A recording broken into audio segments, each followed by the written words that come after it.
Yeah, we're back. But you can't see us because... now you can see us. Yeah. Sorry. We just had to end this in some way. Yeah, train time! Woo! I do like my trains. We can get a bit farther. We have a wonderful line developing, actually. If you remember Wednesday, we'll keep going with that game.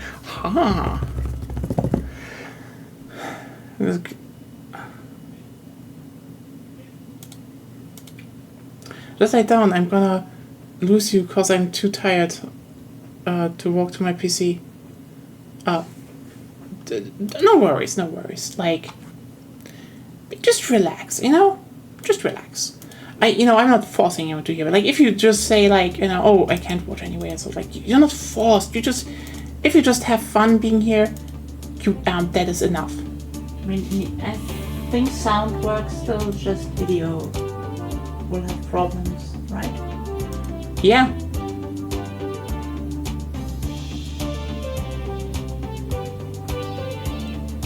It's acquired. Nice.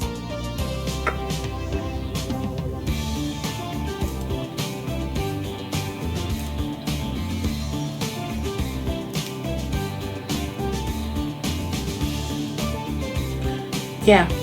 Train time. Let's tell everyone we're building trains now. It's Escola des Imperialismus. Virtuellen Imperialismus. I mean, that too. I don't want to fuck up, like, if there's a, like, I know this is a bit, but I low-key do hope I can get a sponsoring deal with them, so maybe don't. I hope they have a sense of humor. They look like they have a sense of They probably have a sense of humor. Yeah, like, I've seen the inside of the label. I'm pretty sure they have a sense of humor. Yeah.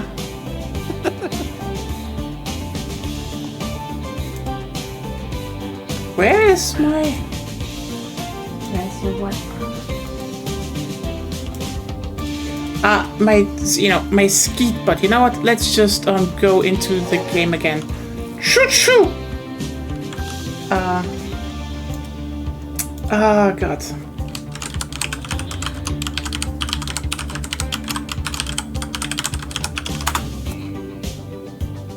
an interesting mix of time periods. There we go.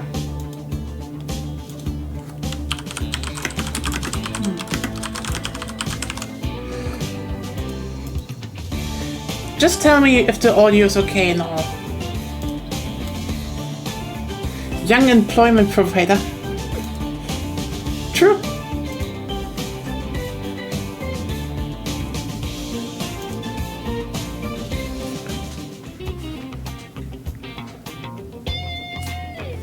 How many sugars before choo-choo? You do exactly 2 sugars before choo-choo. Else the ratio of sugar to choo-choo is completely off. I thought it was 3. I thought it was 2. Well, usually 2. I'm living together with a psychopath who goes 3 times sugar. No, it's sugar, choo-choo, not sugar, sugar. Are you insane? It depends on the frequency. If you do it fast like that, sugar, choo-choo, it's okay. But if it's a slow, big locomotive, then it's sugar, choo-choo. Words from the utterly deranged. I mean, she's right. Stop enabling her. No. Ah! I mean, it's better for me, for you to argue with me about the sugars in trains instead of logistics of certain things.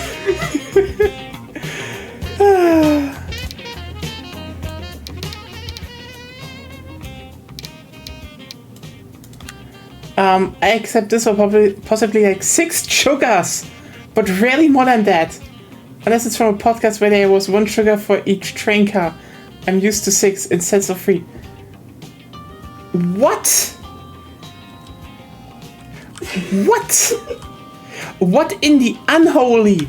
They're very diverse. What is the stream? a very diverse scream, more like. You're screaming the scream. I want to scream. You scream, I stream, you stream, we all stream. You scream. Yes.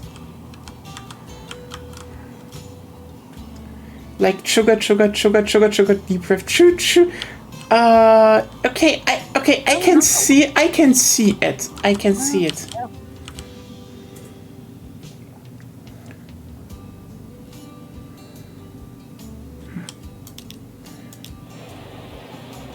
I have to say though, most of the time, it is, I wouldn't say it's a choo-choo, it's more,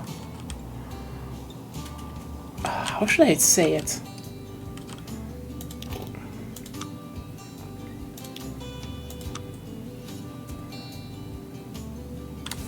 Yeah, right. No, I didn't want to do that. To check stuff out.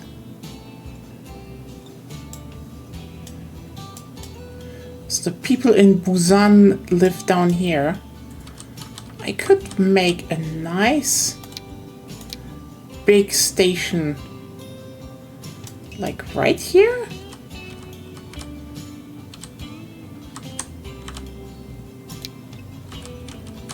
Oh, it would be very better if I have some. Probably later. I will do that later. In America, it's 6. You always need to do it bigger in America, don't you? Oh, we don't do 2. We don't do 3. We do 6. Yeah. And the burgers are triple stacked. And the heart diseases are twice as many. It's twice as many. What? You should look that up. It's a joke. A joke should be factually supported. They still have a lot of heart diseases, okay? Yeah, I know.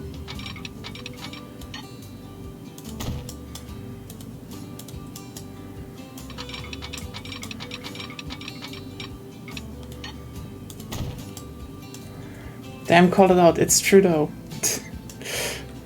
Yeah, okay. You know what? See, not wrong. Okay. Now we will get a nice, good train.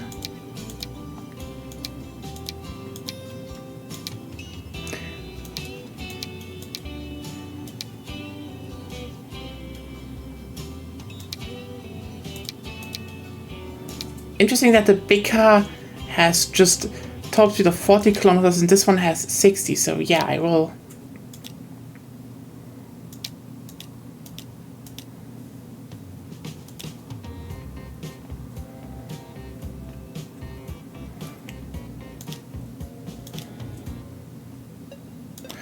I would do a 4.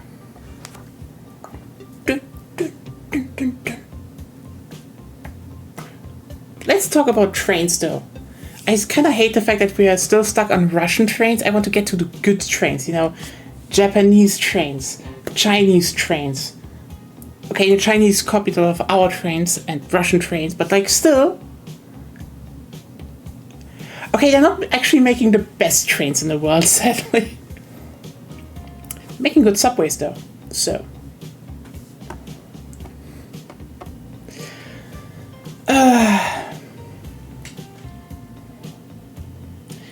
Yeah, fun fact, I think Czechoslovakia, they actually tested a Chinese regional rail train because they were like, oh, we need new ones for tracks.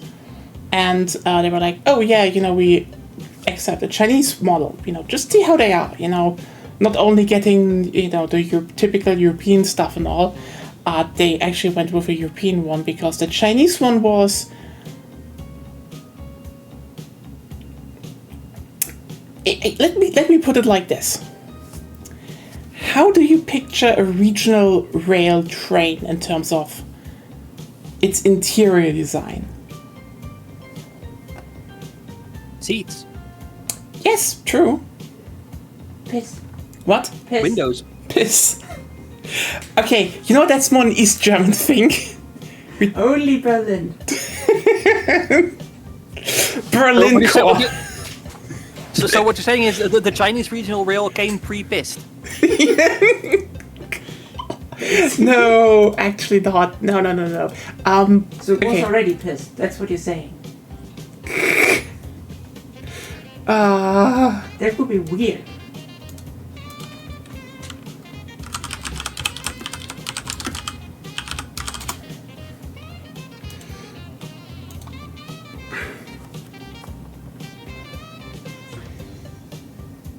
Speaking about trains, though, they also changed in Wiki how the auto expand of trains work.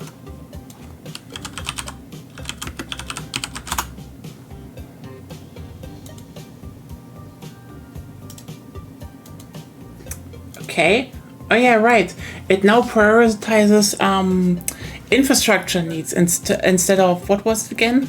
Before it oriented itself around market access, which Yeah. you could imagine could lead to some problems, but now that they also will introduce naval blockades, which will reduce your access to the world market, thus market access.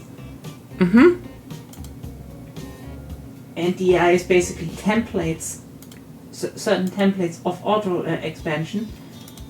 Well, you could see how this would lead to problems. Yeah. They would auto expand all the trains forever and delete them because they're too expensive. Yeah. Now it is like, hey, yeah, we're doing infrastructure, so Yeah. useful. Okay, everyone, it's browser time. Hey, this is the wrong browser when you OBS, you fucking idiot. I don't want my blue sky to be doxed again. I mean, actually, my blue skies, actually. I mean, I control like 3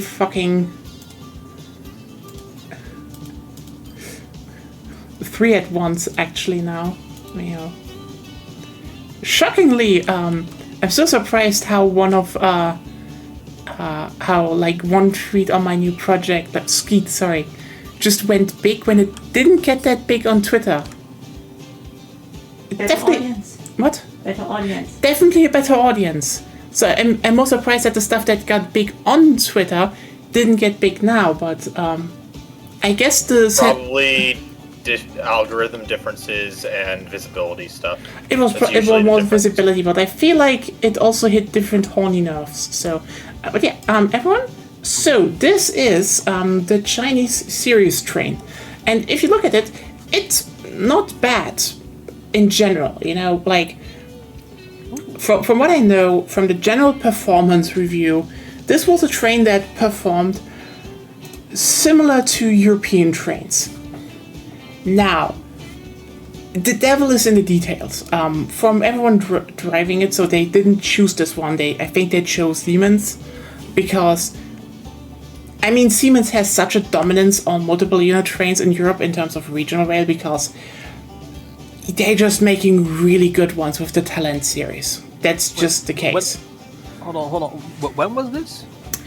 This test. Yeah. This test was this was in. Let me just check. In 22, I think. Okay, yeah, because you said Czechoslovakia, so I thought that this was something from like the 1980s. No, this is new. They just tested that. They actually tested that. Like I said, you said Czechoslovakia, which, I mean, I make the same mistake too sometimes. So I Yeah, thought right. this was something from the Cold War. No, it's a Czech. It's Czechia. It's just Czechia. I'm very sorry, Czech people. I know. Like, I do it too. We shouldn't do it, but yeah. But basically, the devil's details. From what I remember, like the general driving comfort of starting, slowing down, was just from what people said overall better in Siemens, but it wasn't bad in this one. Also, repairing it, the Siemens ones were just generally a bit easier to take care of, but these, they weren't as that bad either. Okay, you know what the main thing is that why this was not popular with people? So if you go into the interior design and look at the first and second class, you will see this.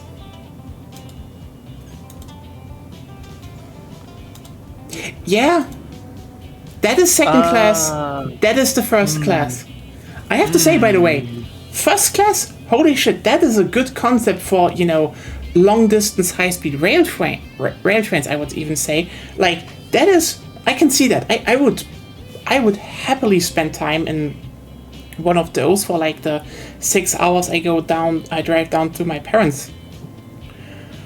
But yeah, you can see why this didn't really get that, it wasn't that popular.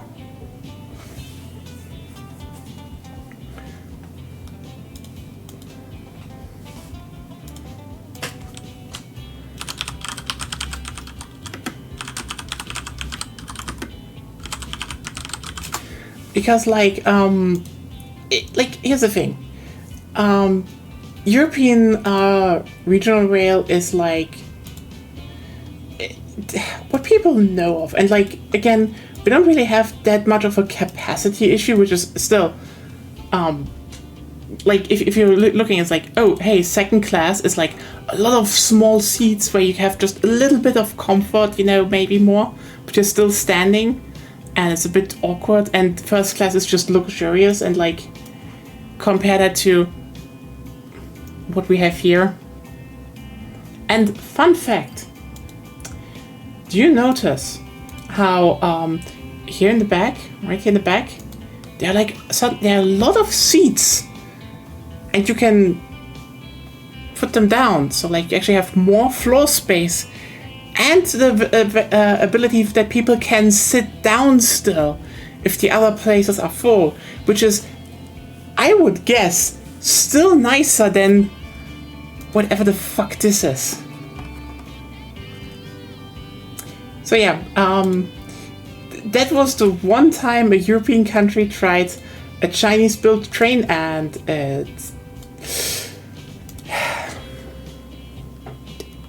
again, I do not want to shit on them.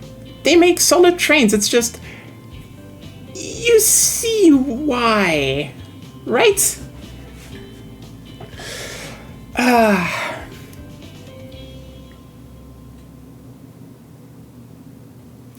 the way, I'm going to be back in a second. I will leave this on so you can keep talking.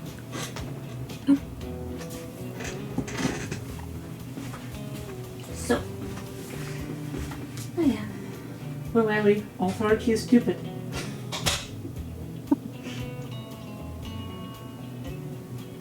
Right now, it's literally like, okay, if we discriminate enough people, we can tax them more.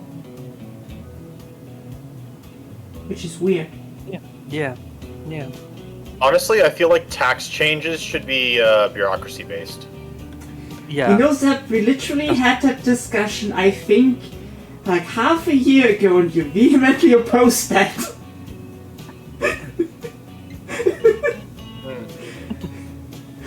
We talked like 4 or 5 hours about this. Did we? Yeah! Although, I also know that you didn't quite get my point back then, so it's fine, anyway. I thought that was a different conversation. I said authority is stupid, and it should be split. Its effect should be split into things like authority, or and parts of it probably into legitimacy, because it contains so many things. You can't just pin it on one thing. Yeah. I don't like the way authority works right now, honestly. Yeah. I haven't liked it. Because you get it from tech, you get it from having a king, from not voting, and from being a racist. And like, I get like if you centralize the country, that you maybe have more authority, if you take it literally. But like how much you can do specific taxes. It's too integral of a system. Yeah. That's the main issue. It should mainly increase radicals through the lowering of the standard of living, in my opinion. But for that, they would also need to rework consumption.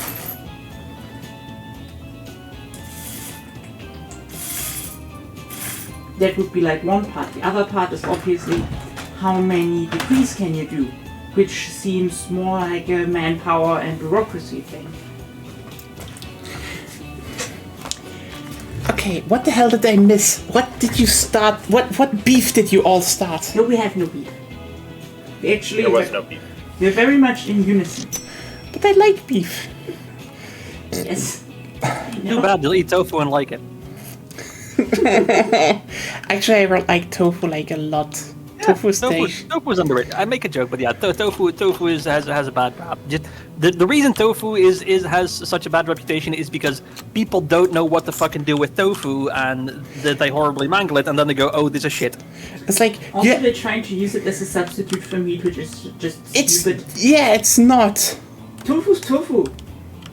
Let tofu be tofu. It's good. Well, the problem is that it was sold as a substitute for meat for a long time. Yeah, that's Yeah, true. you know what? You know what? I'm gonna say it because, like, even though I am, white as a bread, this is like one of the whitest moves in history. Like, they looked at, oh, the Asians used this. What if we sell this as a substitute for meat? Like, it isn't. It's tofu.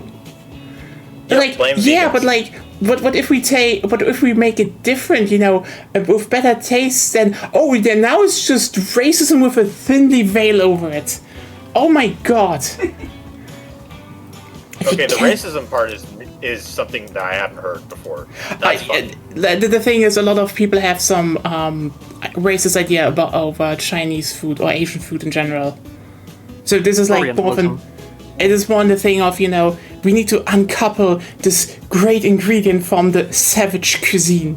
Like, a lot of people don't think that way, but this is where this thought originated, and people just adopt it because that's what. Like, again, this is the same thing why people still say, oh no, MSG, I can't. Like, we have fucking. Like, everyone's saying something about, oh, you know what, maybe MSG is for me. No, shut the fuck up. You're just imagining it. The whole MSG is bad is based on a racist article. It has been disproven by science over and over and over again, to the point that we can definitively say there are no anomalies around you. Like, no one reacts to MSG. We haven't even found an MSG allergy yet, and we humans develop allergies against every single dumb thing. I guess you could get an adverse reaction, quote unquote, if you eat enough of it. But that's the same thing if you eat enough salt. It's stupid. But also, like, you can't eat that much MSG because here's the thing. You know what the difference is between MSG and salt? At a certain point, MSG starts tasting bad. So before you even hit close to an of too much, you instinctively are going, this is too much. Yeah, you would need to have to do it consciously. Yeah. And there we go. Everyone, our first. What? Nice. That's what I said. Maybe you should replace the height pot challenge with the MSG challenge. Probably healthier. Maybe. Oh yeah, fun fact, this is true. This was a train they built to be fired with wood. Because back then, Russia had not a lot of coal, but a lot of wood. And this is... Yeah. So this is an accurate model. You could have made charcoal. Should have enough people. Yeah, but that is still hard to industrially produce at the time. there. requires a lot more infrastructure. Wood is already there. The wood is already there. Yeah. A lot of trains actually ran with wood, even though it's more inefficient than coal. But as I said last time, and then the Swiss came around and built steam trains with electricity. Yeah, like wood is cheaper and easier to get than coal in most places.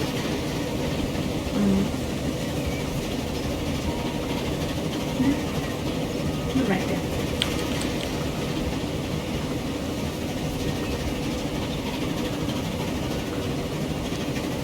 Still kind of funny to think about that.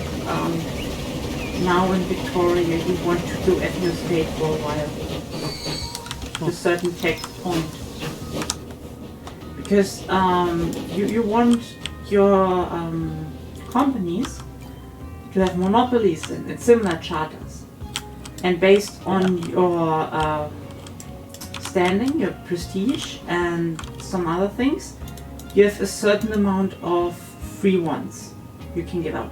Afterwards, it costs authority. Yeah.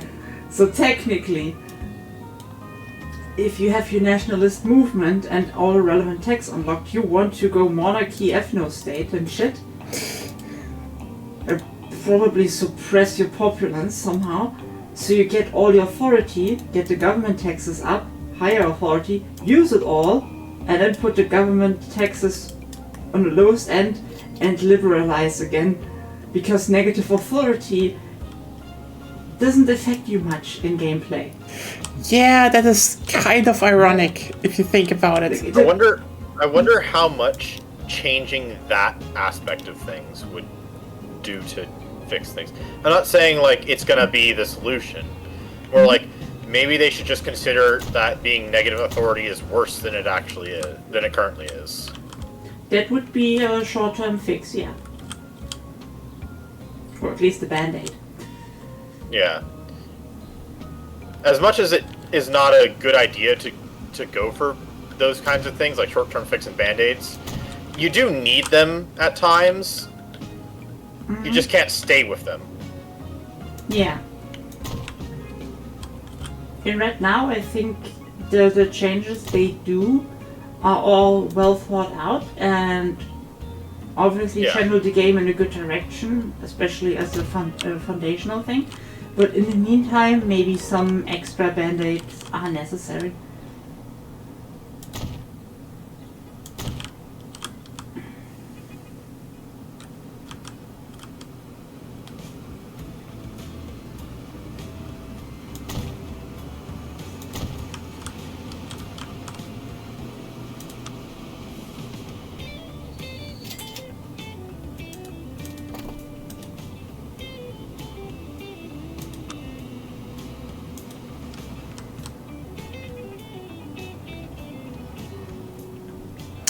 Yeah. If you want, I'm going to build trains inside of the city. I see that even. Yes.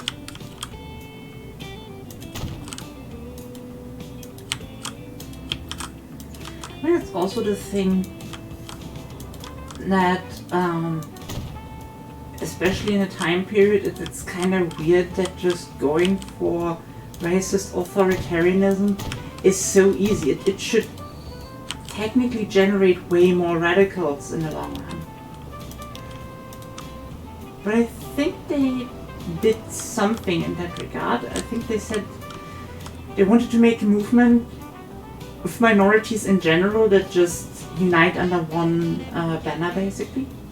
Yeah, so they're gonna have. I don't know if they're gonna do fully all uniting under one banner, but they are definitely going for a. They're making it so that the power of all the minority groups, I think at the very least, the power of the minority groups are going to be kind of combined. Mm-hmm. So you don't have like so many minorities that the power is all split. Yeah. And so they never, and because of that, they never get anything done. Instead, it'll be, there's all these minorities and they're all upset, so now they're all going to work together in order to cause the radical problems. Yeah, it makes way more sense. Also, it finally nerfs racism a bit. Yeah.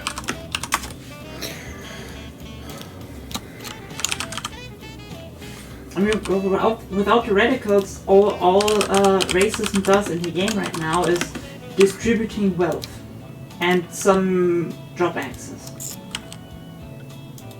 Yeah, for the, what's it called? For the, for the qualifications, that's it. That's what I was saying.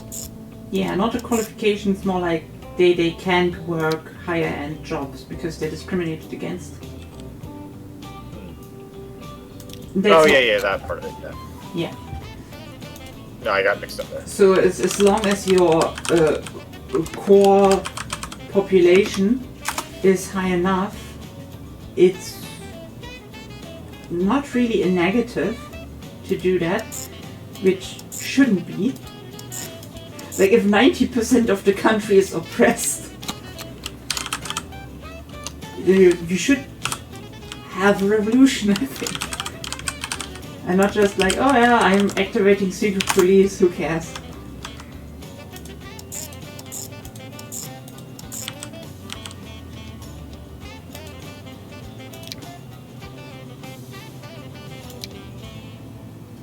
At some point you're out of people to employ in the secret police if 90% of the country is suppressed.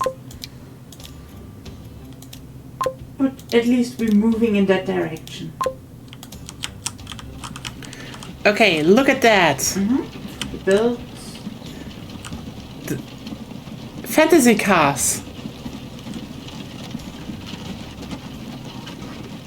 Horse-drawn trams. Horses aren't real. That's true. Yeah, this is correct.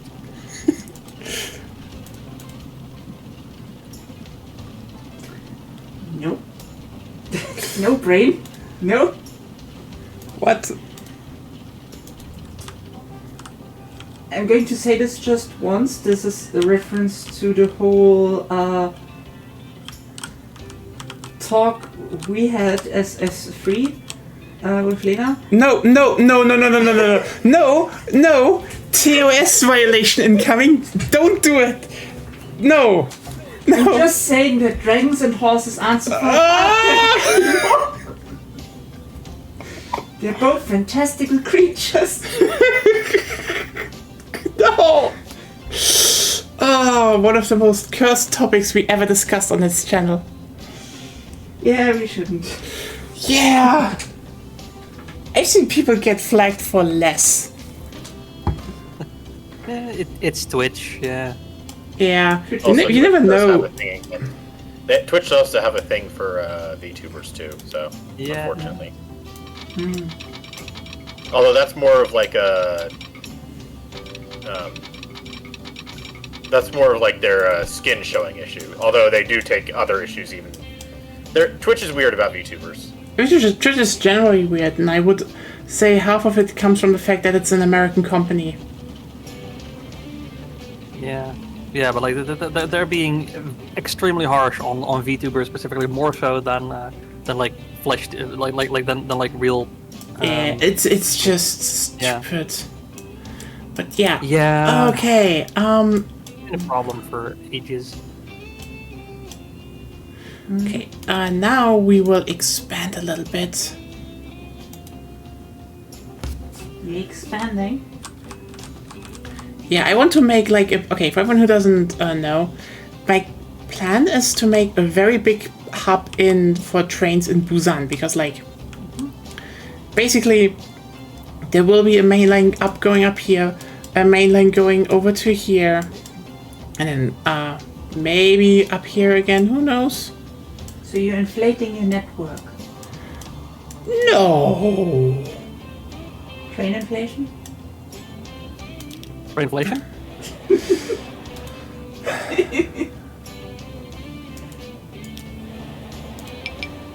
Pat, if you don't know what she's talking about, look up cat girl inflation. You'll know. No! Oh my god! Don't do that. Oh, Unless you really want to know. Yeah, so God. unless you really want to God know. damn it, Seb, why? Well, I mean, you know what they say, curiosity inflated the cat. No! Oh, why? This is supposed to be about trains and now you're making it cursed. You didn't want to play the dragon game, okay? No, I do not want to play the dragon game. Why not? Told you multiple times. Why? You actually told me you want to play it, just not now. Yeah, I want to play it in private. Is that so hard to understand? Have you something to hide? No, it's just... Dragon husband? No, it's just... I'm not a... You know, there's just media I do not want to always... I don't want to stream everything. Even if I enjoy it. Like, for example, I also like Final Fantasy. But Final Fantasy VII Remake, I want to play with you, not on stream. Yeah, that's fair.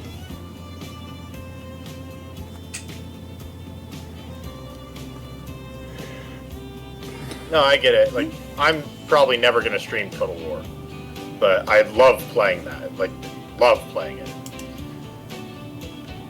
Yeah, I occasionally think about, do I want to try and stream again? I don't think I'm gonna do it anytime soon. But like, if I do, there are definitely some games that I really enjoy that I don't think I'm ever going to play. That I would ever play on stream for whatever reason, and not even just TOS reasons. Yeah.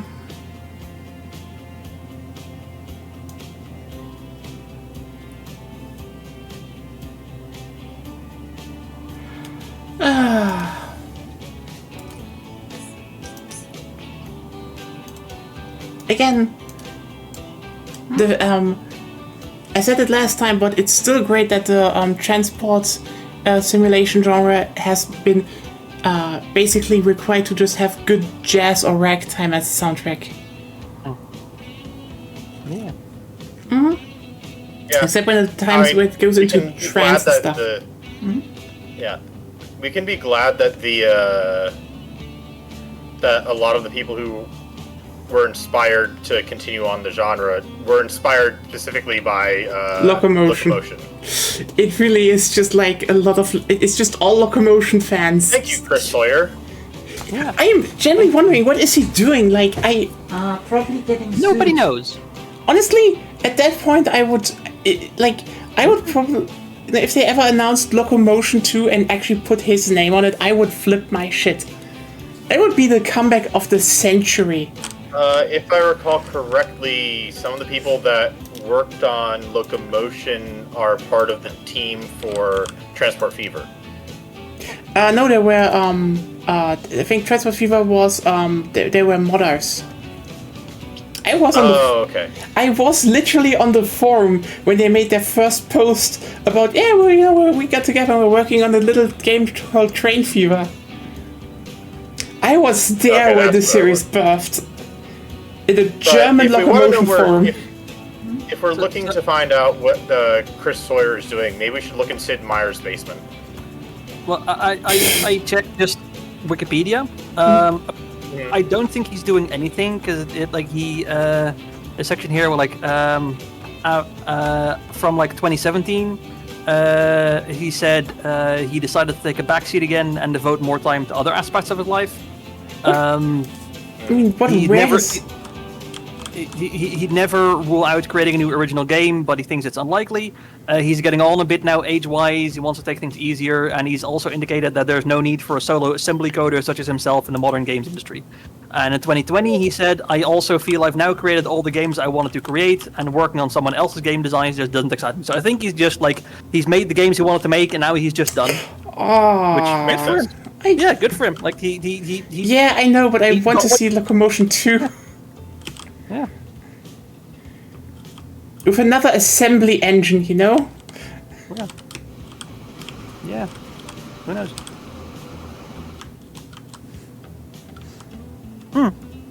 On 1 November 2024, it was announced that Sawyer had entered into an agreement with Atari to allow them to acquire the Transport Tycoon intellectual property. Wow. Yep. Okay, but not Locomotion. God damn it. Locomotion's the better name. Yeah.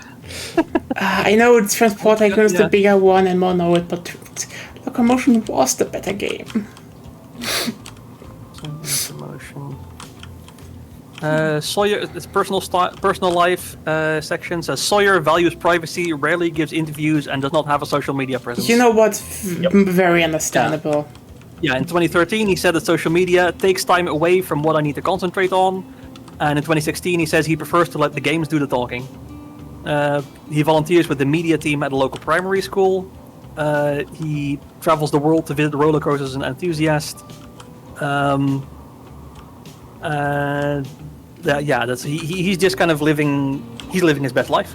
Yep, good for him. Yep. Good for him. I'm happy for him. I still want Locomotion Also, yeah. Well, you say that Locomotion was also published by Atari, so they already have the intellectual property rights for Locomotion. They just got Transport Tycoon as well. Okay. So yeah, it's good. He's He's what He's doing Chris Sawyer yeah. things, and he's happy Yeah. for it. Yeah, Like fair. he's living. Honestly, he's should be like the ideal of like small or solo developers. Just make the games you wanted to make. Get like presumably like a comfortable enough lifestyle. Have your games become popular, and then just be like, okay, I'm done, and retire and do your thing. Just live your life. Yeah, make some of the best games ever. Yeah. Doesn't elaborate leaves. Yeah, literally. Todd Howard could never. Nope. That's the irony that Todd Howard like kind of cares a bit too much about the games, but yeah. I do think, if Todd ever actually leaves Bethesda, and it might actually happen at some point, maybe, probably people will be surprised that the guy probably can still make a good game. Like, that's a thing, Maybe, but they also stripped down so much of the Elder Scrolls series. Yeah, that's always like, the weirdest part about this is, and I think like Todd Howard, from what I always know, is like a really good organizer when it comes to teams. Like, he didn't, he wasn't the guy that made, for example, Morrowind or so, but he was definitely the guy that kept the team on track. And I feel like that is the kind of stuff that is missing right now anymore. That the team changed. He's a good producer. Yeah, he's a good producer. Yeah, he's very good at that.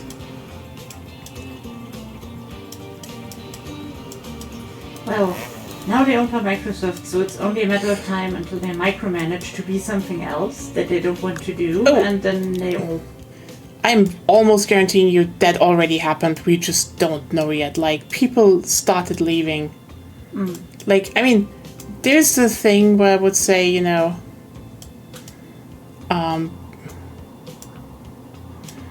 people are like, how's it called?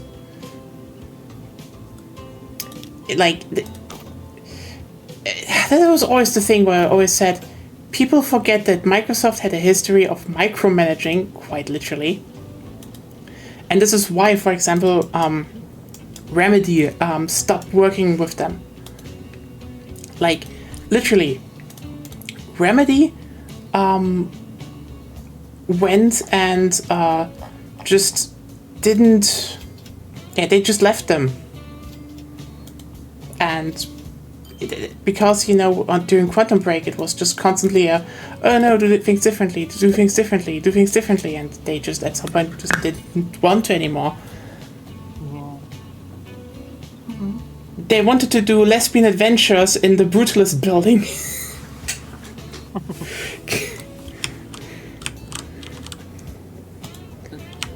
Imagine if they did Control under Microsoft. We wouldn't have Jessie. We wouldn't have gay tensions with her girlfriend. We would have had Dude make Dude face, because that sells. And you know what? I can almost guarantee you, it would be the most painful Nathan Drake copy, because it's an action game, so you could make it like Uncharted. I'm gonna say. You want to hear my hot take for Uncharted? Nathan Drake is wannabe Bond. I can see that.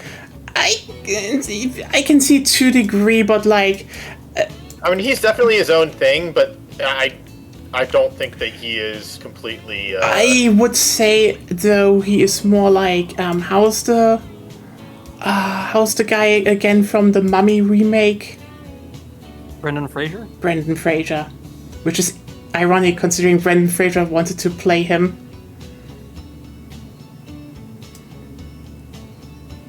Which girl is Jessie's girl in Control? Oh, the one that always gives her quests. How was she called again? I literally wrote smut with them. Why did I forget her name? Because you played through it and then you wrote it and then you were done. Yeah, but I liked them. And I'm like, why did I forget girls? Because you're old and you experienced a lot. Shut up! I am not old. I maybe got older last week, but I'm not old. That sounds like something someone old would say. True.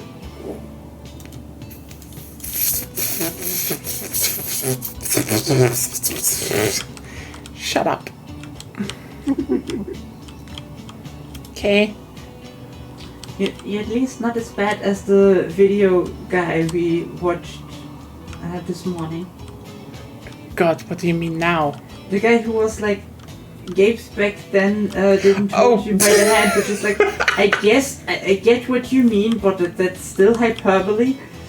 And then he was like, look, those are the few modern games that don't hold your hand and don't have... Okay, to be very precise, he said Elden Ring is the perfect example of a game that doesn't need a glowing arrow to point you towards where to go. While in the footage, he stands literally near a bonfire with 2 golden arrows pointing you where to go. It's just like, holy shit, the joke writes itself.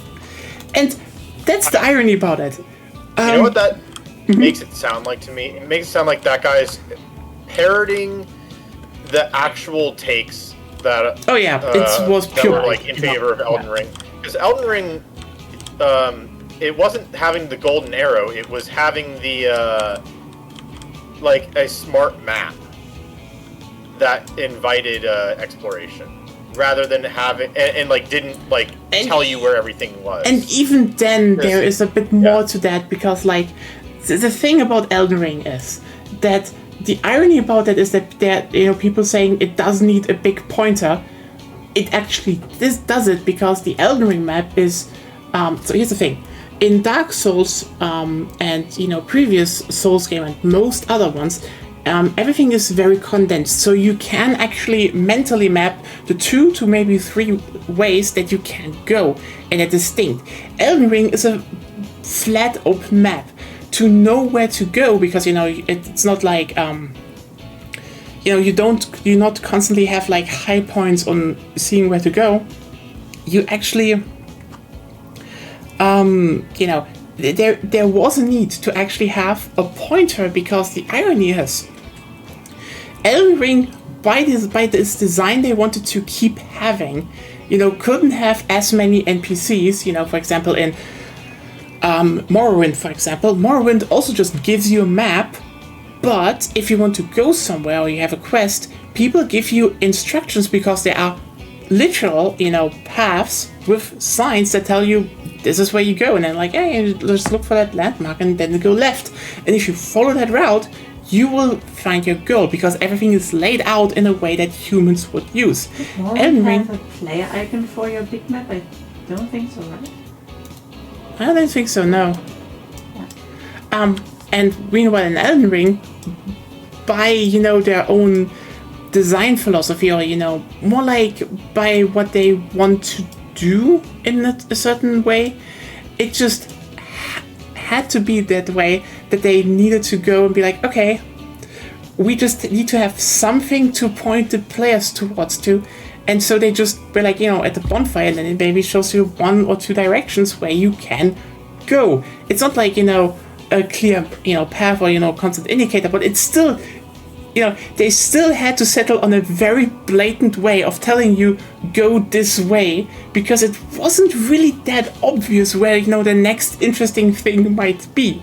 I find this so funny. And this is, by the way, not a criticism. It's just very funny how that, just developed from just a certain problem If solving. anything, it's a good system. Yeah, but otherwise, if you look, for example, at the Neo 3 demo, there they have, like, instead of one big open world, they have smaller condensed fields, and also then they have, like, very clear, they made it, you have to walk everywhere. There is just a lot more, like, you can actually see much better, like, visual landmarks on where to go. The areas are more distinct, and you have, like, some splitting with, mountains and such. So, like, you can actually still have a much better map in your head, and the map is also better, in my opinion, that they don't need those showings because, it's not that big. You can't just wander off in the wrong direction and go for, like, minutes. It's like, you go somewhere and, like, okay, I find something. So they don't need that because they inherently made a, more condensed game, which, yeah, Elden Ring, they needed a point. And even then, I need to remind people, it failed. And this is like, not saying, oh, it ruined the game. It's just factually, for a lot of people, that system still failed. Wait, let me just actually put up again browser time. So,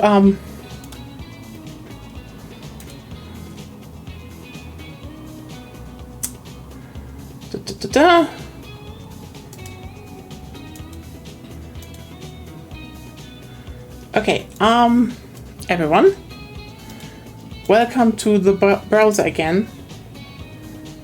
Okay, so this is the map of Elden Ring. It's generally a pretty big map, but what basically happens is you kind of spawn here, roughly, and then, you just explore that area. You maybe wander a bit into this area, you see there are all the paths going here and, over here. You even see, how some of those lights just point you towards certain stuff. Can you zoom in? I am doing this right now. Okay, yeah, you kind of start here, I think. Roughly. Huh? Wait. No, here. You start here, you overlook this area, you go here, you do your first missions and such. You maybe wander into this area, do some stuff here. And, then you go up into the castle, which is basically a blockage. So you can go up here. And the castle is generally, for everyone, a pretty big, stopgap. They be like, oh, hey, the bosses are a bit harder. Everything's a bit harder.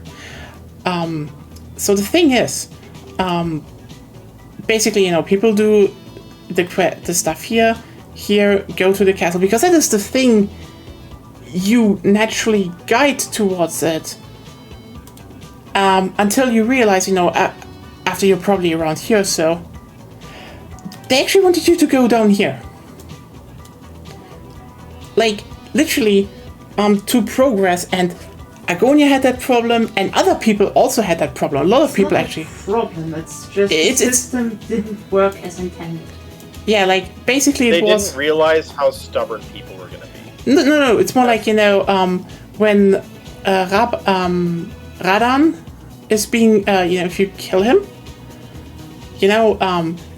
then a meteor falls from the sky, and it crash lands, I think, somewhere here or so, which is an area you don't visit naturally, because, most stuff you find and you will be pointed towards is either this region or this region, because when you start here, this is the two things you overlook.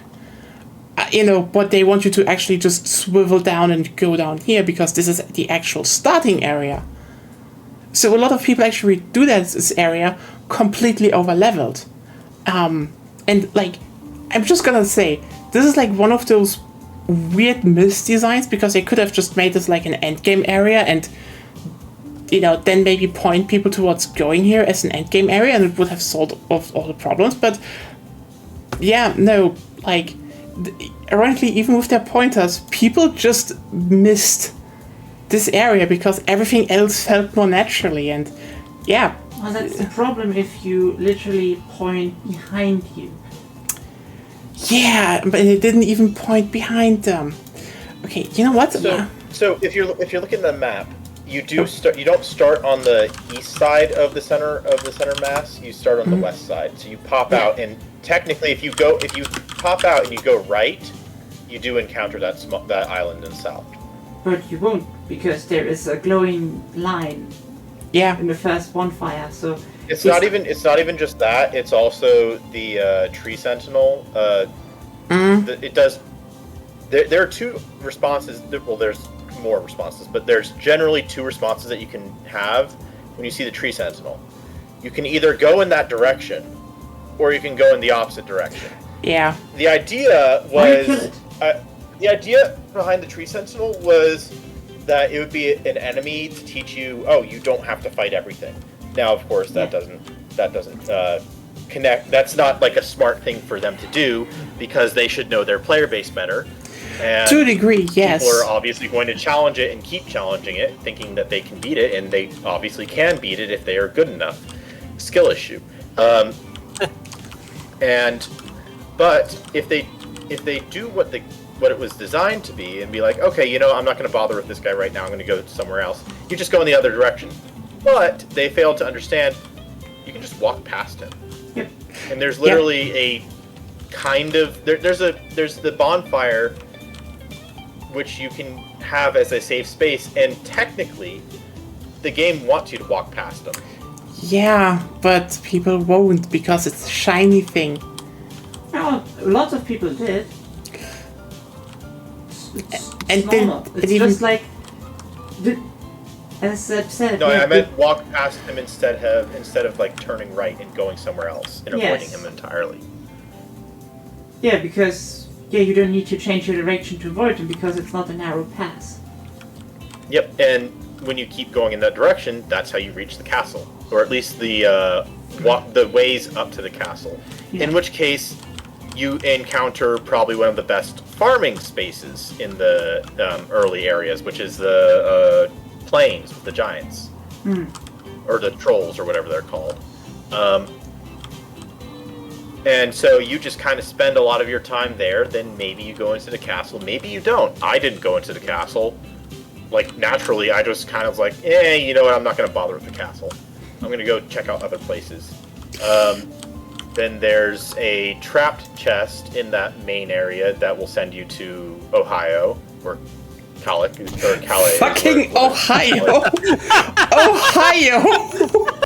Don't you remember the memes? I've seen that one, yeah. No, Yeah. actually not. I just like, what? I mean, it's not that different. Anyways,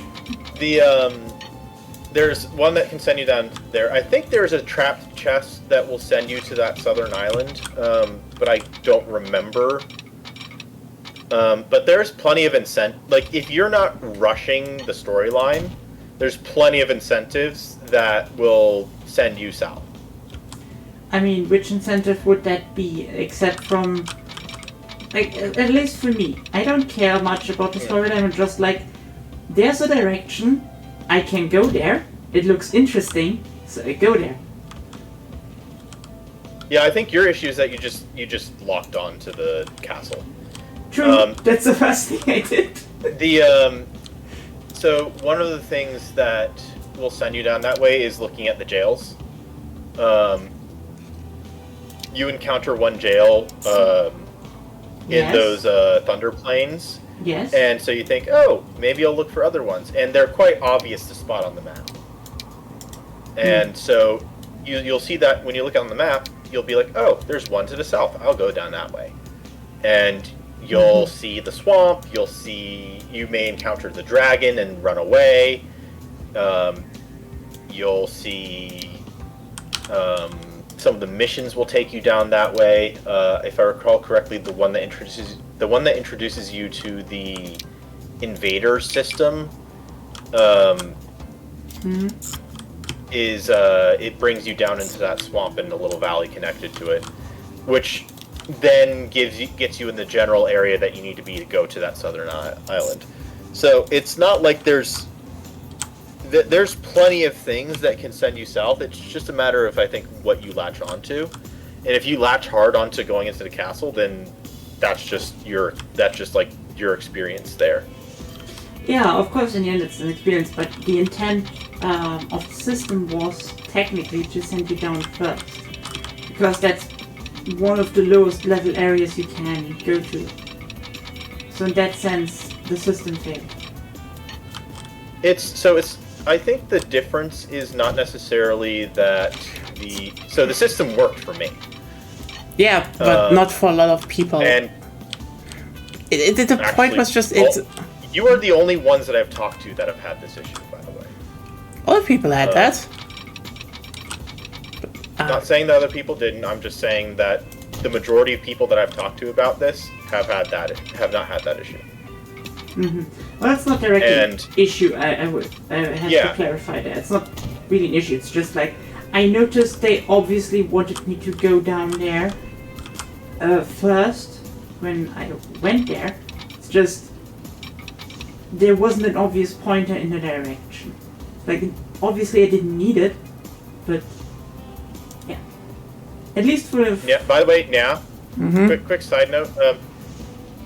The tracks that you're building cause me pain. Why? Because you're just terraforming all the shit around it and making the longest segment of train of it. Yes. You're not grading per level. You're cutting into the ground. Yes. You're building stuff like that.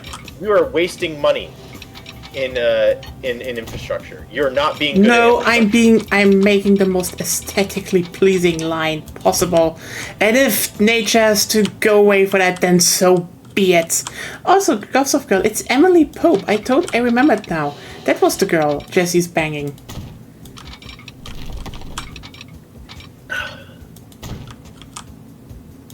I just want to end that statement I was making by saying it's not pleasing my aesthetics. That's fair. Yeah, but it's efficient. Not really. It is. For the trains. It would be efficient. It would be efficient if you made good levels and you made good. I make them. What's the thing called? I think in this game this is efficient. Not really, especially not in the beginning. Efficient doesn't mean upfront cost, right? It can mean upfront cost. Doesn't have to. And like a higher upfront cost that pays off faster and better later on is more efficient. Yeah, this is what I'm doing. At least I have one definition of efficient. I am future-proofing my system. That's the problem with efficiency. It's hard to define. Or there are many. It's hard to define. Yeah, many valid ways to define it. So. Efficiency is hard to define, which is very inefficient.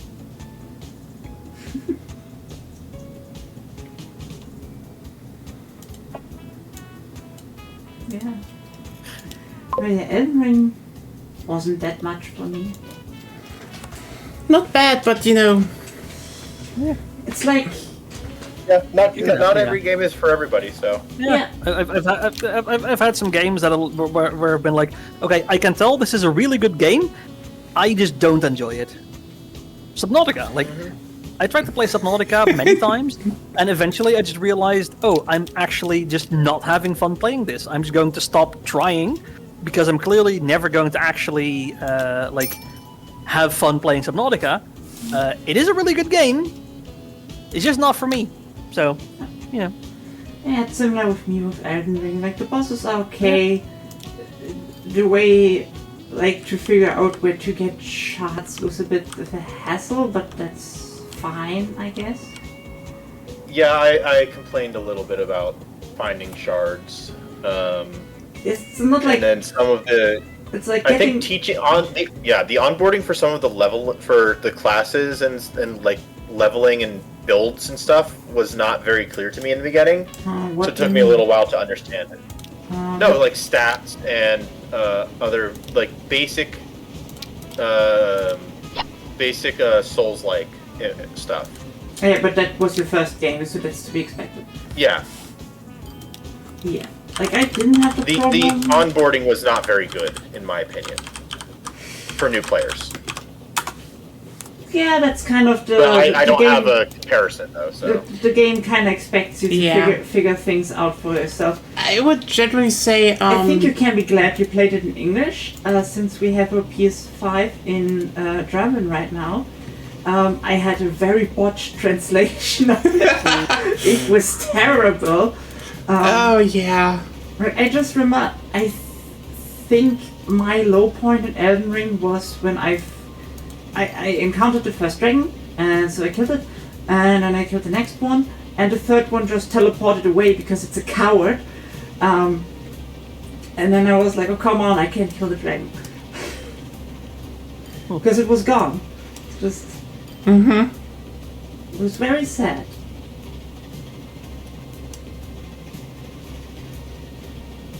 That was for me like this thing, and kind of like identifying where to get better shards wasn't that obvious.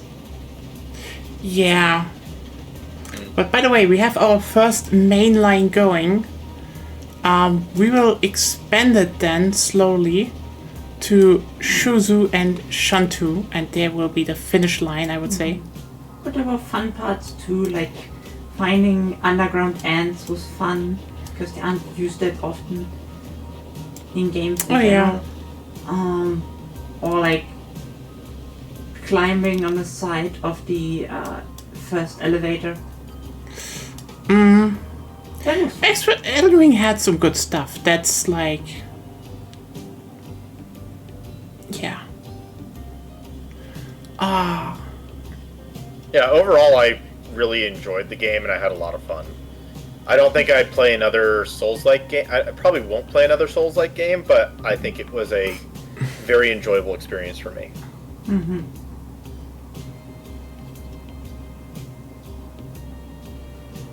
Yeah, with the onboarding, Neo would have been better, but Neo is its own thing.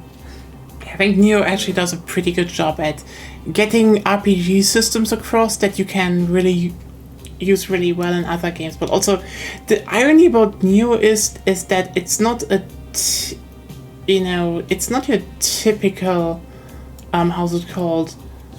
Souls like it like Neo is way more in the vein of build your own action game. Like that is actually way more what it is. I'm not kidding. 3 more than the others. But 3 even more than the others, yeah. But like, you have like, how's it called? The problem with Neo is that he's the chosen one. No. What? Neo. Yeah.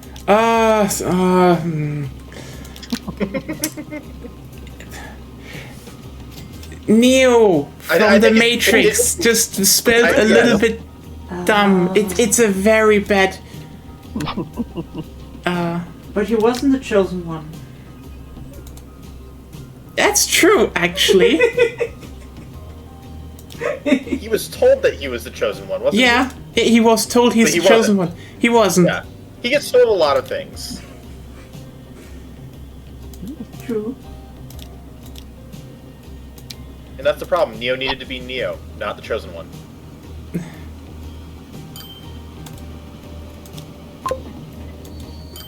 Luckily, Neo are 2 people in Neo. Yes.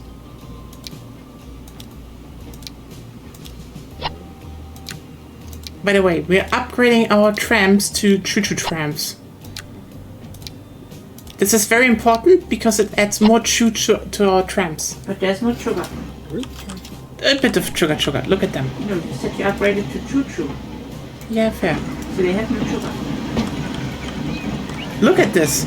Those were real trams at some point. Screams lung cancer. honestly, they had worse things to care about back in the day. Lead poison, for example. Okay, I need to... Mercury poisoning. Oh, actually, yes. Holy shit, there was so much mercury back in the day. Arsenic as well. Yeah. Mm-hmm.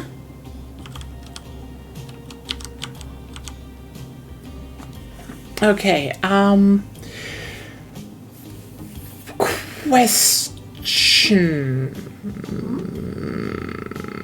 No, I forgot what I wanted to ask. Chat, how are you doing? How Just is... remember you wanted to explain Neo apparently, and then you stopped. Oh yeah, you know, the thing is that Neo does, you know, it's more like, you know, you have different weapon types, but, you know, in terms of how you upgrade the weapon, it's way more, you know, you just find better versions of it with other stats.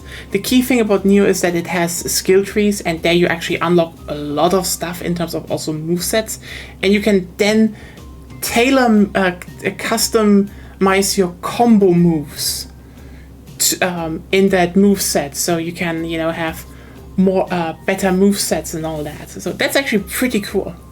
Yeah, and different ones. Yeah. Oh. And Neo 3 is even more that, but like Neo 3 is like,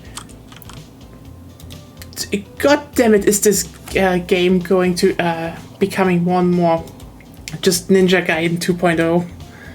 Like, basically, you now have a samurai style, which is the classic Neo gameplay, and on button press you can swap to ninja style, where, you know, your key pulse is actually something different. Which is also parry. And a movement ability, and you have like a different moveset when you're a ninja. You know, then you kind of split up the weapons into, you know, the existing ones into ninja and samurai weapons, so you don't use both at the, you know, you always have a samurai and a ninja weapon now. It's a good balancing decision, actually. But then the ninja just gets stuff like enemy step and mid-air dashes, and I'm like, okay, where's the Inazuma drop on the skill tree? You just give me the Inazuma drop at this fucking point. Give me the juggle and Inazuma drop. Team Ninja. You wanted Neo game, don't you? You want the game for the Seikos to just juggle the boss and just bam.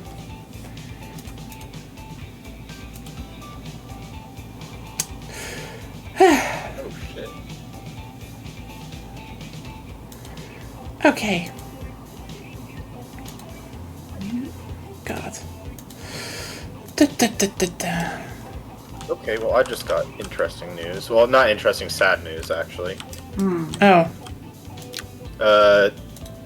Little context. For the last 3 days, a man has been barricaded himself about 321 feet in the air on a radio tower. He jumped. Yeah. That sucks. Yeah. Bummer. Why?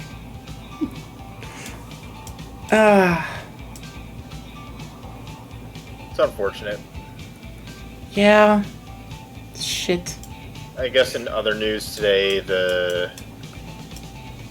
they did a practice run for the marching for the parade in downtown.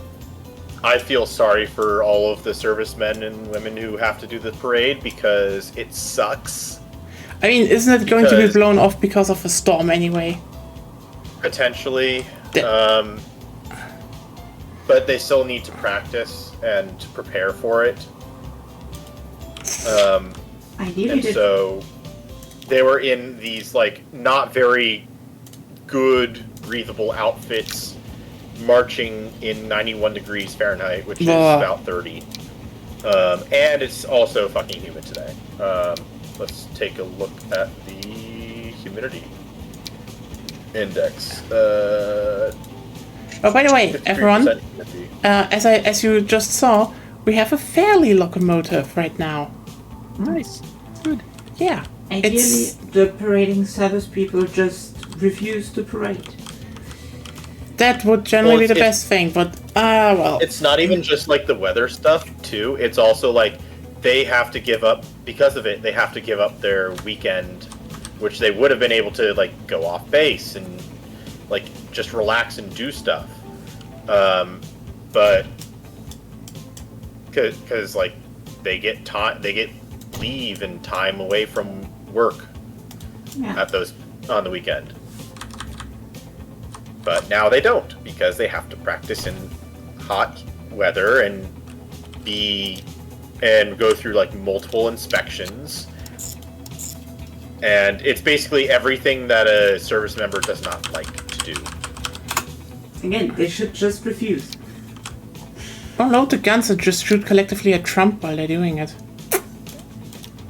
Nah. Yeah, nah, but you get the spirit. You shouldn't do that on Twitch. Yeah, no, don't shoot at someone. Only in game. In Minecraft. For example. The important part of the message before Nya ruined it is just refuse service. Yep, fair. Anyway. There is no point to the parade. It does nothing. And look at the carriages go. We have a back. Did I mention what the parade was originally, what the celebration was originally supposed to be? Sure. Tell us. The parade was not actually going to be a parade, and we do have some military parades. They're just like small and short things. They're not like the kind of ones that dictators have, and they're often in part to celebrate the youths who are part of the adjacent programs like ROTC. So like they're not service members yet. That's aside the point. The original event was supposed to be like a bunch of gun salutes and less than 1,000 service members on the National Mall, just having an event for it. That was all it was. Interesting. I don't think we have any of that here. No, absolutely not. Germany doing a parade? Oh my god.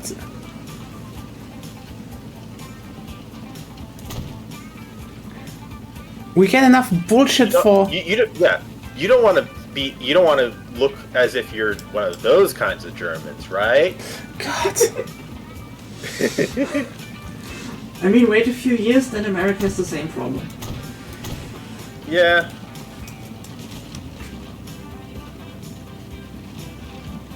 Did you just build a city road there? Huh? Never mind. There we go. They're now producing a little bit. You're having bad vehicles driving there. I know, but I don't have anything else. And like, generally at this distance, trucks are just better, especially when I can upgrade them to trucks. You know what's better? Huh? A horizontal escalator. You know what? Conveyor belt. Yeah, conveyor belt would generally be the best at this distance. I know. I am generally... You know what? Now that you just tell me that, yeah. There's a reason we play Satisfactory. Yeah, and you do have that option in workers and resources. I wanted to say that, yeah. Like, okay, generally, I am just really pissed at this realization now because, like, you know, the moment things are distant, it's like you want trains because they haul a lot of stuff at once. If the distance is close, you want a conveyor belt. And everything in long-term operation you wanted, yeah. Yeah, and everything in between, you want the Feldbahn. I'm not kidding, actually. Narrow gauge, small railway would be better in terms of hauling cargo from one place to another if you can't build a fucking belt. It's just... I hate trucks. Holy shit. Okay, fuck it. Rent incoming. Seriously. Trucks can do the job, but they're inefficient, need way more human manpower, they're unreliable, they clog up streets. It's just so stupid. Yes, the thing is, again, either you have a conveyor belt running on electricity, Or you can build, again, a Feldbahn that can also run on electricity. Again, if the distance is a little bit taller, you'd be like, oh, but you still need to build a railway. Yes, but it's a narrow gauge one. You can build a good narrow gauge railway and still have a small train haul tons of fucking goods. Like, I'm sorry. You know what? Fuck it. I'm putting it up again.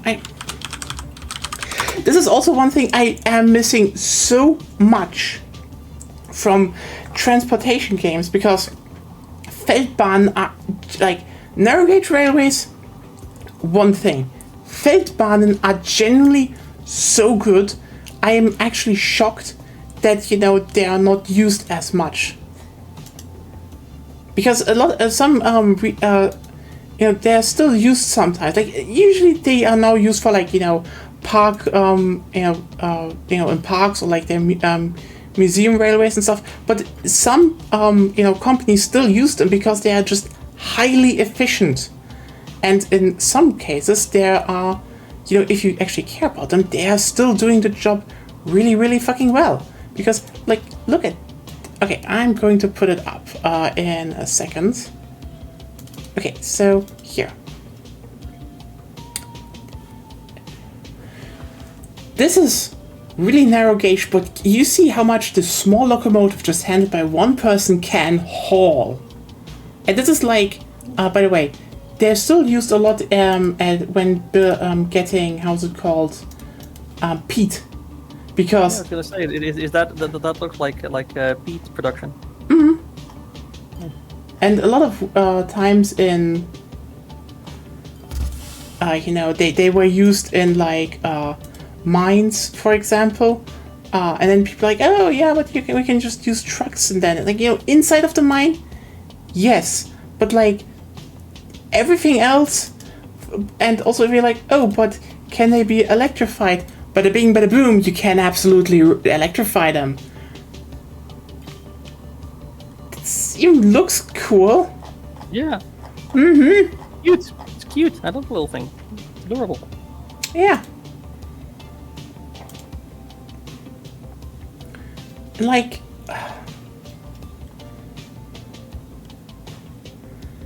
yeah.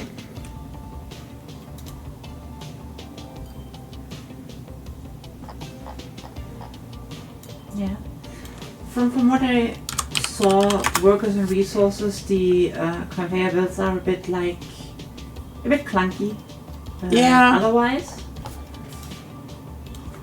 it's kind of the same reason why city building games have everything focused on car traffic and remove the need for parking spaces, because otherwise it would be obvious that it's a stupid idea. Mm-hmm. But yeah, I mean, that's the thing. If you would allow us to build more trains, holy shit, I can build you so much more efficient cities or cargo networks. And then people would be like, oh.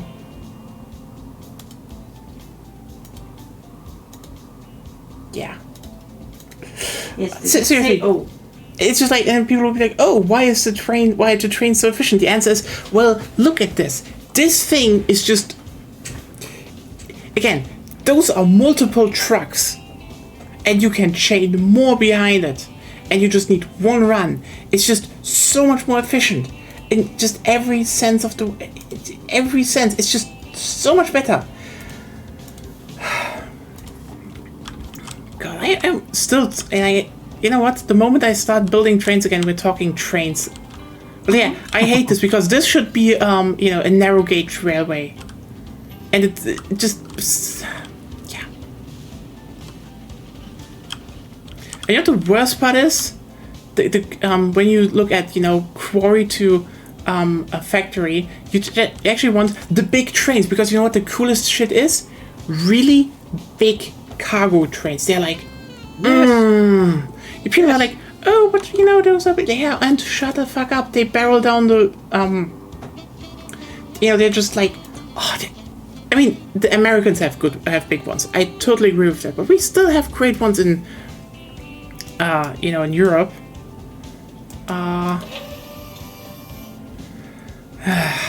Shit. I need to work on this. Chat, can we get an F for industry clothing that might be very, very useful for us? Which one? This one. Is it something you can counteract if you deliver cargo fast enough? Yeah. If you set up a line, then it'll stop. Then it'll like solve the problem. But the problem is that's an end. That's an end product thing, and you need to get the inputs into there before it can start. Like you need to get the inputs made, then you can try and bring them over, but that'll take too long. I will try getting it fixed in as fast as possible, but yeah. I know this isn't ideal, but maybe would it be an idea to like temporarily set up a truck thing, because like they have lower capacity, but that does mean that they have like they start things going faster. Like they immediately start cycling goods in the system, and then once the factory is you'll get at least a little bit of goods to a little bit of cargo to the factory faster, and then once the factory you forget one thing. You Hmm? forget one thing. I still need to connect this one up.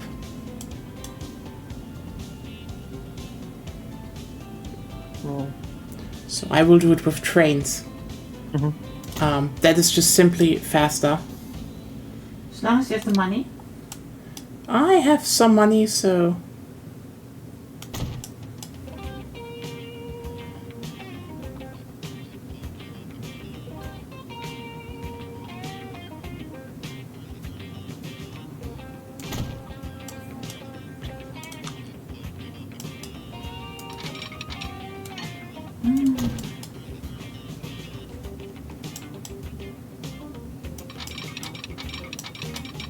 I just hope when we play Vicky again next week, that room is fit enough after work. Well, so that's one of the things that I was looking at for the stuff was when I was looking into trying making the rules, I wanted to make sure that they were suitable for like a less intensive session, I guess. Well, I didn't hear the rules you were talking about. I wasn't there. Yeah, so some loose stuff that I kind of had was let me find it. Nothing is like hard set yet, but Some ideas, basically. yes, they're mostly just ideas right now, and I'll probably be able to refine them a bit more once the patch comes out, and I can test some, and I can like see how some things play, and like if there's a completely broken thing, then maybe touch on that, but I don't know yet.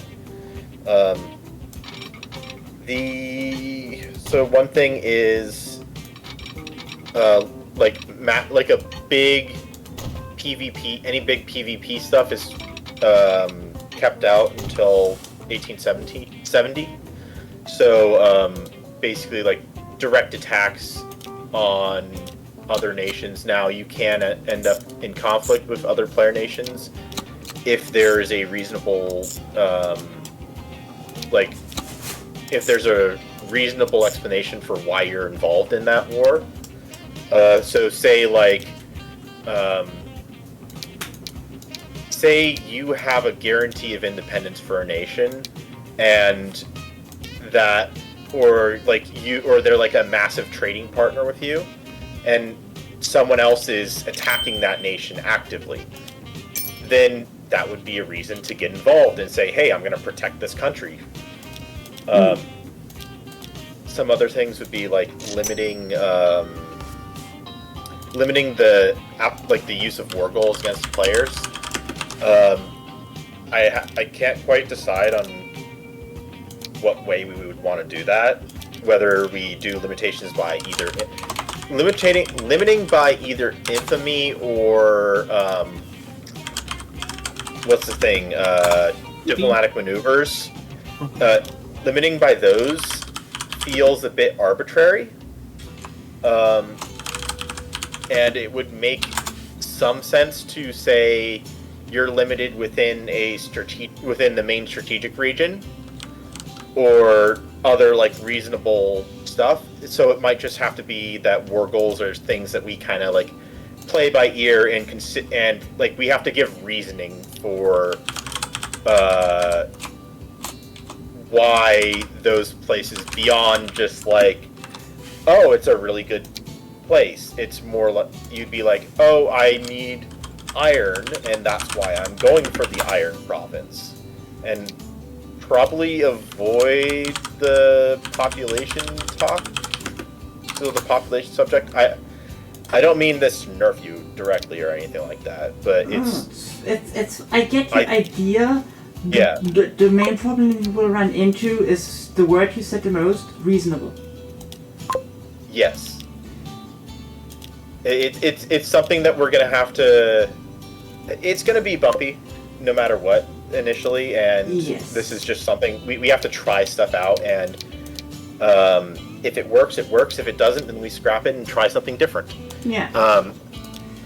Like I looked that's up. kind of just how we're gonna have to go with this. I looked some multiplayer rules up. Like the obvious thing is not naval invading the same strategic region 2 times or more at once, because that's just ignore. That's yes, that is ignore. That is basically falling under the don't exploit on other players. Don't exploit on other players. One thing that I'm gonna say is probably gonna have to be a hard rule. The only time that you are allowed to do coordinated economic pressure towards other players would be if someone decides to go high infamy. So, like, if we're reaching the point of where the cut down the power, Casus Belli appears, or someone is like teetering the line of like 90 infamy and like just barely holding it, which I don't know where I want us to land on that there on that like barrier, but the idea being that if someone wants to play high infamy, then some of the protections that they would normally have in the rules that are representing kind of like normal country behavior can be ignored a little bit. Get what you mean. Those kind of rules would add By the way, Nya, I'm pretty sure. By the way, Nya, I'm pretty sure that you need to have. You can't just have coal there. You need to send iron as well. I am sending coal and iron to steel. What do you mean? I wasn't what? sure. I wasn't sure if you had built the. What I iron will route. still bring in later. Like Anyways, the problem you run into with those rules is a lot of added mental work you have to keep in mind. Yes. So the other the other way you could do it, if you want to have a not as heated game, not as mentally straining game, would be 2 very simple rules that are easy to follow. Don't go over 40 infamy. No liberating countries out of players. Like liberating subjects is fine, but that would technically. I would possibly say, no liberating countries out of players, and then probably, no going over 40 infamy, and we can probably forgive like 41 or something like that, just because of the 0.5. I couldn't save it. Fuck. Yeah, like if you get an event, like a colonization event, you get infamy or something. Okay, that's fine. But like in a war, you can't do it. Yes.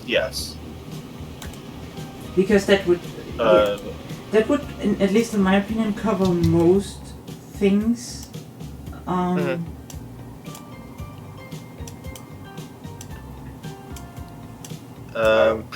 And of course, like I feel like the no exploiting on other players is kind of like a gentleman's rule of like, just like be somewhat friendly to each other in the IRL sense, and rather than the. I mean technically the only exploit that exists. Sportsmanship. the only real exploit that exists is Turtle Island. Even the invading strategic that you is technically not an exploit. That's why I set the rule. Yeah. It's technically not an exploit, but it is kind of exploiting the fact that you can't. That like it's impossible. It's technically impossible to protect from naval. It's a weird gray zone. Yeah, that's why. Until they fixed it, Yeah, that's why I'm in favor of cutting it out. Like, the only problem you will run into is if you invade somewhere and your subject's also invading there, because then it will happen. Sooner or later, but like the player is not allowed to. Yeah. Yeah. I am... Just because we're all going to be essentially like great powers, or near great powers, depending on how we divvy up the start positions, I would think that probably the best... what was the thing I was talking regarding alliances. Alliances between players are fine, but I feel like maybe it might make sense to have a time limit on them. I don't want to be too arbitrary with this, but I do feel like it would... It's too easy. What I don't want to happen is, like, super alliances forming and hug boxes, just kind of like things where there's... I mean, yes, it would be okay if it would be okay-ish if there's if we just focus on like what's the word economic competition, but I feel like because we're great powers and we have power ourselves, that there's a that we should probably not be in like forever alliances with each other. Yeah, that sounds like a good plan, actually. Technically, By the way, say we can't ally players, and everything else has to be talked out, basically. Yeah, no allying other players. You can talk out a defensive alliance in the case of a coalition, in argument of a potential coalition against a greater power, which is something that we have to talk about in kind of like a... Because I think we'll kind of have like a... What's the thing called? Not the Conference of Vienna. Something like that. Basically... Congress of Vienna? Where... Congress of Vienna. Maybe? Yeah, okay. Yeah. That is the thing. Okay. So we'll kind of have something like that in order to, like, take a moment to discuss amongst ourselves if we want to, if we want to come together and say, okay, we're gonna do this in this region. How do we want to make things? How do we want to represent each other's interests without, like, doing too much war and going crazy? Not sure what you mean. I mean, like, roughly, I understand it. So the idea is basically. So, by the way, I think for everyone who's still interested in the train side, we lost our machines over here. We will build machines in Dubai then. Yeah, I know. Dubai, the famous no more Dubai pools. No more chocolates. So it's tools with nuts. Okay. Nuts and bolts, then. There you go. But yeah, so with the... What were we talking about? I think it was like alliances and then... How to handle conflict in general, I think? Yes, how to handle conflict. Also, there goes my plan of just being like, okay, I will join Agonia's power block because she's a much better player than I am, and I will be safe forever. Hey, you know what? That's we said no alliances, not joining power blocks. You know what?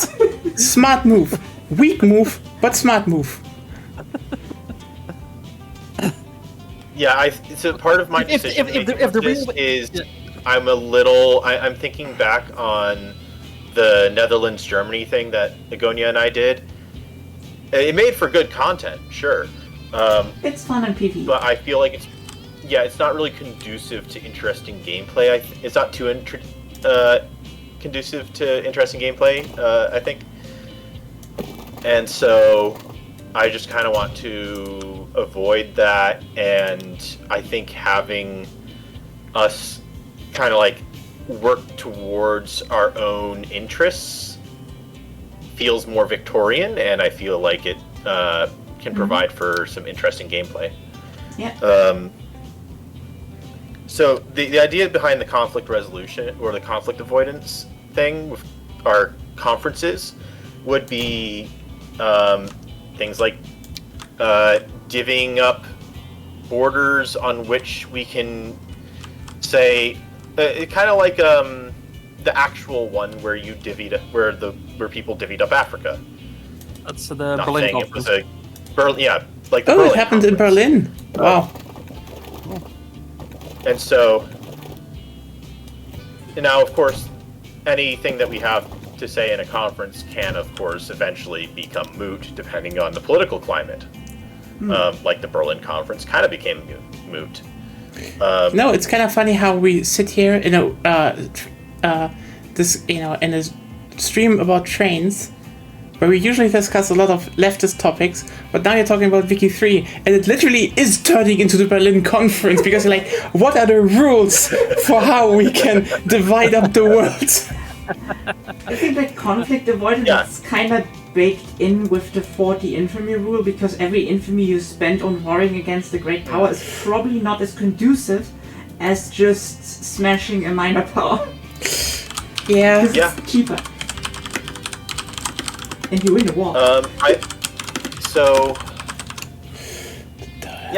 think it kind of is baked into that, and I just think that this is a interesting narrative thing that we can do for stream at the very least. Yeah, like if I, for example, like accept like things like early conquests Gaza, which I often do, where nobody's in strategic regions, I don't need to care.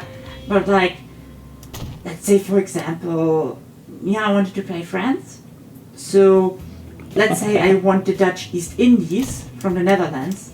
Then I probably, even if she has no connection to the Netherlands, should talk beforehand with her with that, out of my own interest, which I think is the best motivator, because she has an interest there, and if she decides she wants to help the Netherlands, maybe I shouldn't have attacked the Netherlands. Thus, I will basically make my intent known and have a diplomatic talk. Yeah, so the intent behind this is, as you say, it's to encourage like diplomacy that's done between players, instead of just relying on the game features in order to do that. So that's kind of like some of the intent behind that. And if we end up carving out nations, carving up nations that currently exist at the game start, so be it. Because that's what the great powers wanted.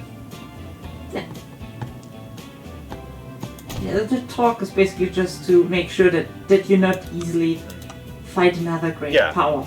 Because like, for example, if you, to use your example, if you're Germany and you want to get, say, I don't know, the sulfur or the gold mines in the Dutch East Indies in Brunei. If that's your intent, then maybe you go to the other great powers in the region, so say France.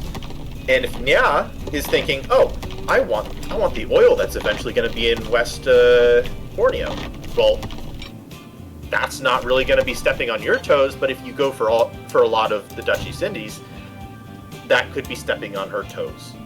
And so it's just kind of like Nya could basically say, hey, I don't care what you do as long as you don't touch this part of the land, because I have intentions for it, or I have goals for it. Literally Berlin conference. Yeah. Yeah.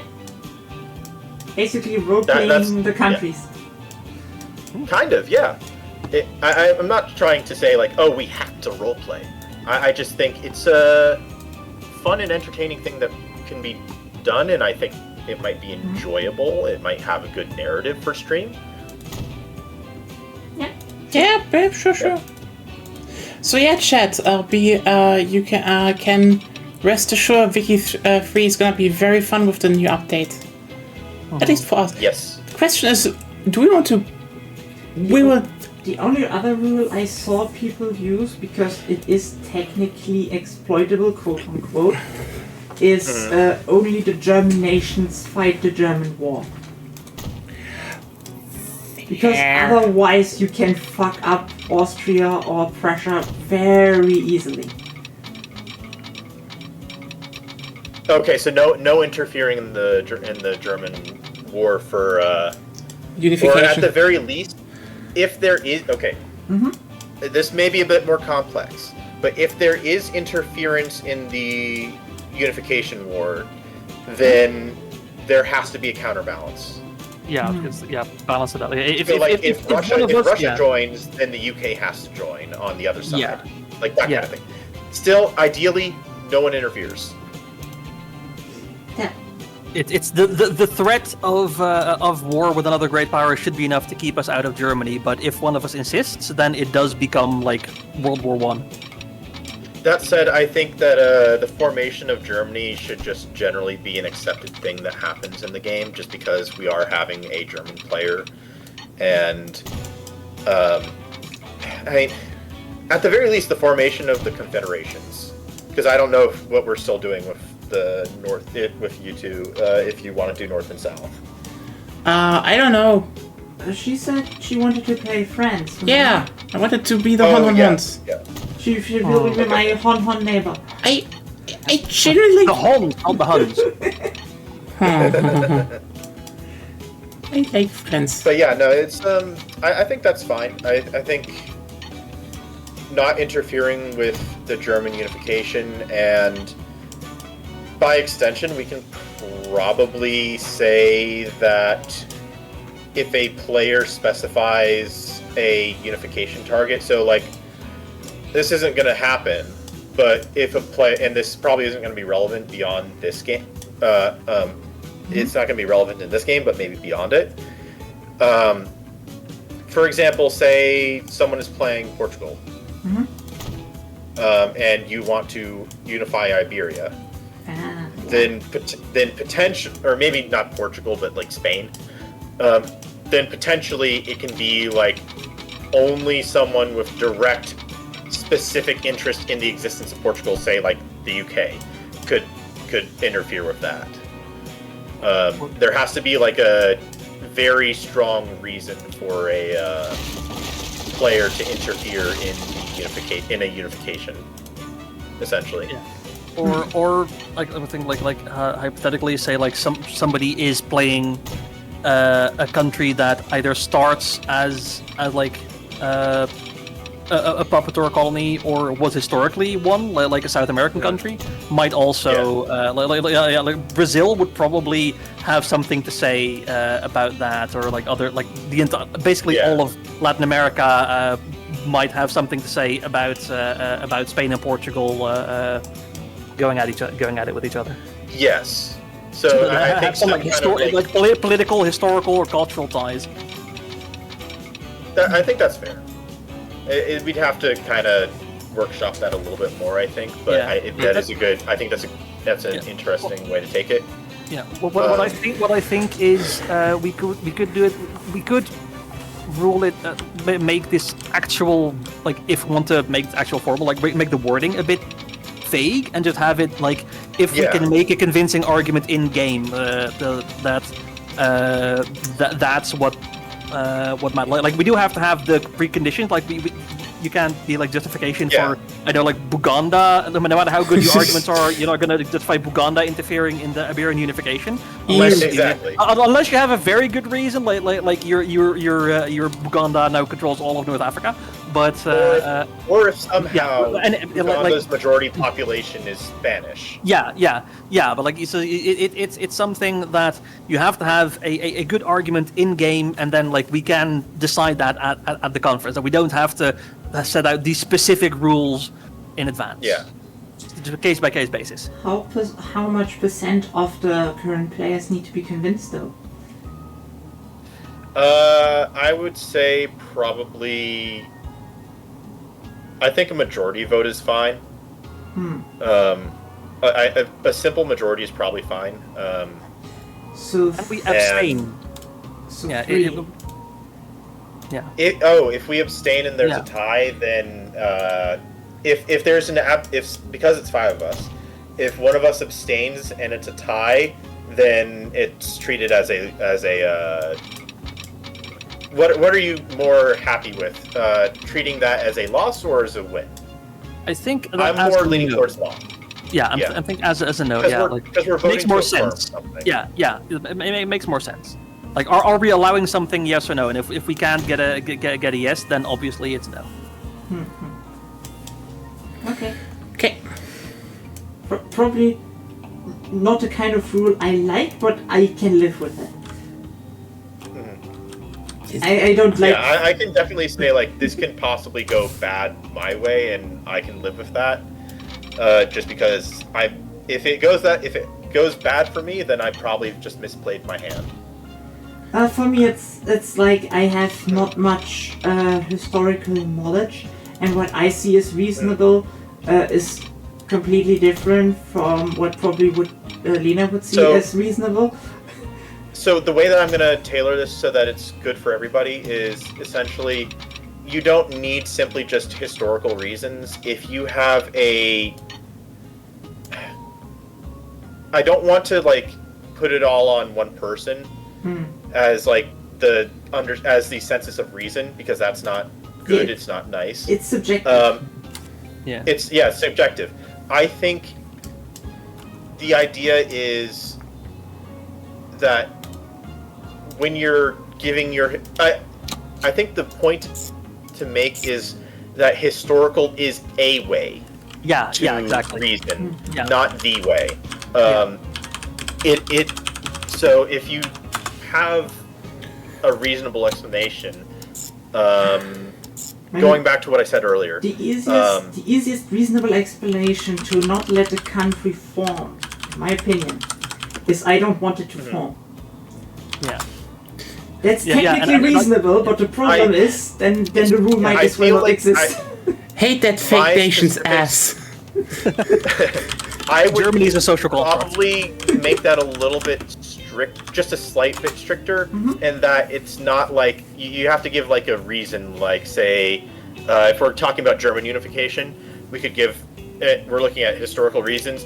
France doesn't want German unification because Germany has can be threatening to them, is on a border.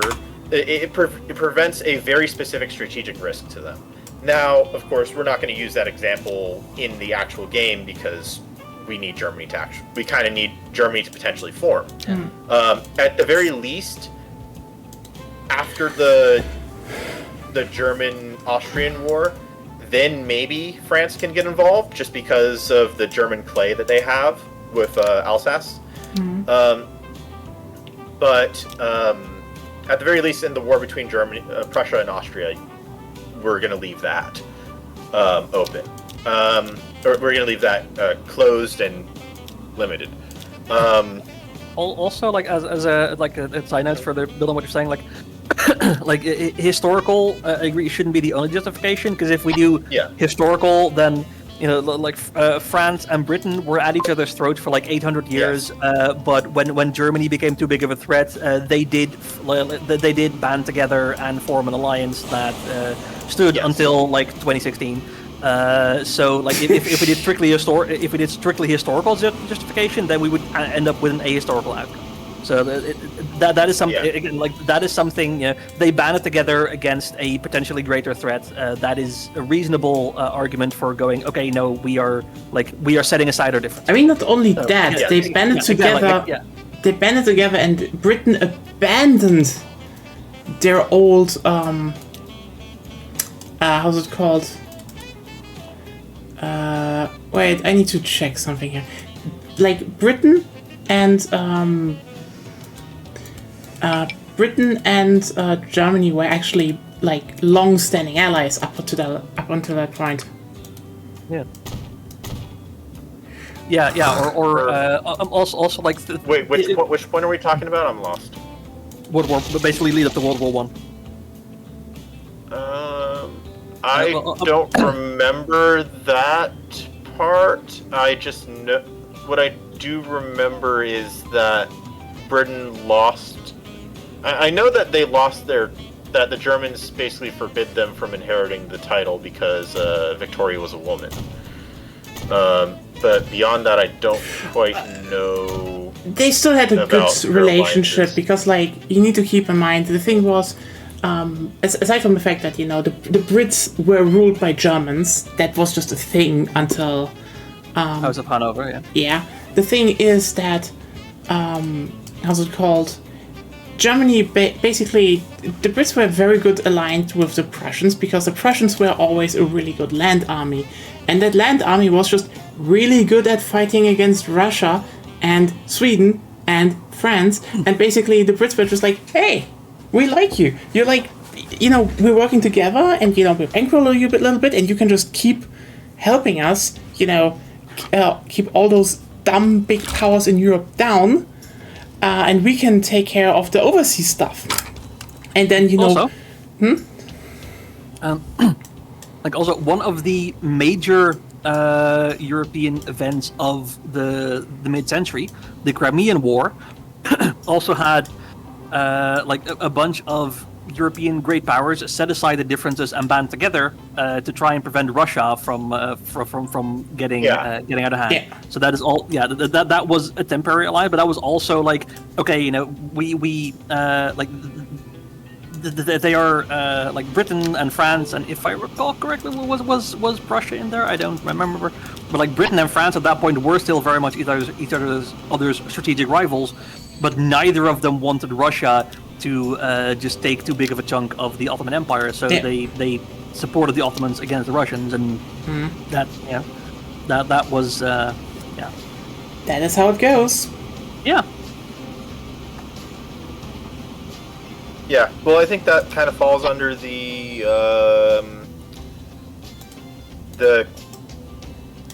idea of strategic threat coalitions. Yeah. That I had mentioned earlier that I hadn't really expanded too much on, but I just mentioned it lightly. Mm-hmm. But that's something that can be conference discussion. Yeah, I agree. That's what I'm yeah. Sounds good. Also, and I'm thinking, during the conference, how much, if any, quid pro quo are we allowing? Like if Agonia brought up that like what she considers historical and what I consider historical. Can might we be just the same. stop here for a second? Mm-hmm. I know you like talking about this, but this is still a stream about trains and other stuff, and you keep talking about rules for a potential game next week. Build trains. No. Yes. If you want no. The goal is a railway network all across the world. You all are just very bad liars. Boo! Have you met us? Boo! I met Zep. What? What am I lying about? Oh. I'm being upfront. I'm I said, saying have I you want to met talk us? And about she the said rules. she met you. Yeah, I said, have you met us? About like because we keep talking about rules, and she said, yeah, she met you. So. Which isn't wrong. It's true, yeah. Mm-hmm. I just want to point this out again. I to be fair, never said anything wrong here. But well, you implied something wrong because Zep is the only one of us three who didn't say anything about we have a righteous cause to talk about it. He just wants to talk about it. What is your problem? He's honest. No, I mean with the game. With the game, I don't have Dumb a shit. Fuck. No problem, What? okay. They are connected, you dumb game. Literally, what is your problem? Logic issues. You know programming a bit. You should know.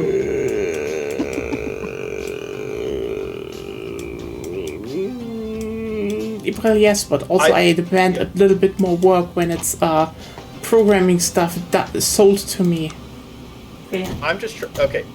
I'm going to be upfront. I'm trying to do this because I want to make sure that all 5 of us have a fun time and have, understandable. Like, an interesting and good experience for the stream. And so I'm trying to do this while keeping Agonia, you, Lena, and myself, and Ruben all in mind when trying to make these. No. I get that. Get things organized. I get that. It's just I'm building such wonderful railways here. And we're looking at them, or at least I do. Yeah. We're looking at them, and if you want to interrupt and have us take a moment to to talk and look at the trains, then we can. I just would like to kind of get things kind of organized. Yeah. Too much slope. Too much slope. Then slopend. I enjoy looking at the trains on the side, but like there isn't a whole lot for us to talk about with regards to the trains. So we can talk about the trains in general. Yeah, like I said, we can build a railway network all across the world. But like also like we are together now, like minus Ruben. What other points between now and next Friday are we going to have this opportunity to sit in voice together and discuss in real time? Because discussing this in voice is a lot easier and honestly better than doing it over text. Because over text, I know, like, I know that for me at least, I have a horrible tendency to write these massive text walls, even if I don't mean to. So that would just get out of hand real quick, get impossible to follow and clutter up the group chat. Also, it's a lot easier for me to gauge. It's also a lot easier for me to gauge people's reactions and feelings towards a potential rule or whatever. If I'm in voice chat and I can hear, and it's easier to compromise and also add on to something and explain, saying like, these are the reasons why I'm doing this. If there's a better way, if you guys have a better way of thinking through something, then that's what this is for. Yeah. So I'm sorry. And I get your frustration. I agree, but like this is sort of the opportunity. Chat, help me out. Otherwise, we would need to organize the same discussion later and. Oh no, the horse. I mean, like it's possible, but. Is it going to happen? That's the thing. Like we have this opportunity now. Mm-hmm.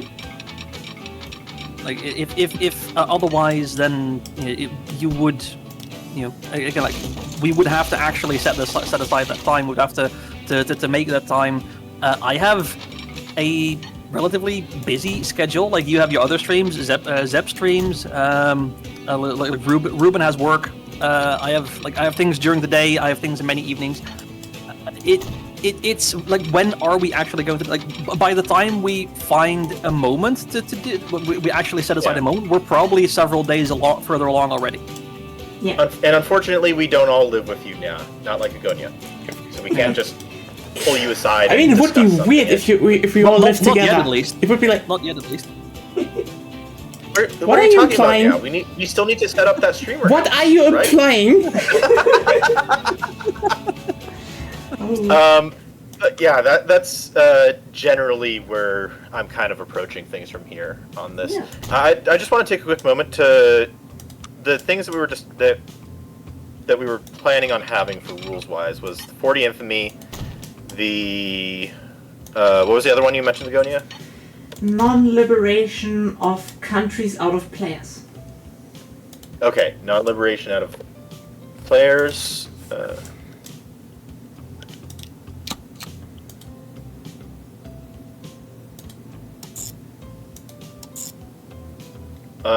And then the thing we talked about for the conferences, was that something more like, I guess. How would we word that?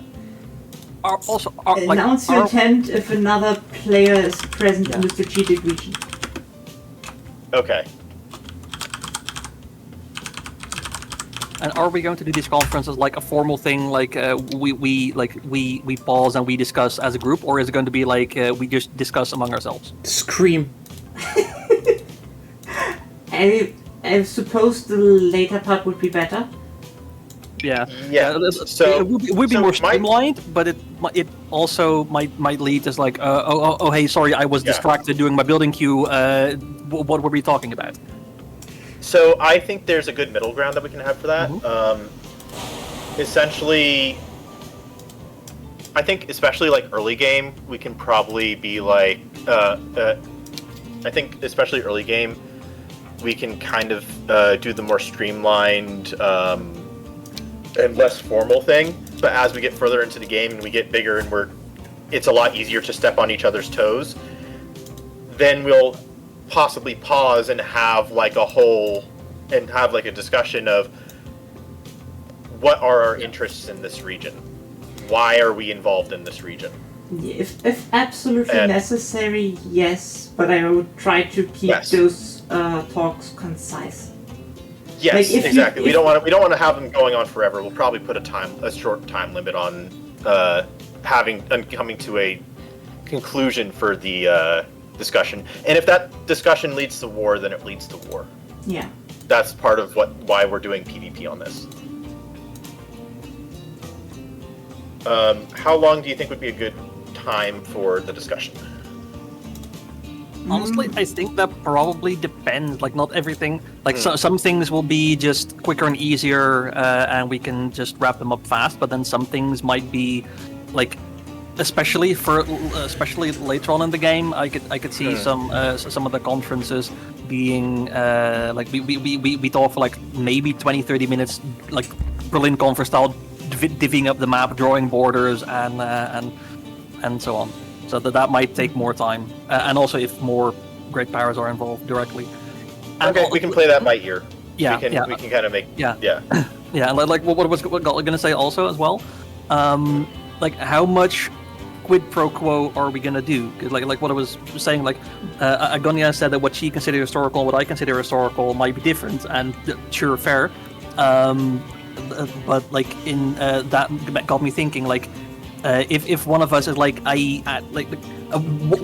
how much horse trading are we going to allow? Like how are we going to convince each other like in for whatever reason we support or oppose something, are we going to be able to sell things to each other, like concessions or whatever? I mean, you can set up in exchange for agreement. This is where I think the thing that you mentioned earlier about the quid pro quos, I think that can come into play here. So let's say Agonia wants to expand into what's a good iron place? I don't know. So some place with a lot of iron. You know what? Let's say Agonia has done Beijing and she wants to do Shaanxi as well. Okay. And she's reasoning she wants the iron there. Yeah, she reasons I want the iron there. Can someone is somehow directly related to this, and they need something? Agonia could say, yeah, if you, and not in like a whole do this or else, or like concede this point to me or else I will oppose you thing. It's more like, these are my interests in the region. I want X item, and Agonia wants Y item, but it's in that province. Agonia could provide some of that from her market into your market via manual trade route. And manual trade routes are still a thing, right? You can still set a manual trade route. It's contracts between countries. Yes. You can just use the treaty system in game. Yeah. Well, that's the thing, is we'd use the treaty system in order to we'd agree to use the treaty system in order to provide some kind of small compensation in exchange for like I may be encroaching a little bit onto something that you may not want me to go into, but how about some nice goods? Yeah. Kind of like that kind of thing. Yeah. Okay. Yeah. Because I'm already thinking of like a very concrete example, which Agonia has also mentioned earlier. Like she basically always, as soon as the opportunity arises, Goes for Gaza. Yeah. You know what? Yeah, I would. So Okay. in that exact Can I say example, one thing? Can I say one thing? Yeah. Yeah. How about we just treat Gaza as a free-for-all? Whoever is there first, that's it. By the way, for everyone who's new and doesn't play Victoria 3, Gaza is a small nation in South Africa.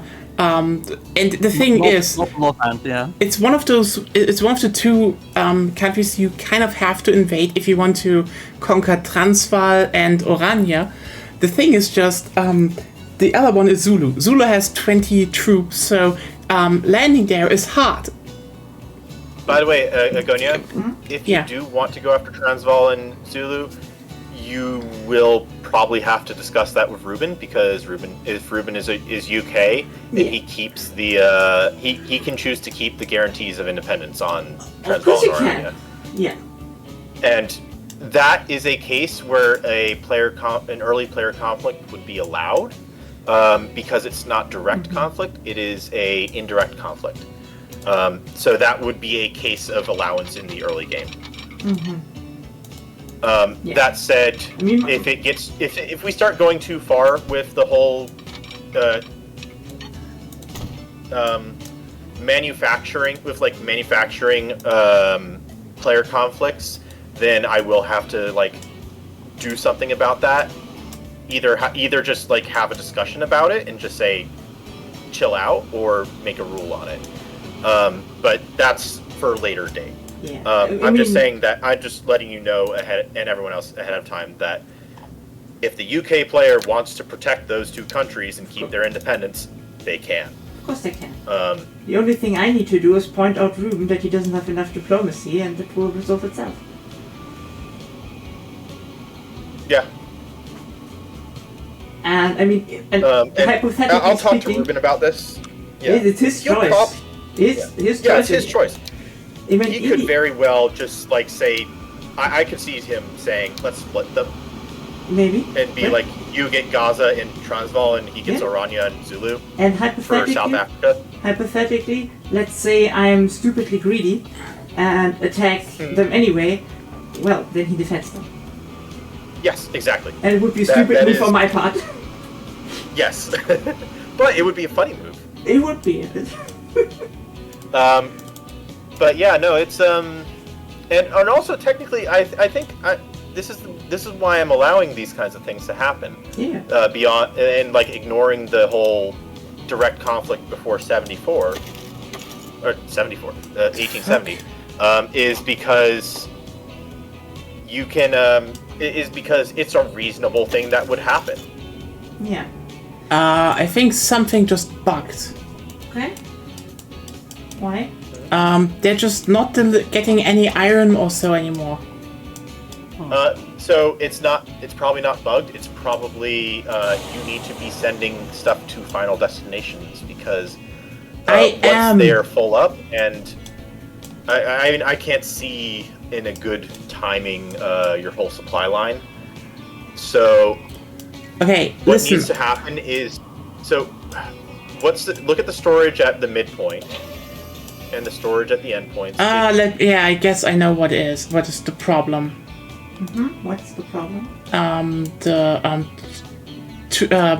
Machine. Okay. That is stupid. Full sentence, please. The machines are just full, apparently. So. Okay. Yeah. But you need to send the machines to a city. And once that stockpile is empty, then they'll start opening up more more stuff. Your you can't just infinitely deliver coal and iron to a steel plant. You need to send that steel somewhere, and then you also need to send that whatever that steel makes to a city, to a final destination. yeah, that is okay. how economies and business and transportation works. Yeah. You just neglected a part of the supply chain.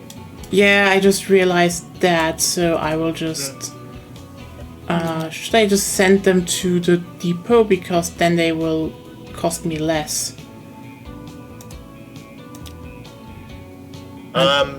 So honestly, it doesn't really matter where you send them, because the only things that are relevant are because basically you're compensated for the entire distance. Zep, should I send them to the depot or not? To the depot? Yeah, so they cost me less. Then I will do that. Oh, the trains? Yeah. You could just. I will send because you they're don't not. need to send- No, they're not transporting stuff right now. So Well, I if you will- just have them stop in place, then they'll be fine. They'll still cost you a little bit, but they'll cost significantly less than if they're running. I will still put them in the depot. Let's just say it makes Okay. more sense. Yeah. You still pay for because you still own the trains. You still pay for them. Yeah, I know. It's while just they're I in the don't want to depot, have but the yeah. big. You need to. That train is too far along the line. In the like, you need to send it back to the station, and then because it's on the switch.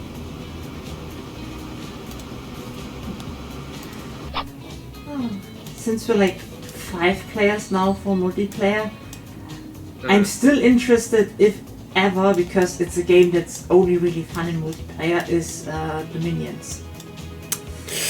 Oh wow, yeah, the minions would be interesting. Dominions is so I think I've heard of it.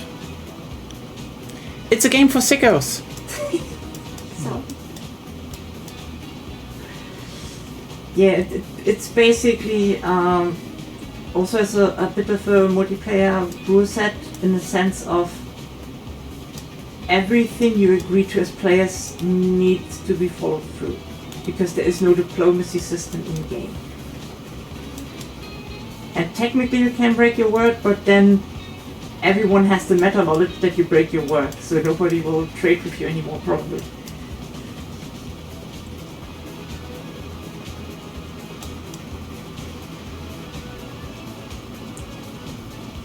Okay, so just quick thing for the rules. I wrote down for rule number 3: announce intents before actions in strategic region shared by another player. And in rule 4 is reason to, or I guess I could make it rule 3B or 3A or whatever. Reason to the group when there is an objection during rule 3. So when you announce your intent in a strategic region that is shared by another player, if that player has an objection that they want to say for that, then that would open up discussion. And that's what rule 4 would be. Yeah, and that's where you kind of like have your discussions of being like, this is what I want, this is what you want, and so I will allow this to be a not unfavorable situation for you. And of course, as always, the threat of war can always be a thing later on. If diplomacy breaks down, it might happen. Exactly. Okay, I think that the 5... I'll post the 5 rules, and we can kind of like think through them for the next over the next week. And that's the end of this. That's the end of the rule discussion for tonight. Cool. You just spent over like nearly 2 hours on it, probably. But it was necessary. How You about could have done it after the stream. okay? Here's a fun. I'm probably gonna relax, lay down and relax after the stream. Good night. Yeah. Here's the fun thing about Victoria. They will have new train models for electric trains. Oh yeah, true. Oh yeah. The best update. Train update.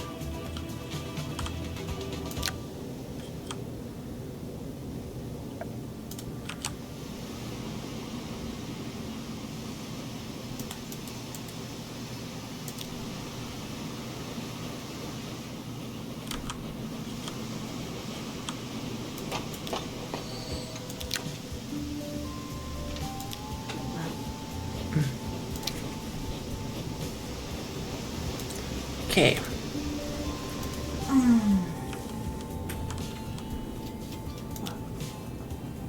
I'm going to the toilet.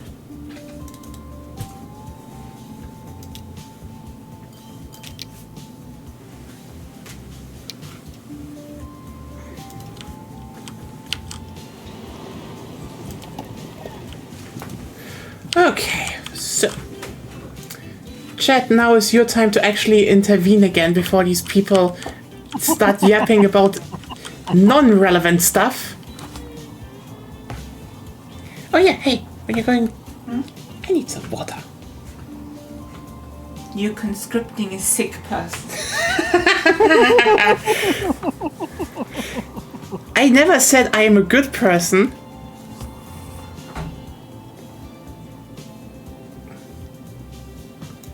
Okay. Seems like I still need to catch up on everything.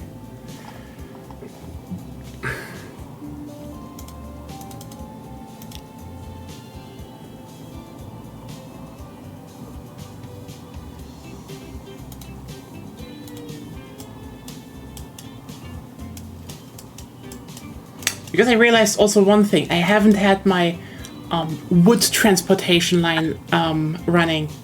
Should have done that instead.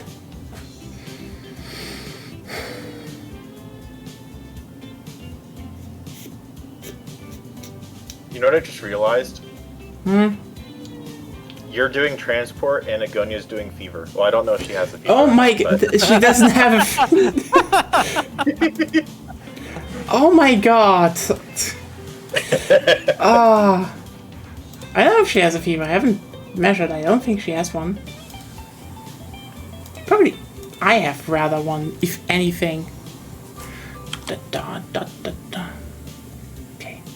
My earnings are positive again. Bit.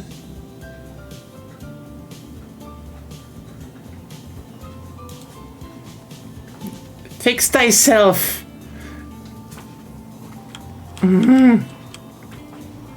Thank you. Okay, I'm generally a bit pissed that my railway lines are not transporting as much. That is stupid. That should actually happen. Hello. The industries need to ramp back up production. No, I mean my passenger. Oh, passenger is passenger. I forget passenger specifically, but it's part of it. Yeah, part of it is destination, but part of it is also economic activity. You're not going to be like you can't just. It's not. It doesn't scale well when you are just building passenger stuff. You need to also be supplying that city with jobs and economic activity.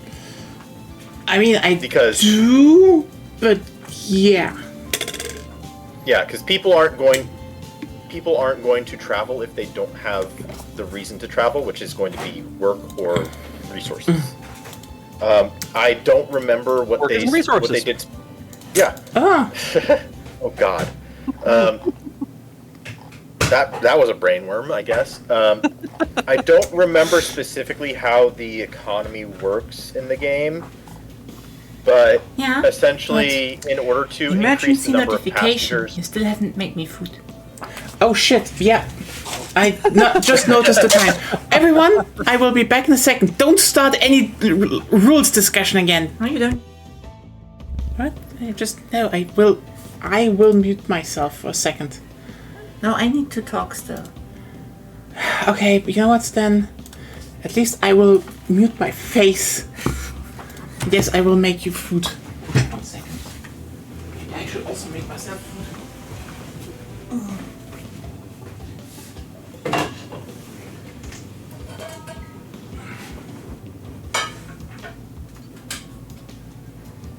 So about them rules. Oh, I'm back.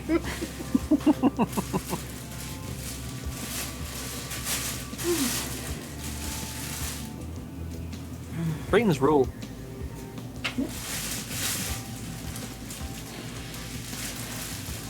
Well, what do you all think would be the best prestige goods later? Ooh, okay.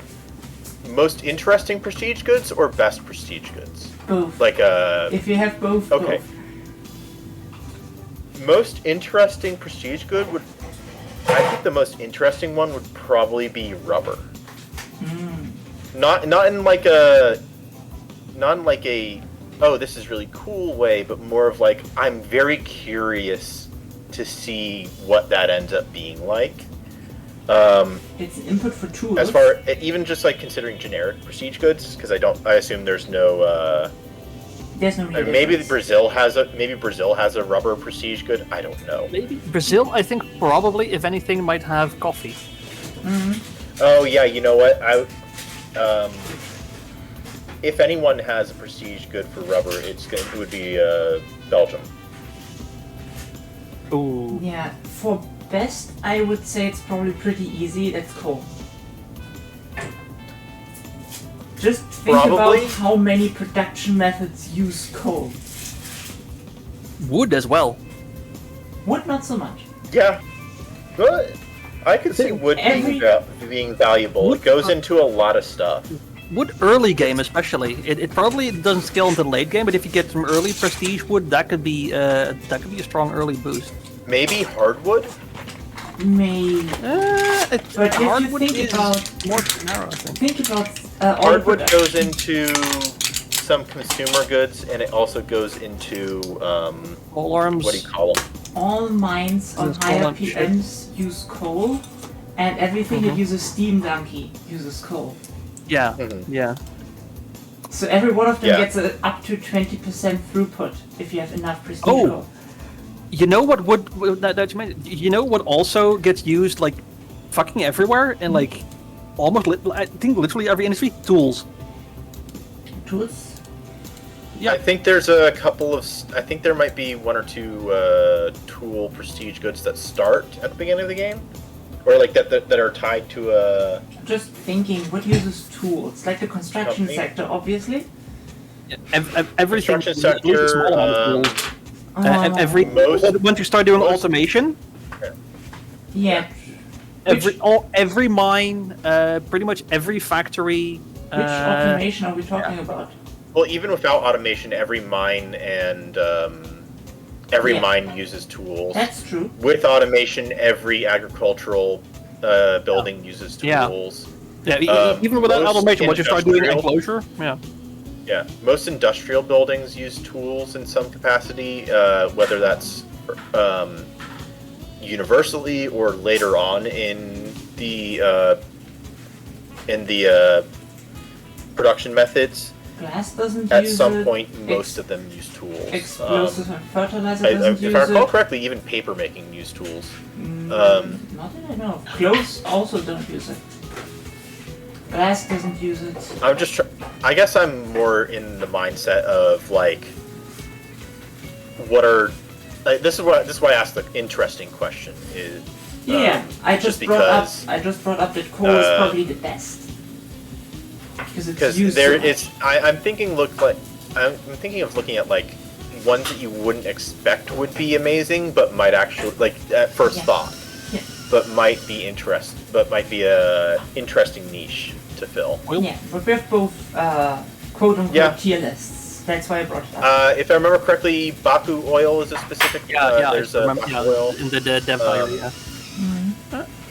I think dye maybe for later on, especially not a If massive you're thing, but it going would for a be yeah. consumer economy, then dye Yeah. is definitely a powerful one. Yeah. I could definitely see, and consumer economies is probably going to be really strong for trading countries. It's actually one thing that I'm directly considering with, because as I usually do a Portugal game to kind of like get a sense for the where the game is. I'm very curious how the agricultural goods are going to be outside of like wine, because I know that wine is specifically something that they focused on with regards to champagne. They also I specifically, think sugar maybe. they also specifically Ooh. talked about That- like livestock farms being buffed and more efficient. So. Sugar is an interesting one. Yeah, 'cause Yeah. it goes directly into pops, but then also into food industries. And Yeah. chocolate for troops, so it's a military good as well. I don't think, That is- as far as I know, military only gets bonuses from small arms and Yeah. artillery. They said that in the comments down below. Okay, The others, that makes sense. the yeah. others don't make extra benefits yet. Do they at least That get makes like sense. efficiency Or I think is there's that. As far as Yeah, I know, the- no. But even then, the efficiency would just be like minute stuff. It wouldn't be Yeah. like massive, like say the guns bonus. Yeah, but like the thing is also there's always pretty much always going to be demand for sugar, and you can if you sell it abroad, like any country that uses chocolate would benefit from your stuff. So that could be something. It probably wouldn't be a huge thing, but it would be something that you could reliably sell.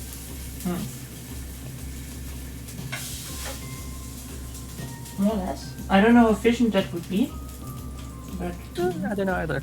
We don't know we don't know the exact numbers yet, but that's something to think about. What's the question again? I missed that. What you said, like the like what, like still trying to look. I'm looking at the list for like what, and trying to, like you said, trying to figure out what could be an interesting prestige good. Oh no, wait, whales isn't one. Isn't a good. Whaling is meat and Oil, yeah, meat and oil. oil. also they changed consumption behavior of pops regarding meat. That they Yes, I did prefer. hear about that. That's good. Is it just regarding meat, or because like do they It is consume meat. fruit? They say they consume less grain and more meat. At least preferably. That's interesting. Also, maybe fish, because not as something, again, as the same as with wood, not something that necessarily scales well into the end game. But if you get it early, that could be a pretty good growth market and something for the early game at least.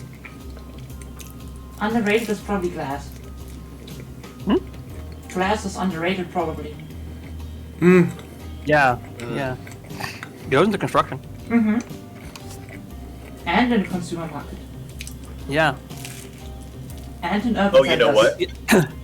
If you are Argentina, go for cloth Oh, as prestige good.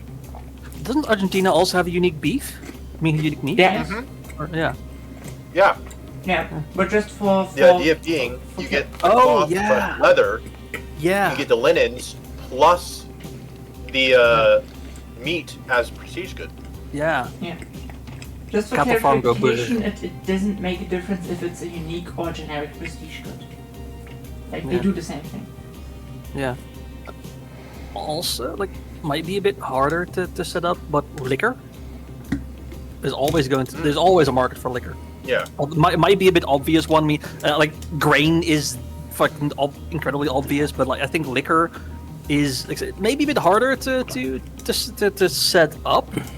But it could be, like I said, there is always going to be a market. Also, There's always You probably a have a market. better chance with you might have a better chance with groceries. Yeah. Also- I'm looking at the wiki now as well, and for the obsession chance, most consumer goods are 1, but liquor is one of the ones that have an obsession chance of 2, so it has a better chance. That's another thing, like with tobacco and wine and opium also have an obsession chance of 2. Opium's But obsession- liquor, the market is just much bigger. If you do get liquor obsessions, that's going to be easier to get basically. I think they said they're making it easier for obsessions to form as well. Yeah, especially Yeah, opium. that'll be good because Which I is- never really had them be much of a factor. Yeah. Like, Yeah. Opium will also get a separate buff to even make more sensitive, which makes sense. It's more addicting. Yeah. But also, I didn't know if you catched it, but glass also goes into Yeah. urban centers. yeah. Glass scales real well then, yeah. Especially when you get plastics. Glass becomes so much more profitable.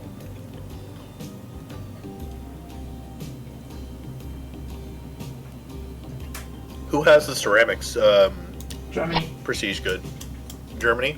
At least we know they Germany have and one. Austria have at least unique ones there, yeah. Bohemian glass and Meißner porcelain.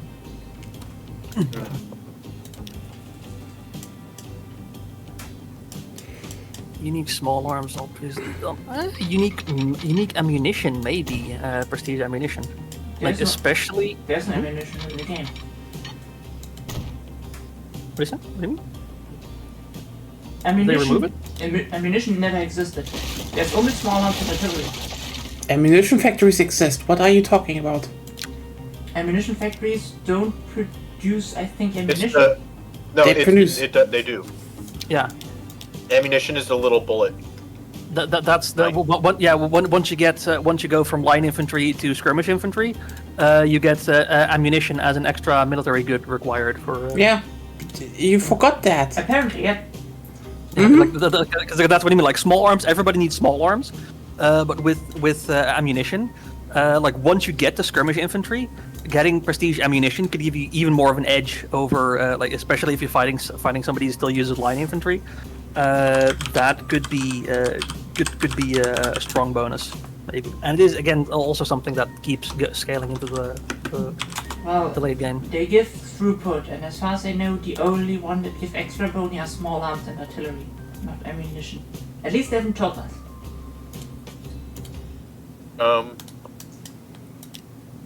Well, basically everything in the military that's like late game tech requires ammunition.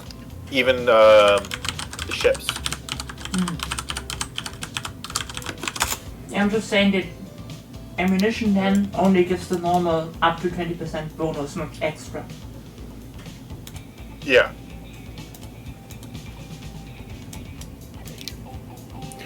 Okay.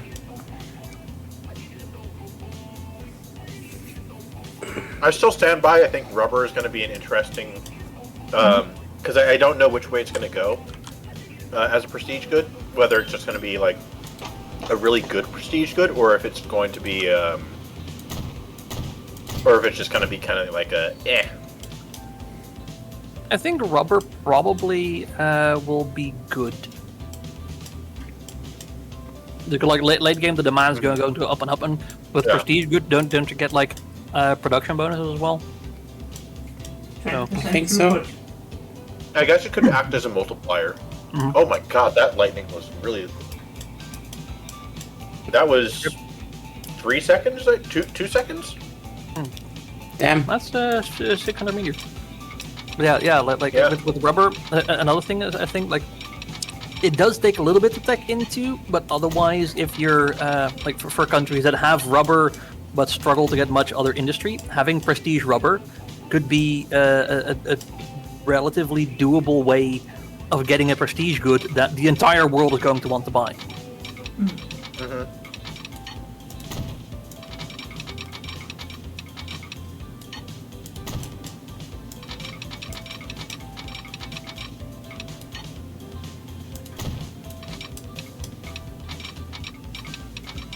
I wonder, are they making any changes at all to automobiles?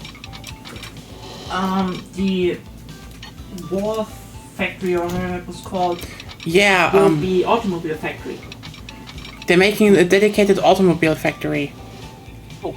And planes. Okay, and I like tanks. that. I like that because it makes more sense. Yeah. Plus, it means that you don't have to sacrifice engines to make automobies. Yeah, and I was gonna say that You as well. still like, I think- use engines, but you're not Yeah. like sacrificing production to make them. Mm. Yeah. Yeah. Like that's kind of related. That's one of the things that I liked about playing Realms of Exeter. I haven't done that in a while, but like one of the things they did was they reduced the incidence of that. Like, oh, you have a more advanced good. Well, you can produce it now, but it reduces the production of your basic stuff. And, You guess where they got the idea from? They literally said in the dev diary it's from that mod. Neat, cool. Yeah, but yeah, like, I think engines might also be a solid prestige good. Probably best or second best with coal, if you ask me, because Yeah, you use it for so much. Yeah, Especially like automation, all uses it, so all Yeah. of them can benefit from 20% throughput. yeah. Yeah, and like I said, I do maintain that I think tools are also going to be really, really good for the same reason, because tools, True. Yeah. everything uses tools. Now, is it like so the production efficiency Mm-hmm. for the tools as an input for the prestige tools as an input good, is that going to be stackable with other inputs? We'll have to find So out. like, I can't recall that they clarified that. So I mean, maybe I'm misunderstanding where the efficiency goes, or It's like not where the efficiency. numbers apply. It's not efficiency, it's a throughput bonus. Oh, through. If, for example, you have, let's say, prestige iron, and 100% of your market consists of prestige iron, then, in their example, tools would have a 20% throughput bonus. Now, if that now Okay. stacks with other input goods in tools, that I don't think they have clarified. Yeah, that's the big Yeah. question, because that also kind of ties into what I was saying earlier, where it will change what you want to do. Because if it does stack, then it might make sense to specialize your economy onto that one production chain. But if it doesn't stack, then you want to diversify. Or rather, those become the more optimal options of the two. Yeah. I still think it's probably good to diversify, Well, just because there's more stuff that you can do economically to other countries. Technically, yes, but So if, you could- but if yeah. they stack and you just go for the construction sector input, you will win. Simply because you I outbuild wonder if it other might make countries. sense to. I wonder if it might make sense to limit, or to limit the effects that prestige goods have on construction, Would be a good idea. whether directly or indirectly. I don't know. But first of all, we need to find out if they even stack. Yeah. Yes. I have We have to find out I have an assumption of how they probably work, but we'll have to see how it actually does once we get our hands on it. Yeah. So, anyway, let's get back to some interesting stuff. Because Are 53 talking will about be. prestige goods not. Is talking about prestige goods not interesting? Oh, enough for you know now? what? It is interesting, but I do want to do that when we are finding out about the prestige goods, and not when I don't know. Theory crafting, but we don't know anything. A few things we know. The one point, yeah.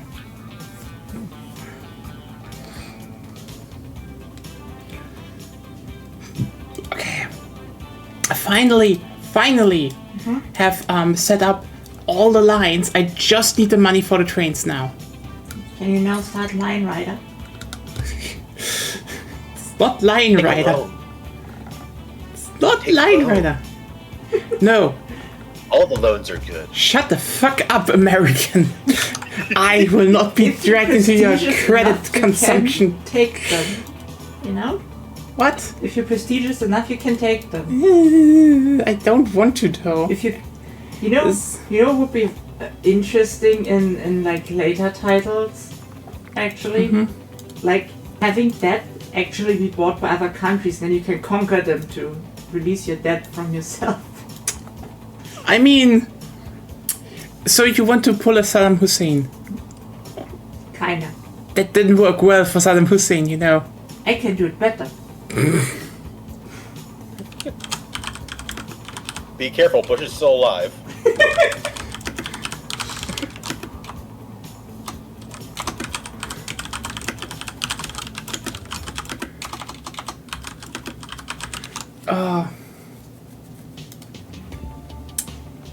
I think one of the funniest. Okay, here's the thing. Preamble. It was a war. It was horrible. There's a lot to talk about that. It was still kind of funny that Saddam Hussein just thought he just wouldn't be attacked. Yeah, he was kind of stupid. I mean, he kind of banged on the. At the very least, I might be misremembering things correctly, but at the very least, the first Gulf War was not a contentious reason. It wasn't really like the thing is what happened before, with him being armed up by the USA, attacking Iran and all that. There was like the thing is the moment they invaded Kuwait, he was just like, you know what, the UN will probably do nothing because Russia will block it. But surprise, Russia was at that point, in the whole falling apart state, and also the Russians really didn't care a lot. They were more like, no, you did just invade a country. Why Well, should also we the bank? Russians saw the Middle East. So also the Russians saw the Middle East as like interfering as the like they saw it as the graveyard of empires firsthand, and so they were like, hey, you know what? Whoever wants to interfere with that, it's if they want to, they can. That's their own grave. I mean, in that regard, it wasn't, but it's just like, you know, if you just bank on, oh, the Soviet Union will just block it, and like, my man, for that to happen, you have to have good relations with the Soviet Union, so, you know, they might back you even. And And second for that off, to happen, you have to have a Soviet Union. Yes. like, here's the thing, if the if Russia And / technically Soviet he was- Union, Technically, even though he turned around in his attacking stance, he was indirectly still working with the USA. So in the end, Also, yes. If he wanted to bank on that opportunity, he should have opened up discussions with at least backdoor discussions with the Soviet Union before he did his invasion. Yeah. Like that is a failure on his own part diplomatically. Like he was diplomatically inept. That was his biggest problem. Oh, that is 100% the case. Like, it's which is a good thing because the guy attacked countries. Yes. yeah. It's just, It I'm is a just good going to thing say, that he if you're still like, it was the late Cold War, but if you're still in the Cold War, and you know, you kind of fuck up so grandiose that the Soviet Union is just like, nah, we let the Americans and Brits invade your country, and we're gonna be totally fine with that. That's the other fucked misunderstanding that up. he had. Late Cold War wasn't USA versus Soviet Union. In fact, the USA and Soviet Union were actually reconciling our issues. Oh, it was one. Gorbachev was a late thing, yeah. Yeah, late Cold War was the transition period of USA versus Soviet Union to USA versus China. And even then, the Chinese at that point were still more like, you know, They were still like, we don't want to get too involved. We're kind of doing our own thing right now. Don't bother us. also they wanted oil, so, you know. Yeah. And who had oil? Well, not Saddam Hussein if the Americans intervened, but, you know, if they let... Now, ultimately, the best course of action for a lot of people was to just let whoever could provide more stability in the region provide more stability in the region. And at that time, it was the U.S. and not Saddam Hussein, because Saddam Hussein was the one who was going about destabilizing all that shit. The U.S. wasn't doing too well either, but they were the better of the two options at the time. It's just like... Wait, what the fuck is going on now? Okay, describe your problem to me and... No, it's just, it's not producing planks anymore. Why? Which one is not producing planks? The and what sawmill. is the supply chain like? It literally gets supplied by 3. So what's the problem? Your sawmill isn't producing stuff anymore, or your sawmill doesn't get stuff anymore. Hello. You need to look at the my sawmill actual isn't structures. My sawmill isn't producing anymore, and I'm literally But it still gets wood, yeah? enough. Okay. Then What's the next thing on the supply chain? It is the tools factory, and they are producing. They get Is it delivering stuff? Does yes. it have stuff in storage or? It is it is delivering, and it is in the area to do that, and are the tools being supplied? it's not being to- produced because again it's not producing planks for some reason. Apparently it's producing a lot of planks, but the planks are not arriving at the train station. Then you may be fucked up around. Oh, hold on. Go back to your other the tool factory. I think I saw your problem. I just need to wait for the stream to catch up. I'm pretty sure that station is not connected to the road. Oh my Rebuild god. that road. Oh, you really think it? You have to look for little tiny road thing connections. Oh my And god! when you So click the on the station, when you click on the station, it has to connect to the. So like you need to see like the little white highlight. oh, on that both the explains road and so on the fucking buildings that much. it's next to. I need to borrow money for that. Good lord, I hate this. Okay. No, you. Yeah.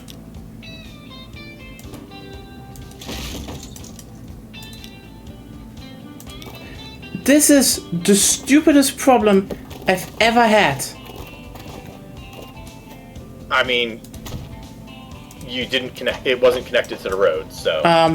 No, it was actually.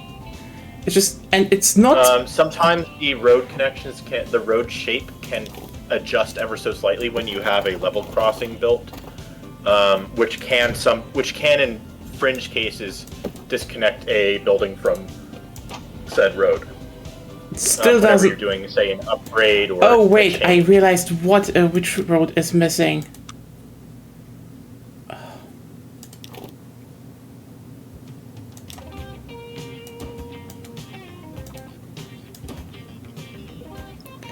Now it's Also, you can always Now see it's that little working. circle. See that little circle on the top of Yeah. your screen, top center. You can always click on that, and it will tell you. It'll be when there's something wrong with the supply chain. It'll tell you, oh, this part's this is the problem, or this is the thing that's going on with it. And Okay, you I can just- and it'll generally send you there to fix it. Generally, Okay, sometimes you'll only see the symptoms, not the actual issue.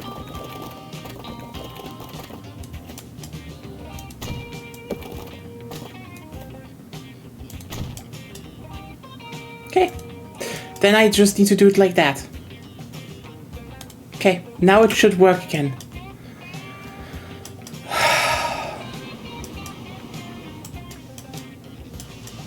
Yeah.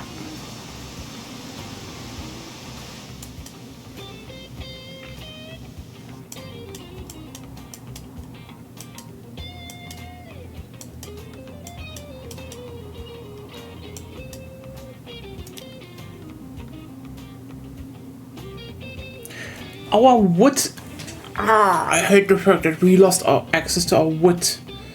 But now we're making profits again. Good.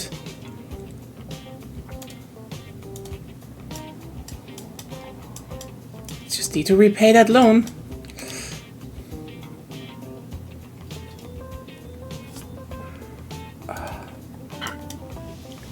There we go. Piling up again.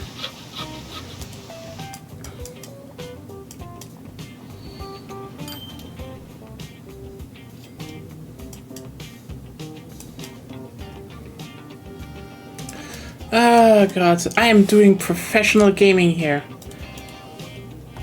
Totally just not fucking up horribly. Is it professional gaming because, or is it just clickety clacketing because you're a cat? Are you implying I like to play with small trains because I'm a cat? I mean, I was implying that you like to touch the keyboard. Clickety clack is nice, yes. I like clickety clack. Yeah. Okay, my Your earnings little are ASMR. positive again. Good. I just need to get this fucking loan away.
Okay.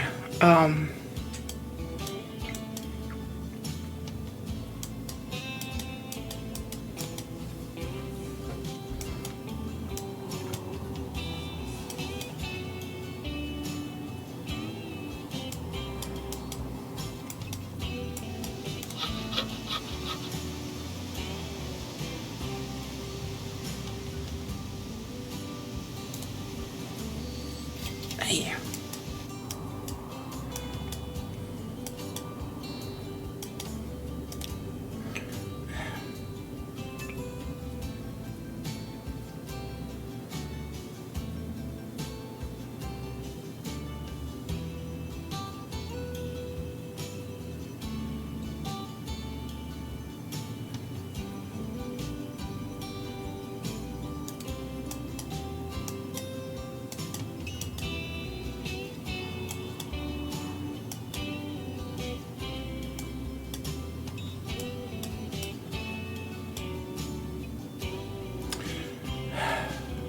Okay.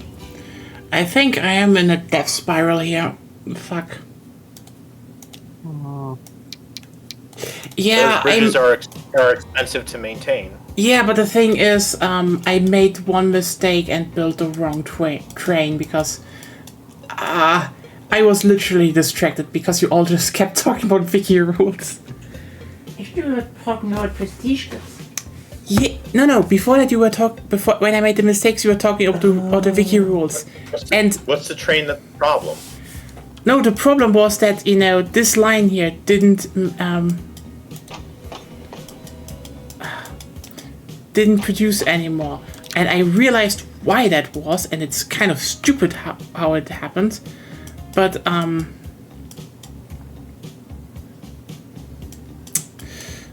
and I will probably just put it onto the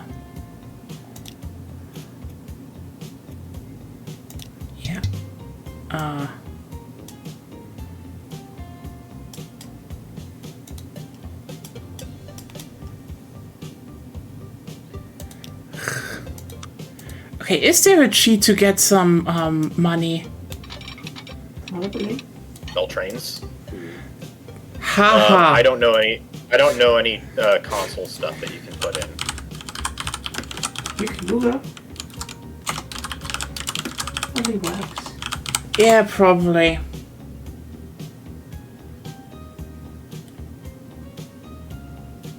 Let me look at it.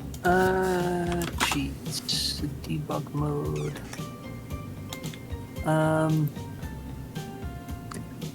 You need to activate debug mode. You need to change settings.lua. Are you? Or toggle the option in the game's advanced options. Oh, okay. Yeah, they added that. You know what? That is something. Before you had to set it as like a launch option for like through Steam, which was silly. Okay, can I say one thing? Cheats should be in those kinds of games. Agreed. Okay, where is it? In advanced. There we go. What was it again? I do miss the days when you can you have to the dev mode, if I recall.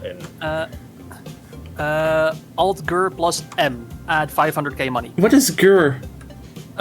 Just Alt M.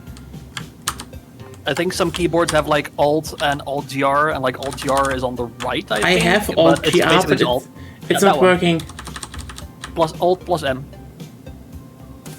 Oh, plus Alt plus M. Yeah. Not working. Alt GR and M, or is what it says here. Doesn't work. Cool. Maybe they changed it. Let me. Maybe. Also commands. Yeah, because this post is a Steam discussion thing from 2019. Maybe they changed it since then. Try the other alt. Someone said.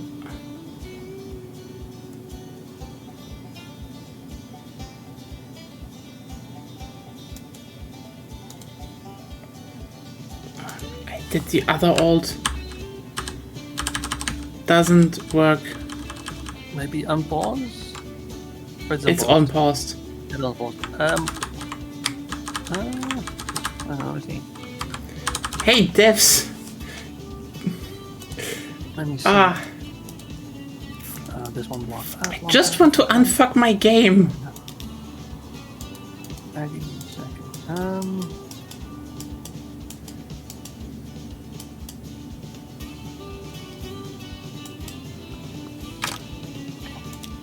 Now.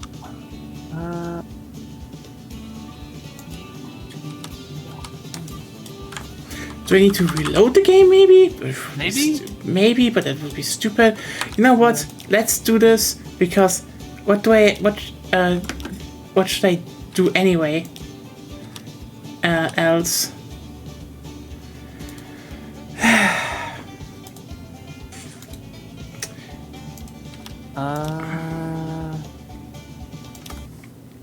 I will just reload the game. Let's see if it works. Yeah. I mean, yeah.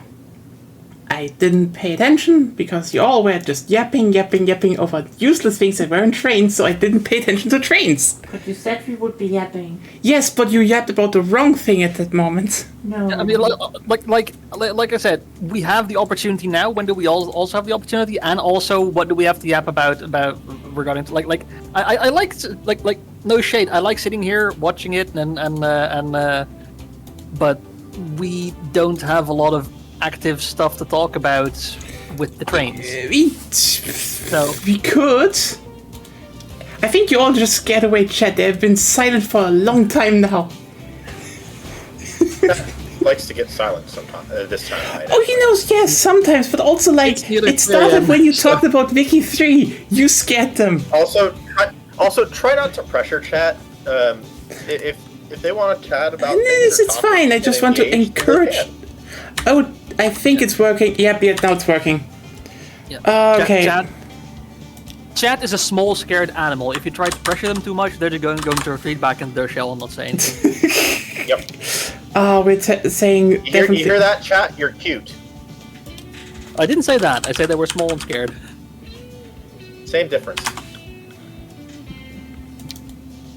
So now to set up all the lines again and fix all the other old lines, because I could have done that before. Well, at least we managed to fix the problem. Yeah. I mean, We help. I dislike how I fixed it. Well, you can't like everything, so.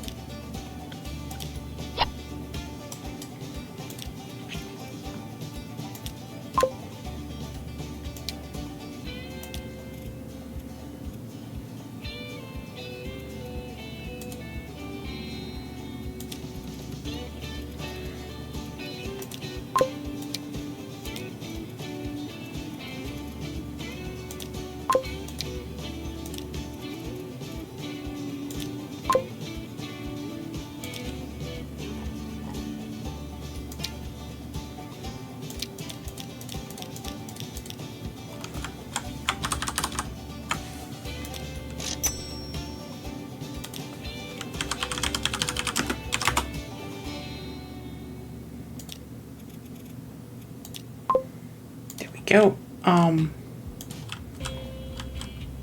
Now for all the trains down here, we need.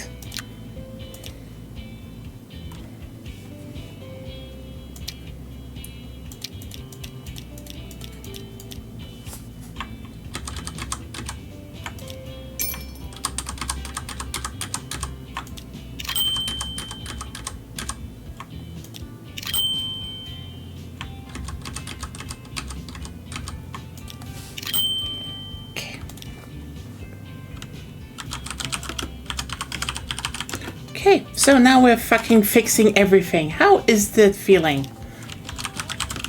Oh, it's wonderful. Yes. It's my favorite part of Transport Fever. Is when Yeah, I and fuck we're something just up and I have taking. to fix it. We're just taking this as. I do sometimes enjoy. I enjoy like the catharsis from after you finish fixing things in the game. Yeah. Yeah, I get it. I don't enjoy the actual fixing of shit because it makes me realize.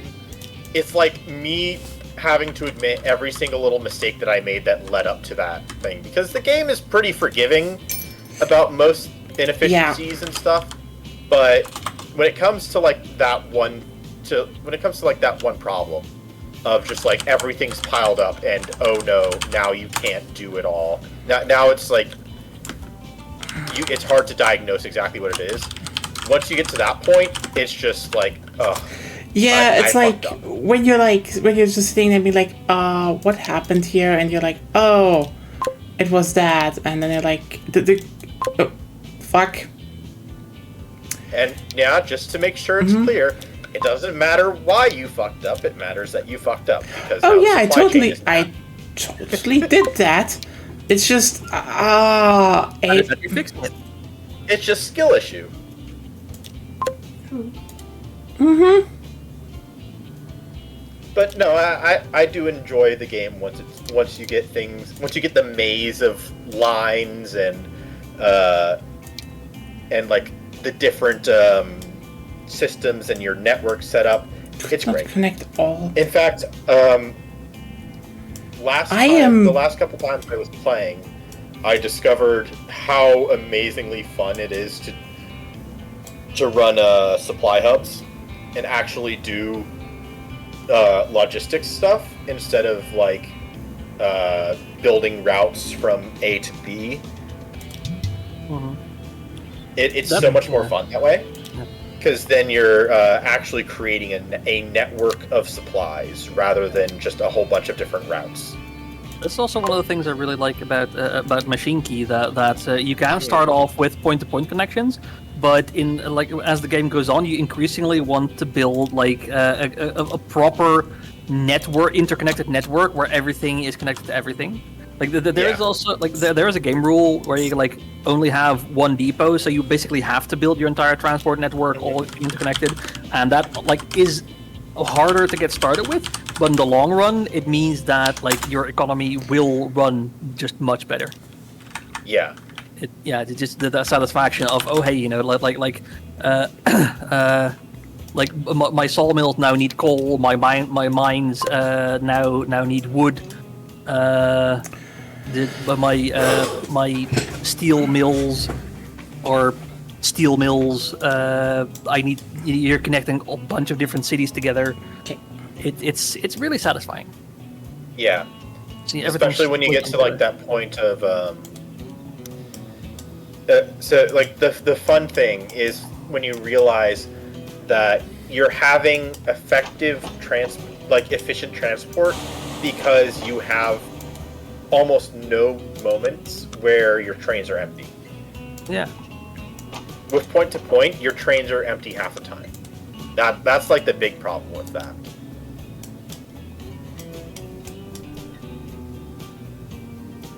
And it's not like that doesn't work, it's just inefficient.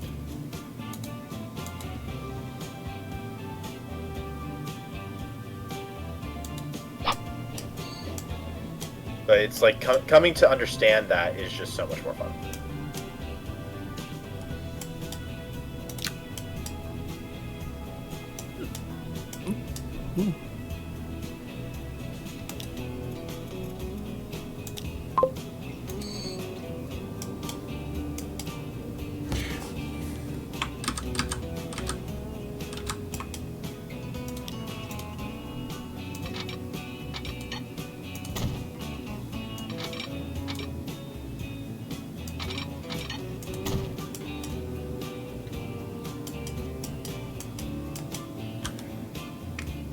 What is their problem now?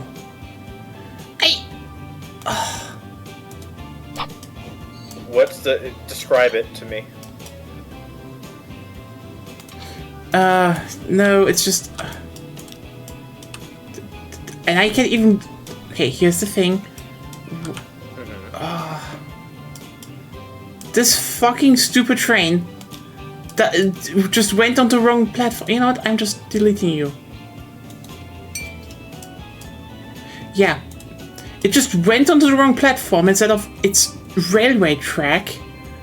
And then just stood there and was like... Was its normal railway track occupied? No, it was free. Does it have? Oh, you need to.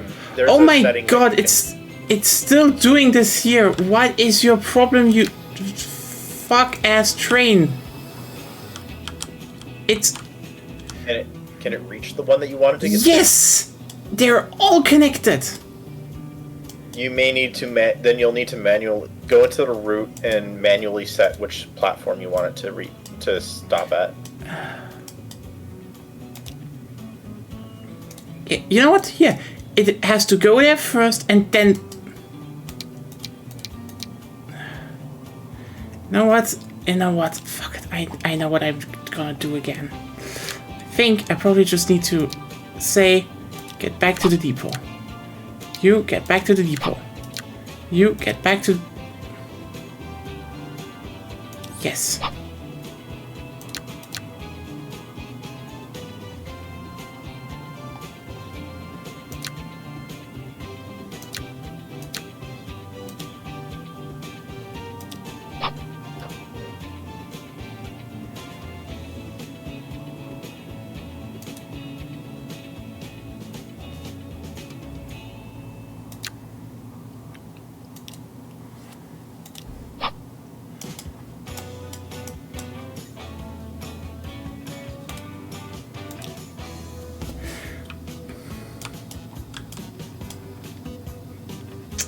You know what just happened? And I realized just what the problem was. What? So this one is working now. And you go to your right track. Yeah, because I sent them all at once. They were like, help.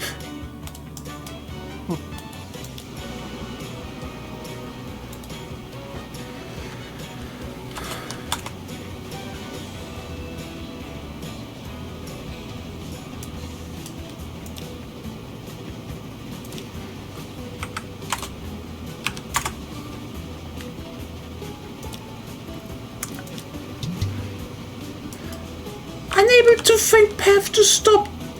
Oh my god. Sounds like your train lines are not good.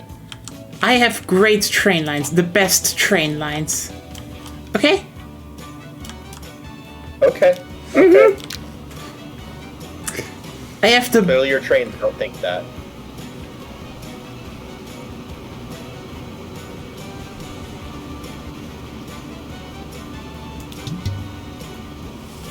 Diagnose the problem. What's wrong? What are the affected areas?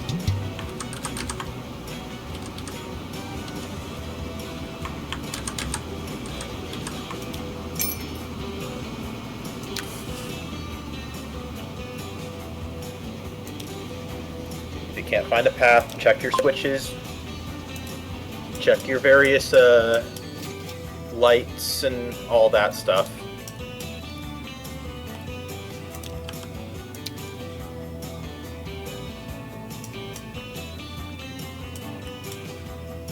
You know what? Actually, the game was right. I didn't connect them. Anyway. There you go. Yeah. It was It's still almost a like great the game line. is a program, and it recognizes things, and if it can't do something, it tells you.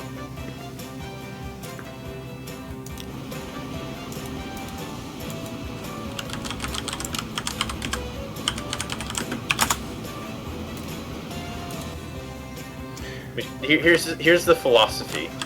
Machines don't make mistakes unless they are physically broken. In which case that is a human mistake because you failed to maintain it. They do what people have told them to do in the best physical capacity that they can. If something's wrong with it, then somewhere along the line a human has screwed up.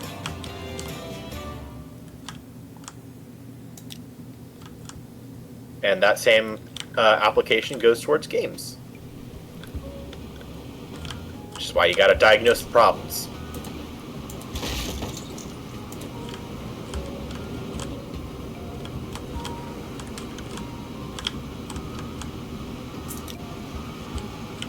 That might be true.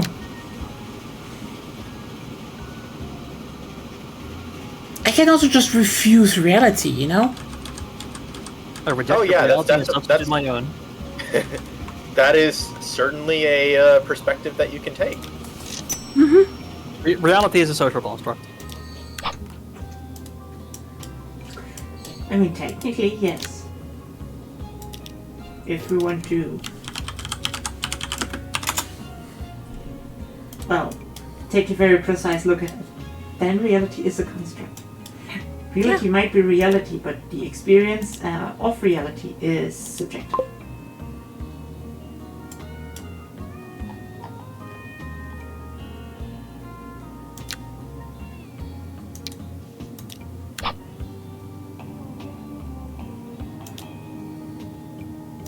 Which leads to the problem of solipsism. Solipsism is fun. Do we really want to go into solipsism? Okay. Do you not? Now. I just had to redo the line.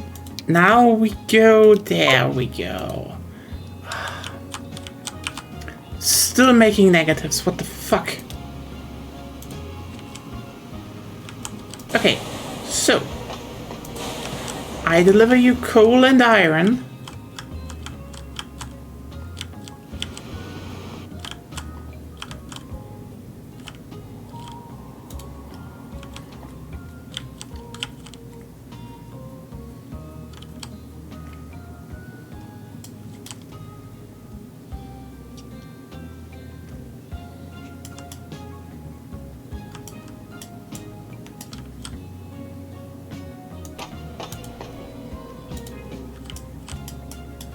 You know what? This should now slowly make some money. Some, not now.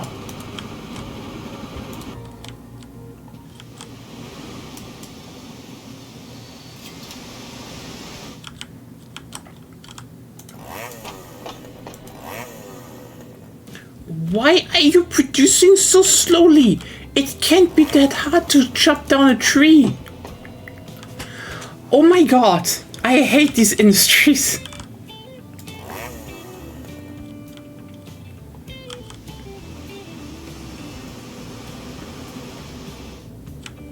Okay. Breathe in, breathe out. Shouldn't be too hard. I know how I can fix my problems with more money. And I simply have to expand my second iron train. That makes total sense, right? The more train, the more iron will be delivered. Yeah, the dev console solves all. Shut the fuck up. I am not using the dev console because I want to. I'm being... I just want to keep playing, okay? Also, I just realized... I just like to say skill issue, that's all.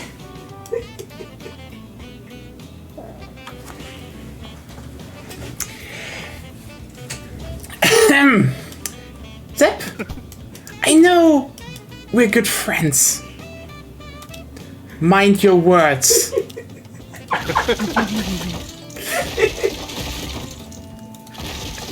For my name is Nyaruko, not without reason. Are you creeping chaotically? Shut up! Yes, yes, and you all Do you know should what fear me. happens when you creep Do chaotically? you need chin stretches? As if I want it from you. Maybe. But yeah, do you know what happens if you crawl chaotically? What? You're staying in place. And what? You're staying in place.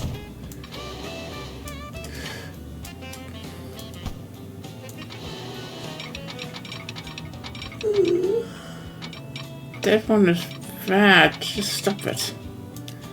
I dislike how you all treat me right now. Okay?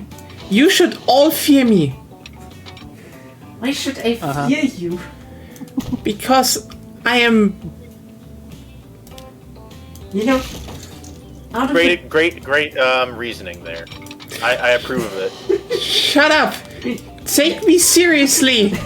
yeah, between you and me, who was told more that people are afraid of them?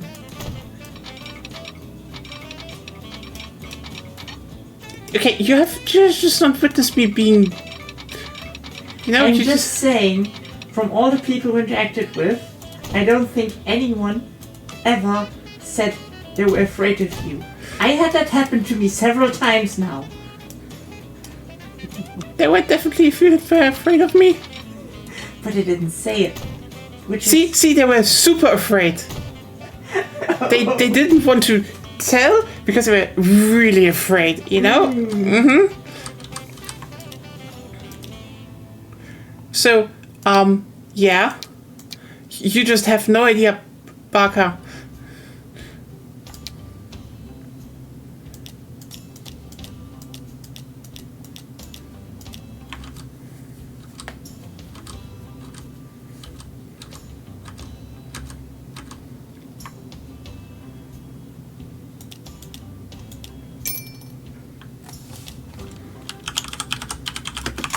Okay, so now everything can go back to being normal.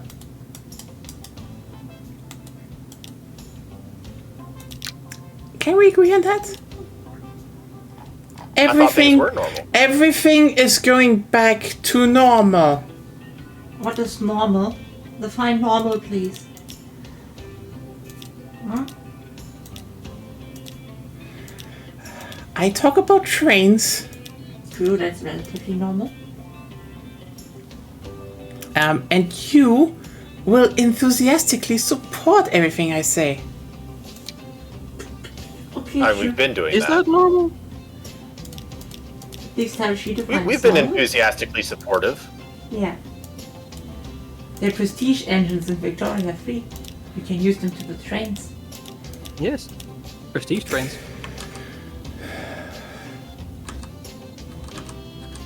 I wonder if there's prestige services. That would be awesome. Yeah, I was That would be thinking that's interesting. yeah, like prestige transportation, prestige services, electricity. I don't think so, considering those are local things. But it would be fun if they had. Are there prestige trains? Engines. Yes, again, Germans. Or sorry, prestige transportation Haven't seen or that. electricity. Yeah. I don't. I mean, I don't. I like I said, I don't think so, because I don't know if it would make that much sense. Probably But- not. Yeah. I mean, the reason I asked that is because those are local goods. Yeah, exactly. Yeah, and they're like electricity. How do you make like more efficient electricity? Well, it's throughput. Yeah, How do you make better electricity? yeah. Electricity would be Nuclear power? electricity would be throughput for electric trains, though. Yeah. Yeah, like that's our transportation. Like, you could have like Orient Express, the Orient Express. Oh yeah, that's Oh, true. yeah. You know what? But- Famous train would make Yeah. sense. Yeah, but I think that if you have that I think there will probably be more like a unique building, like the Panama Canal and such, because transportation comes, like I forget everything where it comes from, but it not just from trains, but also later on automobiles. Yeah. And like I think some other small minor sources maybe. So it's not, you can't really. It do a whole ton with that. Services is just so many things that literally every province in the game pretty much has services. I don't think you could do prestige. Maybe specific provinces with specific buildings, but then it'd be like, why would you even bother? You wouldn't be. You'd have to think like, can they make a generic one of these? I guess would be.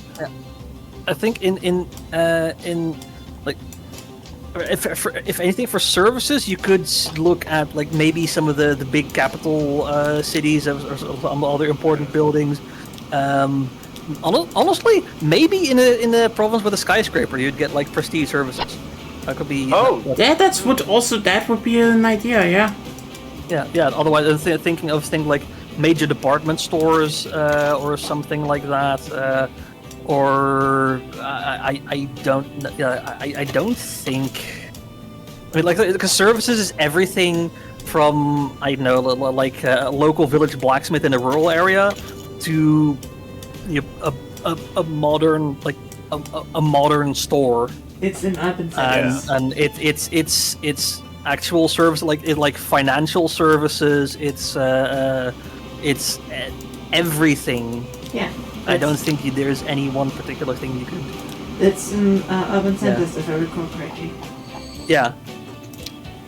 So like anything you can provide, like subsistence farms also provide some services Oh, you're right. for the local population. So yeah. But those obviously aren't a building that's Also, probably not. They're not. good. They're not produced by companies. Is the thing, because prestige goods come from companies, like our Yeah, that's a companies. good point. Well, they come from companies, but they need to adhere to a building type that can produce it. Yeah. So urban centers would be the thing then. Yeah. I guess the difference here would be just that urban centers can't be privatized. Yeah. Probably. I don't know. Maybe now you can. Maybe that would be very interesting. I will now proceed to sell the city of London. That's why they sell keys. That's why they hand out the keys, right? It makes sense. Then you can also collectivize the city of London, make it worker owned. Cool. Now owns the city of Berlin.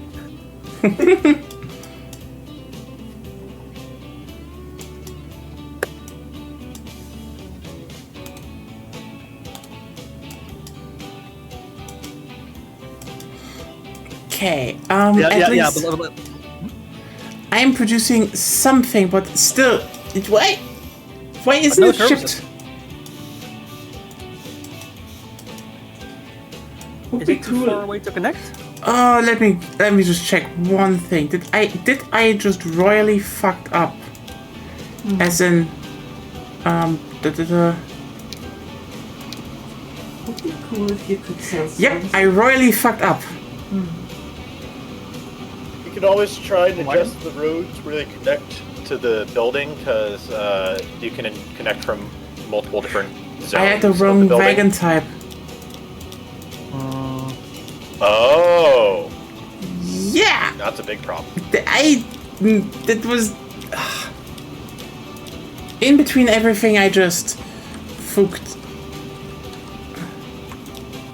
There we go. Now it should start transporting stuff. Are you glad that we weren't talking about rules so that you can make this mistake? Yeah, I am such a good player in this game. Totally. Shut up. What? Why are you harnessing my pain? You're so good, you have an integer overflow. Yeah, man, I still don't know why this fucking mine is just like, oh, we're producing so much, but why aren't you shipping it?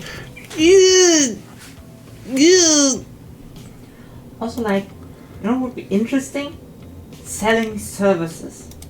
But wouldn't that essentially be trading population? Yeah. I thought, like I was gonna say, I don't think they'll be able to do that because like urban centers That's more are of a public modern government thing. building. Yeah, and like urban Yeah. centers are like a public government building, like bureaucracy and like military and so on. I don't think you can privatize it. And like I said, like other things, you can see, you know, even large industrial and economic things being centralized under a single company. Urban centers represent so many things at once. You can't really have those like unified under a single company like that. I think. Yeah. Also, the other thing is, so first, for one thing, as we said, selling services is more of a modern invention, and the only services that you could maybe sell in that time would be administrative services. And at that point, you're not really selling the services, you're a vassal.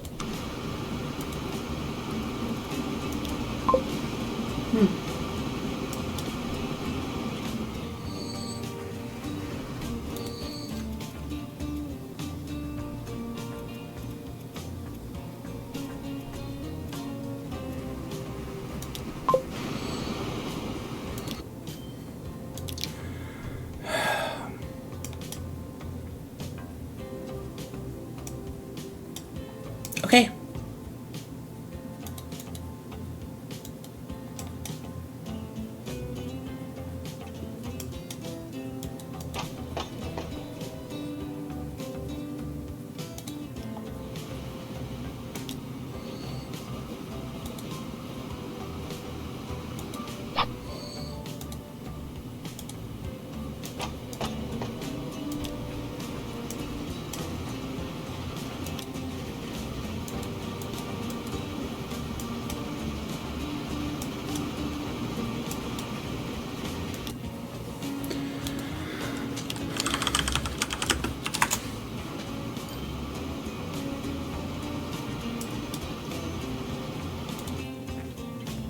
I just have to redo a line. Again. I guess be happy that you don't have to redo an entire supply chain.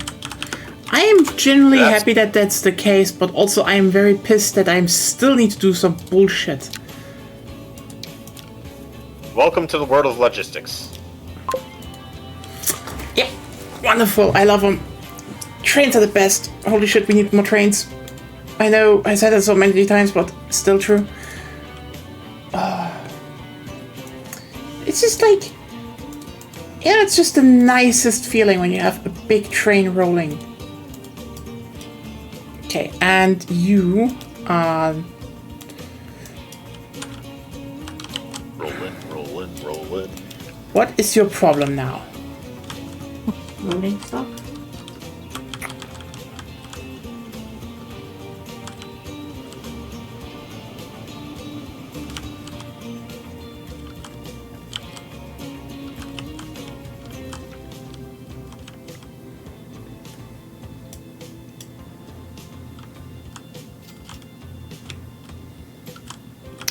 I think I know what the problem is. It's just I just need to wait a bit. Okay. I'm actually making money now. Wow. You see, the moment it was fixed, it worked. It just worked. TM. Yeah.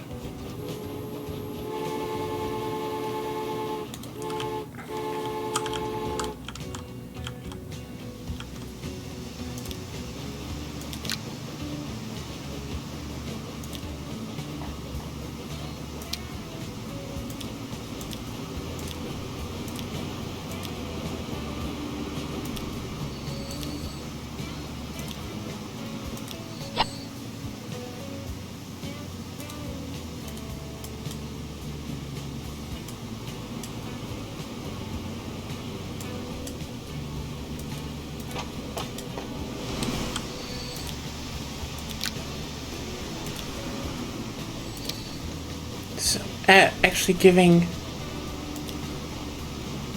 And they already have a new locomotive. God damn it.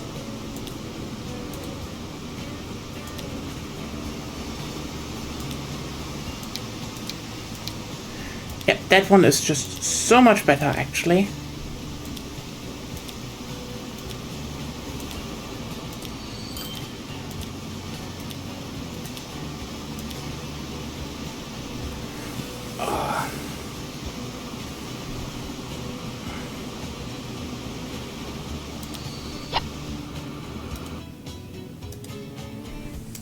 Get those planks from far away even faster.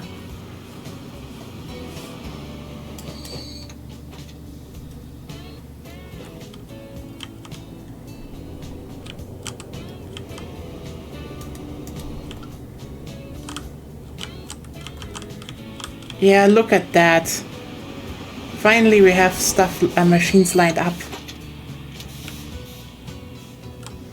I'm still wondering how to actually improve a lot of the level of sawmills, because like I'm sending a lot of stuff here, but I don't know how to get the shipment rating up. Or is it just literally like if 2 trains work on the shipment, it goes up? So shipment rating, if I recall correctly, is the it's about the level of what does shipment rating affect again? I think I need to have everything in this area so it upgrades a level. But I do not know what shipment and transport means. Oh, now it's up. Yeah. So shipment and transport, I believe, is based off. So transport is the percentage of the goods that that are produced that get shipped. Shipment is counting the total number of goods across a certain time frame. So it's like the rate of shipping. So essentially, it's basically just ship more goods. Okay. Or ship them faster, basically, which often requires having an extra train. Or whatever other method of transport you have. Yeah.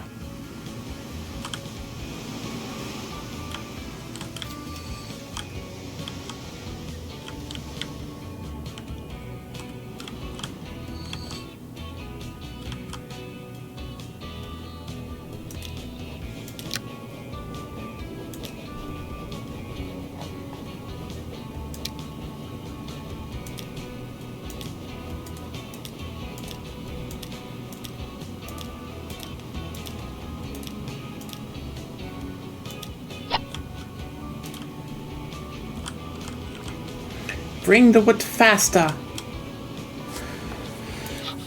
I want to upgrade, I mean, the sawmill is already upgraded, so...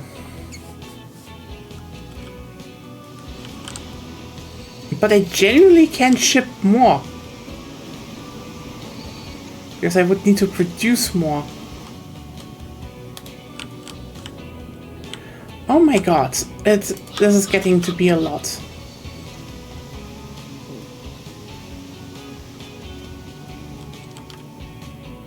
Yeah, usually when it comes to upgrading industries, you have to start with the baseline of industries first. And once those are producing more, then you'll be shipping more goods. Like, so they'll be receiving more goods that they can then turn into more of their production good. Yeah. Which can then be, you can ship out more of them because there's more of them to ship. I mean, I need to edit this one as well, because, you know, new train. Oh, well. So,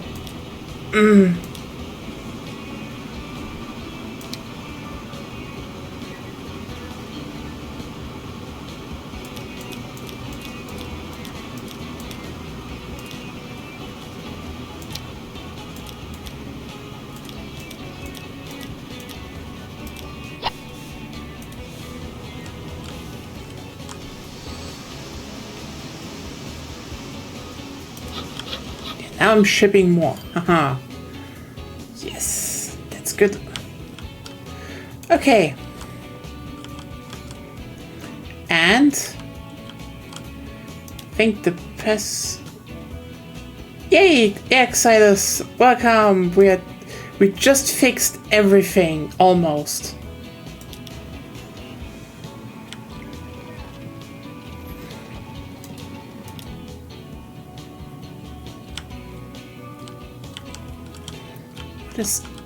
Oh yeah, it's that one.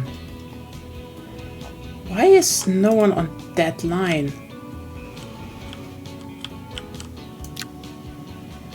Oh. You will get an upgrade. You get an upgrade. And you get an upgrade.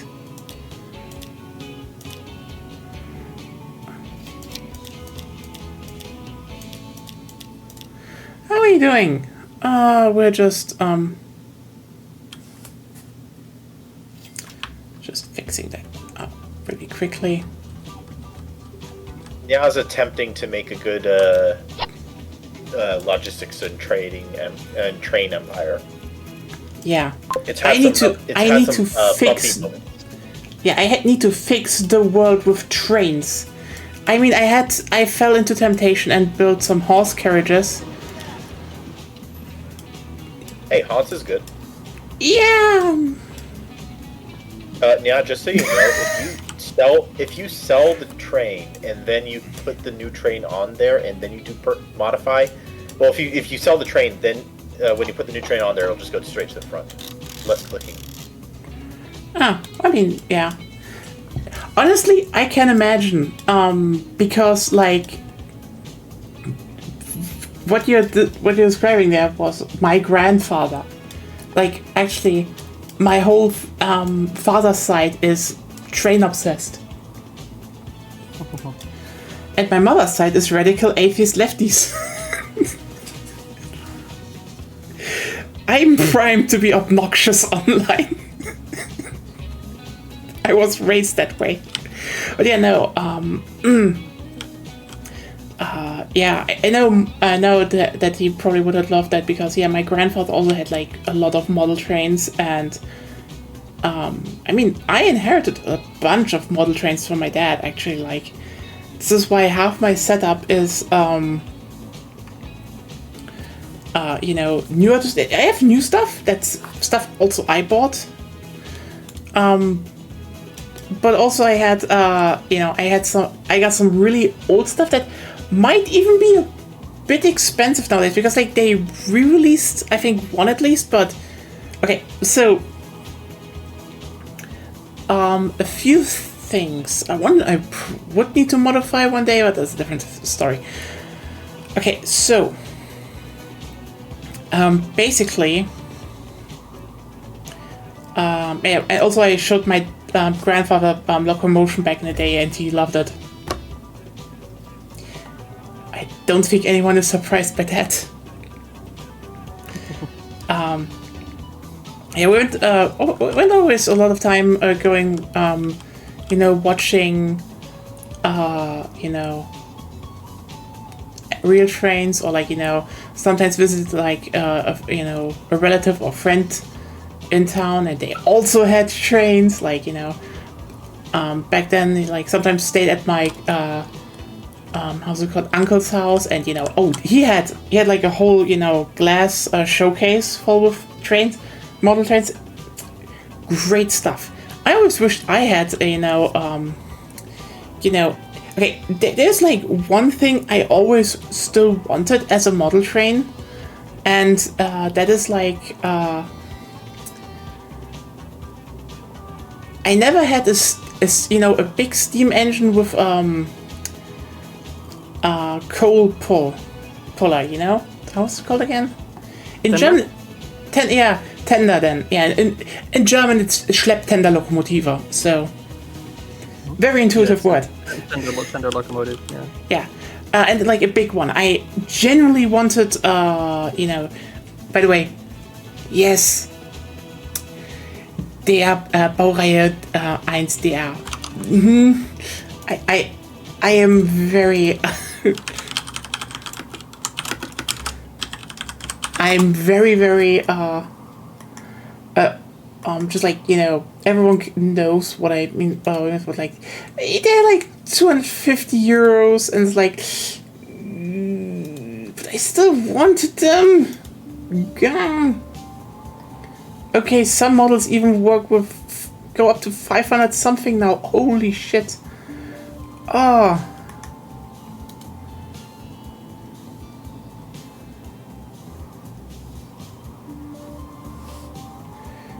Okay, so, I mean, that honestly, in that regard, I have to say, people that had, you know, the classic dual track DC stuff,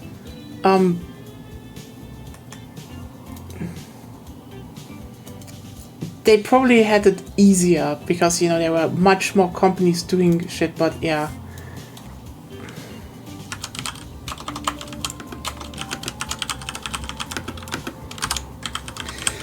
But But I mean, still, there we just looking at it again. Is this the?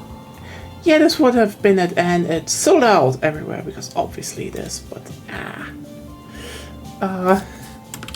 let's just look. What does eBay say?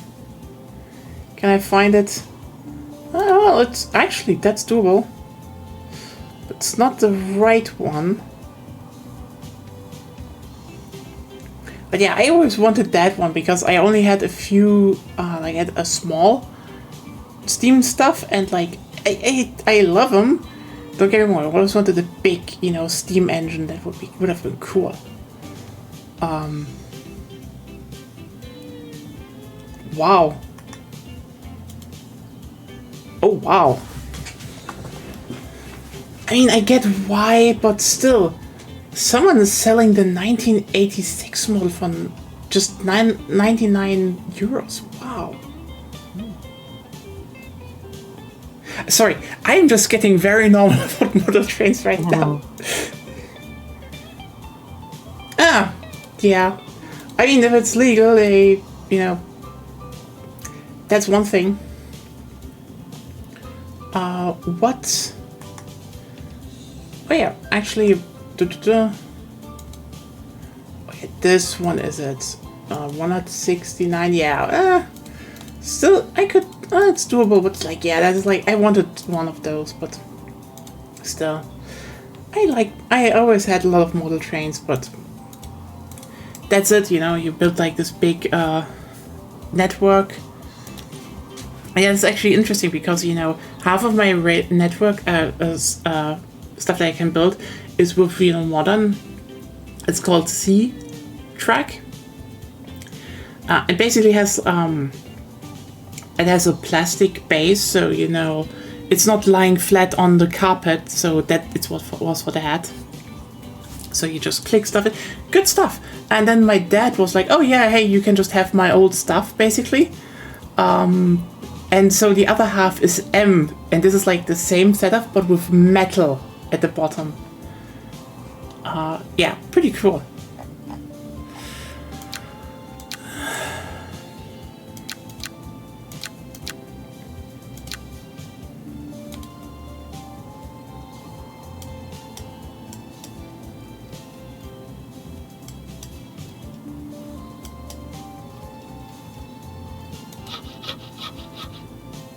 But yeah, no, but I can totally see that because again, my grandpa was similar and a very big train loving family.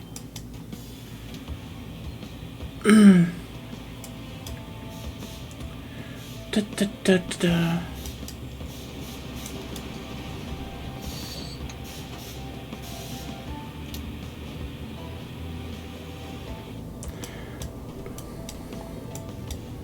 Didn't have guns, actually. So that's that.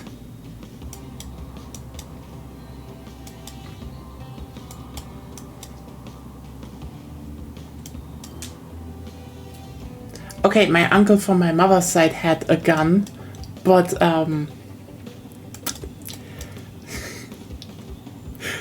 it's an old one-handed blunderbuss. So, that's that.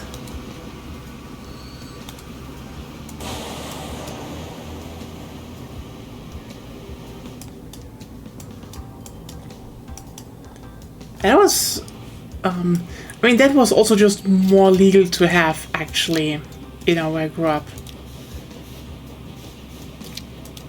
There was also someone in the neighborhood who also had like an old cavalry pistol, and sometimes when there were like neighborhood festivals or so, he just brought it. It was like, yeah, it's like, on during New Year's, Sylvester, it was like, yeah, we're firing rockets anyway. Just put a cap in there, without the ball and everything, just like, poof. And they're like, hey, here, children, have some fun. But like, actual old French cavalry pistol, that was cool. That generally was a cool thing.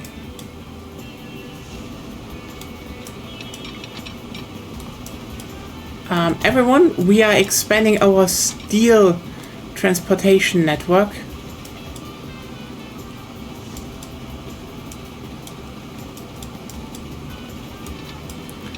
You know what I still find interesting? What? That the French are driving their trains on the left side.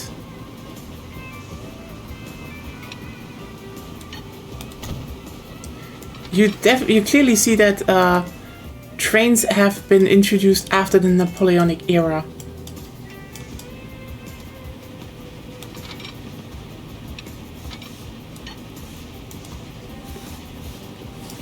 Oh, so for everyone who doesn't know, the reason why most countries in the world drive cars on the right side is because the Brits drive them on the left side. No, seriously, that is the actual reason. I'm not kidding. Basically, what happened was, so basically, when more modern roads were developed, the British were like, okay, we need to have a law on which side of the road one should drive. Carriages and such. And they went for left. Because one of the things is that most people always, went on horses on the left side. And you know why that was? Just take a wild guess. Why did people in Britain just very naturally rode their horse on the left side of the road? Because your weapon arm is on usually on the right. Yes. When you were a knight, especially in the later stages of the medieval times where this law started to take form, they used lances, and you hold your lance with your right hand. And if you hold the lance with the right hand, well, the easiest angle to poke to hit someone. This is why in jousting they're always running on the left side.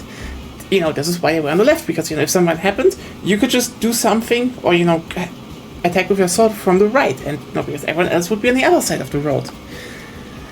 And this is how they were like, yeah, you know what? Just do it left side. It's kind of natural. Everyone was doing it. Then Napoleon happened, and Napoleon was like, I hate the British. We should also have some laws regarding which side you should drive on the road. But we're gonna do it on the right side because fuck the British. Hate the British. I think that is a very, very correct and fair way to make that decision. Yes. Was he wrong? No, he wasn't.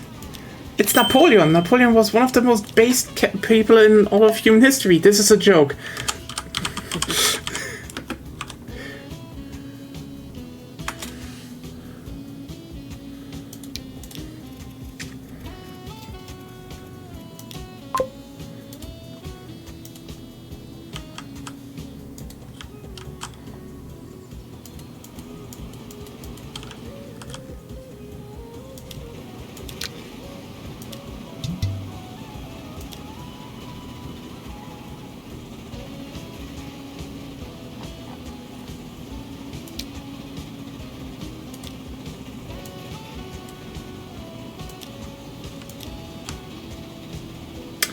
I should have done that earlier.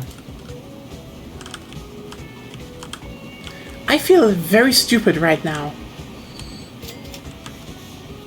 What's the realization you've come to? Oh, I could just put the any cart or train at the front by just clicking shift left click.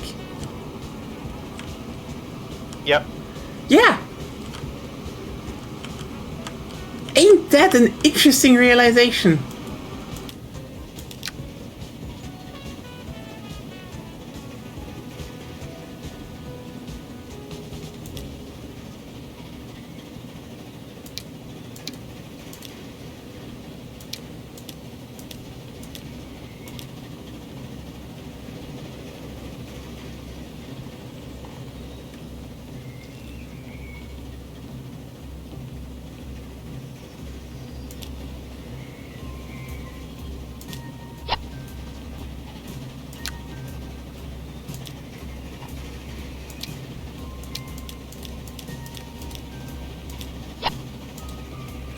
There we go. And now we have some actual train going on. So, oh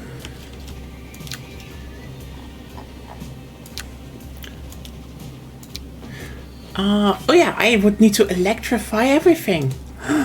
Everyone, we're upgrading our tram network. So, God, now we need to. I need to just again already upgrade.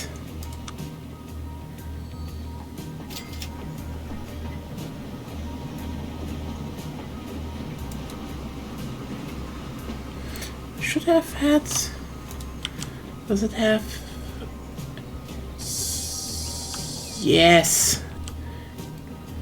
I really don't see it very well, but.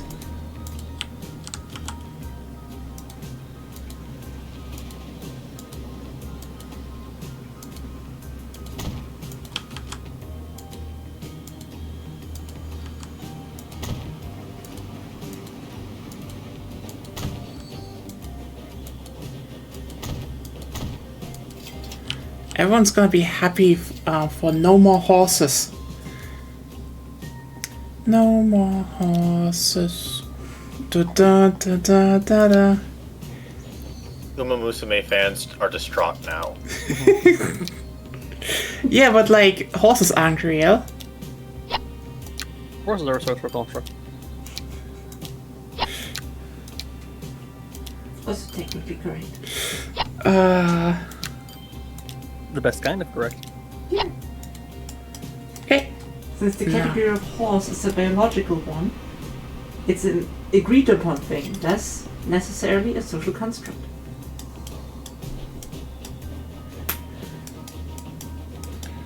So, I am actually producing a lot of tools right now. Holy shit.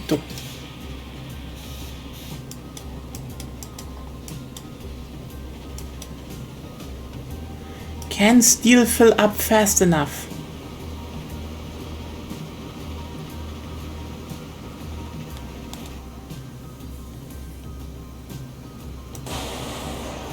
Well, now I'm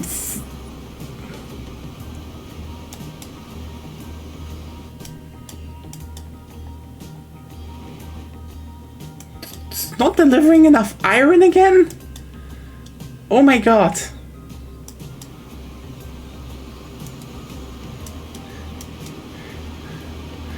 Why is it always the iron? Probably the distance that they have to travel. You need to make. Look at the line and check what the frequency rates are between the coal and the iron. It could be that you're sending more coal than you are iron. I am sending more coal Not than in, I. like, yeah. I just need to probably add some stuff here and then also start adding a second line to this thing here because I guess over engineering everything is just the name of the game right now. Construction not possible, my ass. There you go. Now it should be possible.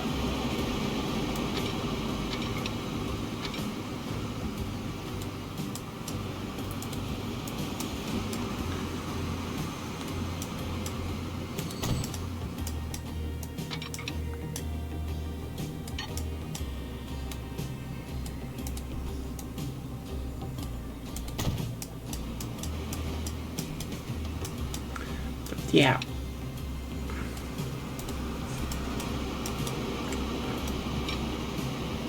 Oh well.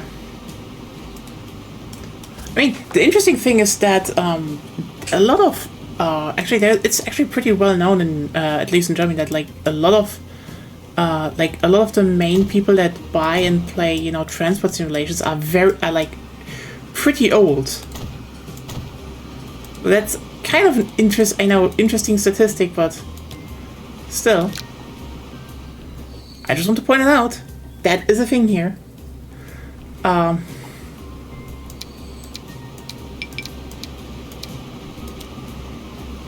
we have a Chinese one.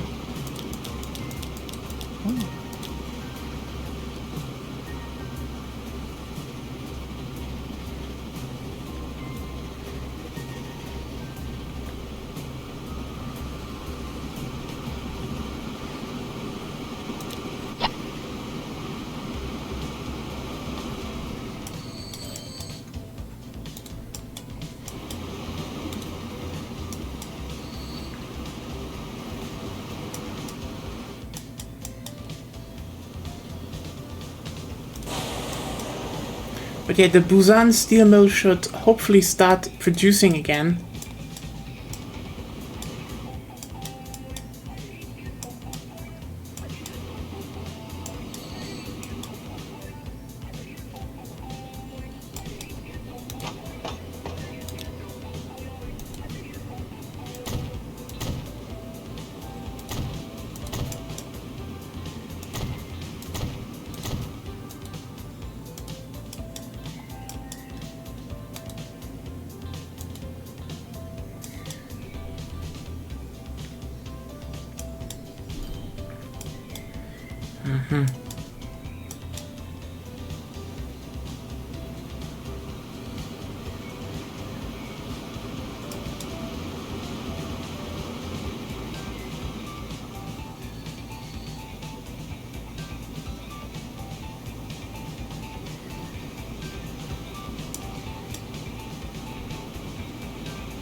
Okay.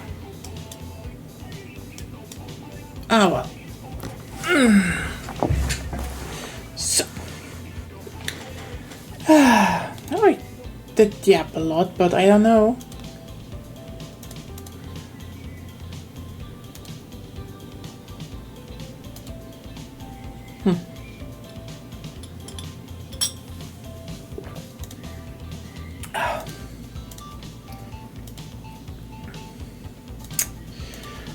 But yeah, you know what? That's the thing.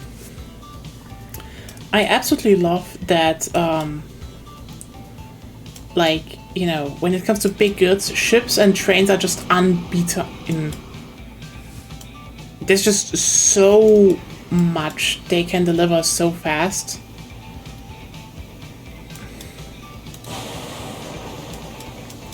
Like, that's the thing, you know. I find it so baffling that people really thought, like, actually just fell for this idea of, oh, you know, cars and the planes are the future. And I'm like, how? The cars are just worse infrastructure-wise. Period. The cars suck so much. Genuinely, they suck so utterly much. It's baffling to me that like people were like, "Oh yeah, sure, that's okay." I mean, I know we talked about this last time, and the answer is, you know, conveniently racism again. But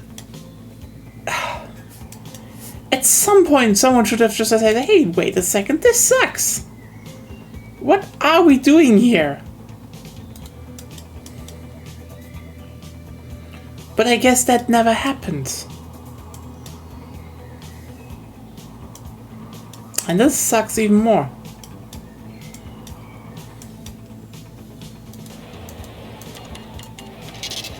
Okay, actually, I think I need to start expanding my cargo station here. Just a little bit.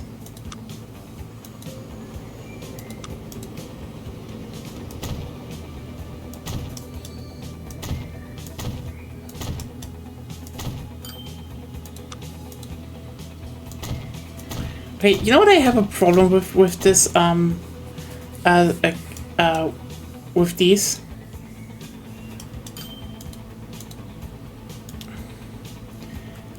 It's a simple thing that you have to have a platform adjacent to a track that it works. You know, a cargo station. And I just fucked up royally. Yeah. Doesn't matter. There we go. So the thing is, actually, if you look at this right here, those are boxcars. You know what's one of the major things, one of the major upsides of boxcars? Box? Yeah, box. actually, it is the box. Completely correct. They're modular and they can be transferred onto shipping containers very easily. Oh no, not that's Sorry, not no, the I was thing. thinking about different boxes. Yeah, I mean those are still very useful. That's true. Yes. But no, actually, it's different. It's kind of more ingenious. See, the thing about... Okay.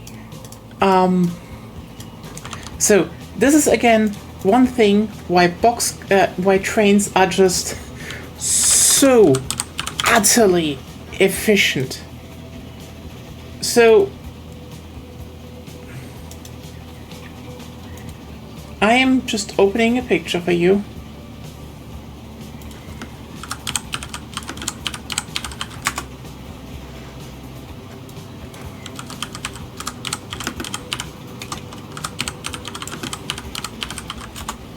So, like, okay, do you want to have, like, it's you know, it's like, oh,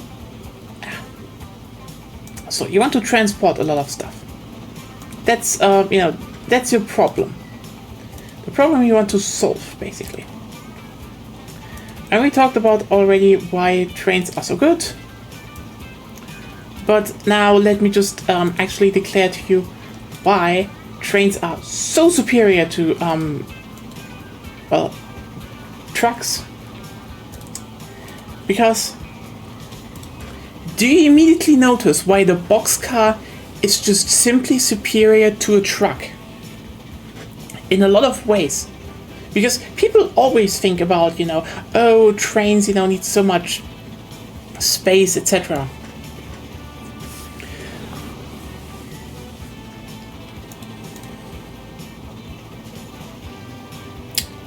Can you guess why this is so efficient, actually?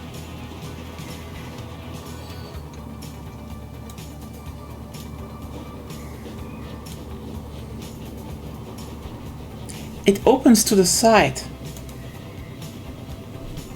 Ever thought about that?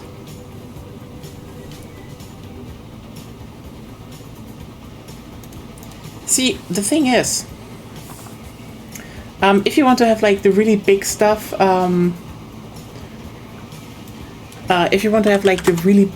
you know, delivered around and such, like, yeah, you know, that's the shipping container. But if you want to get something delivered, for example, into a city, well, nothing is better than the boxcar, really, because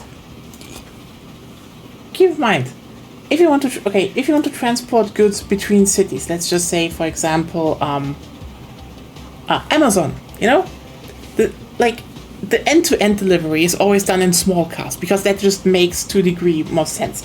But if you look at the general logistics, Amazon has, like, you know, a giant warehouse a bit outside of a city, and then it ships stuff between those warehouses. Here's the thing. And I know you're probably gonna be like, what the fuck is she saying here? But Amazon has a pretty good logistics system in that regard. Like, let's just be real here. If we made Amazon like state-owned, we could solve so many problems overnight. Like, literally. Because every time people are saying like, oh, how can we ensure that, you know, stuff gets actually to the people that, you know, need it? And the answer is, literally, we have Amazon, a site where you can say, hey, I need this product, and then the computer tells someone that, you know, this product needs to go there, so they scan it, put it on the next transport over there, and then from there it just gets shipped the next morning to the people, to the person that needs it. Seriously. If we're ever going to achieve something like, you know, a communist utopia or anarchist utopia, we will have a lot of warehouses structured like Amazon, because, you know, you need to get the stuff to the people that need it, and this is just the smartest way of doing it, because there's also, and I need to stress this, by the way, we need to drastically reduce overproduction. Like, so much shit gets produced and just, you know, thrown away or just rot somewhere because the classic model was just like you have to have it stocked in a store and then someone has to go there. The irony is, the thing we have with Amazon would allow people way better to be like, oh, this is how much we need, where we need it, and where trends could emerge, and the small stock that we have left over can be stored in one site and actually be transported everywhere else a lot more efficiently. This would go for like a lot of stuff. But here comes the thing. You know what those warehouses would right now are doing? Because Amazon is Amazon and they're not going to be, they're not nice. They just fucking suck.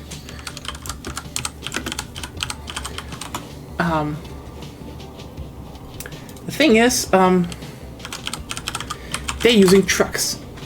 And the thing is with trucks, they have a very, very big problem. And can you guess what this problem is?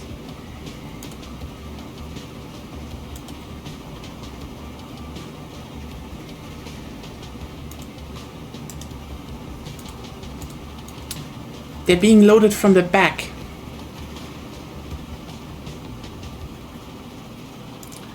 So if you're now just, putting one and one together, you slowly realize that to actually shoulder a lot of the good transportation that, companies like Amazon do, they need to have a lot of trucks lined up at, one side of the building, and they only have a certain amount of, places where they can load. They're like inherently kept by that. Also, they need giant amounts of asphalt. They need, just a lot of space. It is wasteful. It is bad for the environment that this is done. But again, in terms of business, they do not fucking care. This is just cheaper for them. However, they could actually all be connected, by rail, and then if you just look at this, one boxcar can replace basically a whole truck, and the train can chain multiple on against each other, and they don't need to be loaded from the back, which takes up space. They can be loaded from the side. And you know what's even better about boxcars? If you put another track right next to this track, you can put another row of boxcars there, open the first row, and load through them, saving even more space.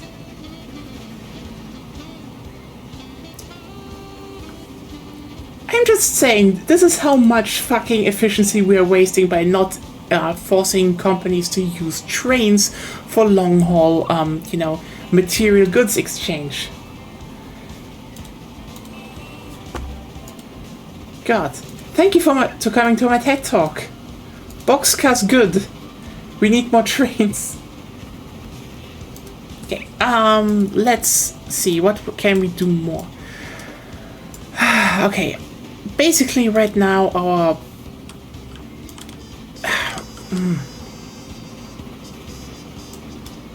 Chennai, why do you have problems? But you can... I see what I can fix. I can fix you. I can fix you.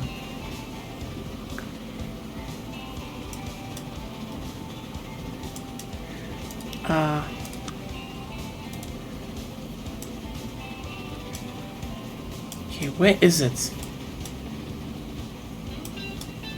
Ah, there we go. It's just 2.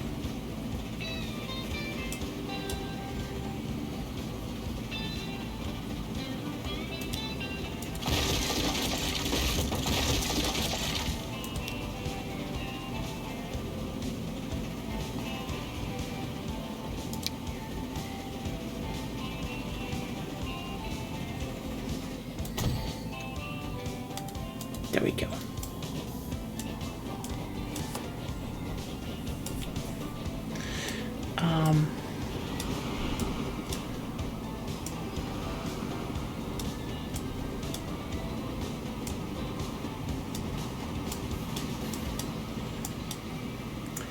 everyone so silent? What is going on? It's 4 a.m. Oh, come on. Oh, I shit, just... yeah. Yeah, I just started yapping about trains. It is 4 a.m. That's true. Actually, I should. I need to be awake at a reasonable hour. I completely forgot to Then you should take sleep. time into consideration. Then you Yeah. definitely should go to bed, baby. Yeah. 10:03 p.m. for me, and the dogs wake me up at 5:30 in the morning. So you just don't care? No, I think he needs to go to sleep. Okay. That means we should slowly end this year? Seems fair, it's 4. It's What? only where we go to sleep. Yeah, but like... Oh my god, I just freaked out for a second. I looked over at the dog laying in the bed, and there was one of the chew toy bones is laying next to it, and the way that it is lined up with the carpet made it look like a mouse for a second. Oh. Yeah. You're like, oh no, what did the dog do? I was less worried about what the dog did, because I know the dog's been like fast asleep for the last few hours. I was just like very confused. How did that get there?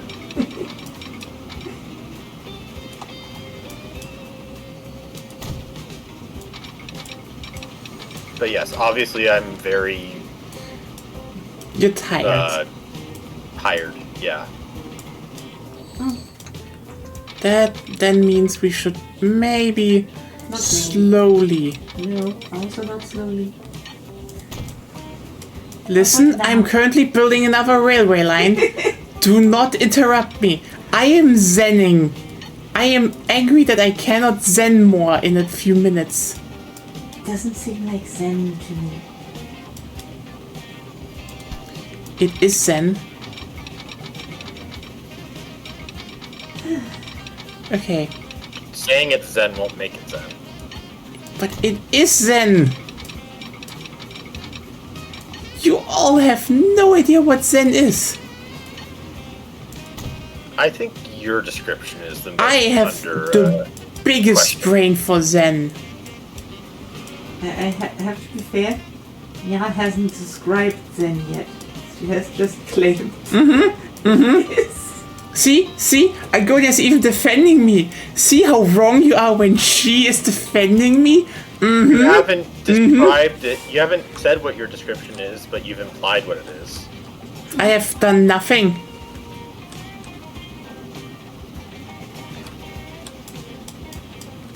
I mean, you said building a railway. It is This zen. game is Zen.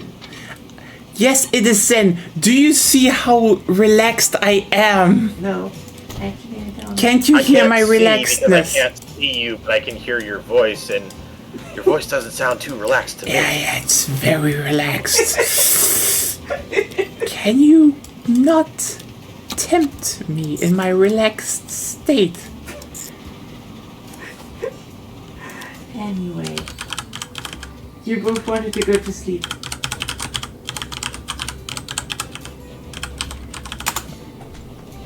Yeah. Anyways, I'm gonna call Okay. it here for myself. I'm gonna go to sleep. Yeah. Have a good night. Good decision. Good night. Night. Yeah. Okay. I guess also I will just slowly wrap this up here. I just want to get the brick line done.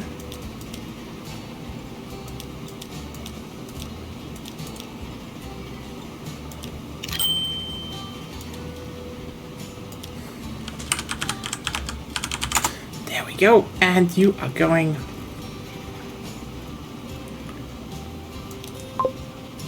There. Because I need to get some product into Chennai, I'd say. I just don't know where to build. Oh, I can build it up here at Beijing. Yeah, that's worthless.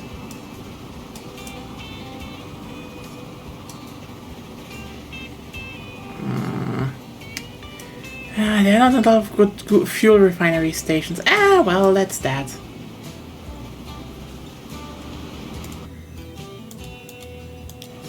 There we go. Are you lining up the... They are really not producing a lot. Oh yeah, you know what?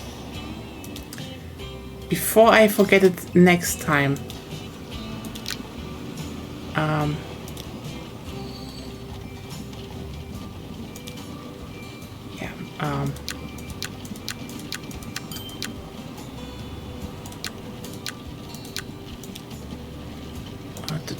all cargo, all cargo.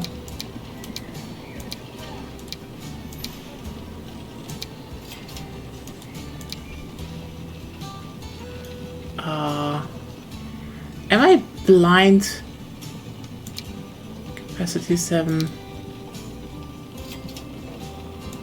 Yeah, then just bend. There we go. Drive fast and fill it up.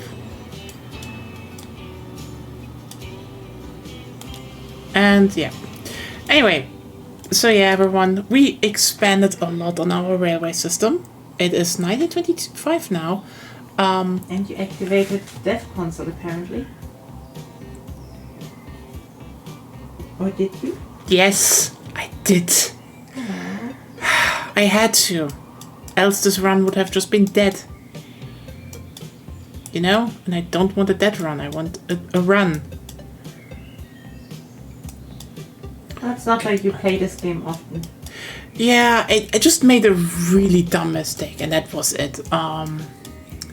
I mean, in next time we will give Busan a reason to grow, and that hopefully means that on our main line we have some more just passenger transportation, and yeah, hopefully soonish we can then expand the passenger travel. Because as said, I do want to have like one nice Shinkansen line through here and one going from Bangkok. Might take Bangkok, Busan, and you know, the whole Jiggly line to, well, probably Beijing, who cares. This will be fun. This would actually be fun if I just do a loop here and then go, oh yes. Oh yeah, that is just, that's gonna be a big thing. And I make, you know, this one is almost like I should just build a truck over here. Well, if it's still standing at the end. If it's still standing. So yeah. That was some more locomotion and yapping. Hope you all had fun. Hope you all enjoyed being here. If not,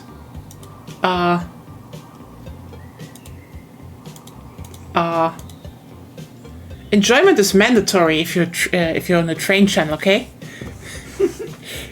If you don't enjoy it, my wrath will come over you. And if you're wondering, what is the wrath of an orange cat? I will meow under your bed at 5 a.m., waking you up. I will summon paws that pat you in the face, waking you up just, you know, that 1 hour shy of just being slept well. And you will be grumpy for the whole day because it's not just, you know, you're not in the state that you slept not enough, but, you know, your body's full of adrenaline, but you just slept also not enough to feel well. There's always gonna be a cold breeze that is just cold enough that you're slightly freezing. But you don't want to get another blanket because then you would be sweating. That is the curse I bring upon you. Also, your feet will sweat. It's gonna be annoying as fuck. Anyway, enjoy my curse if you didn't enjoy my trains. Have a wonderful weekend ahead of you, and we will see each other again on Sunday with more trains. Isn't that exciting? See you all around. Bye.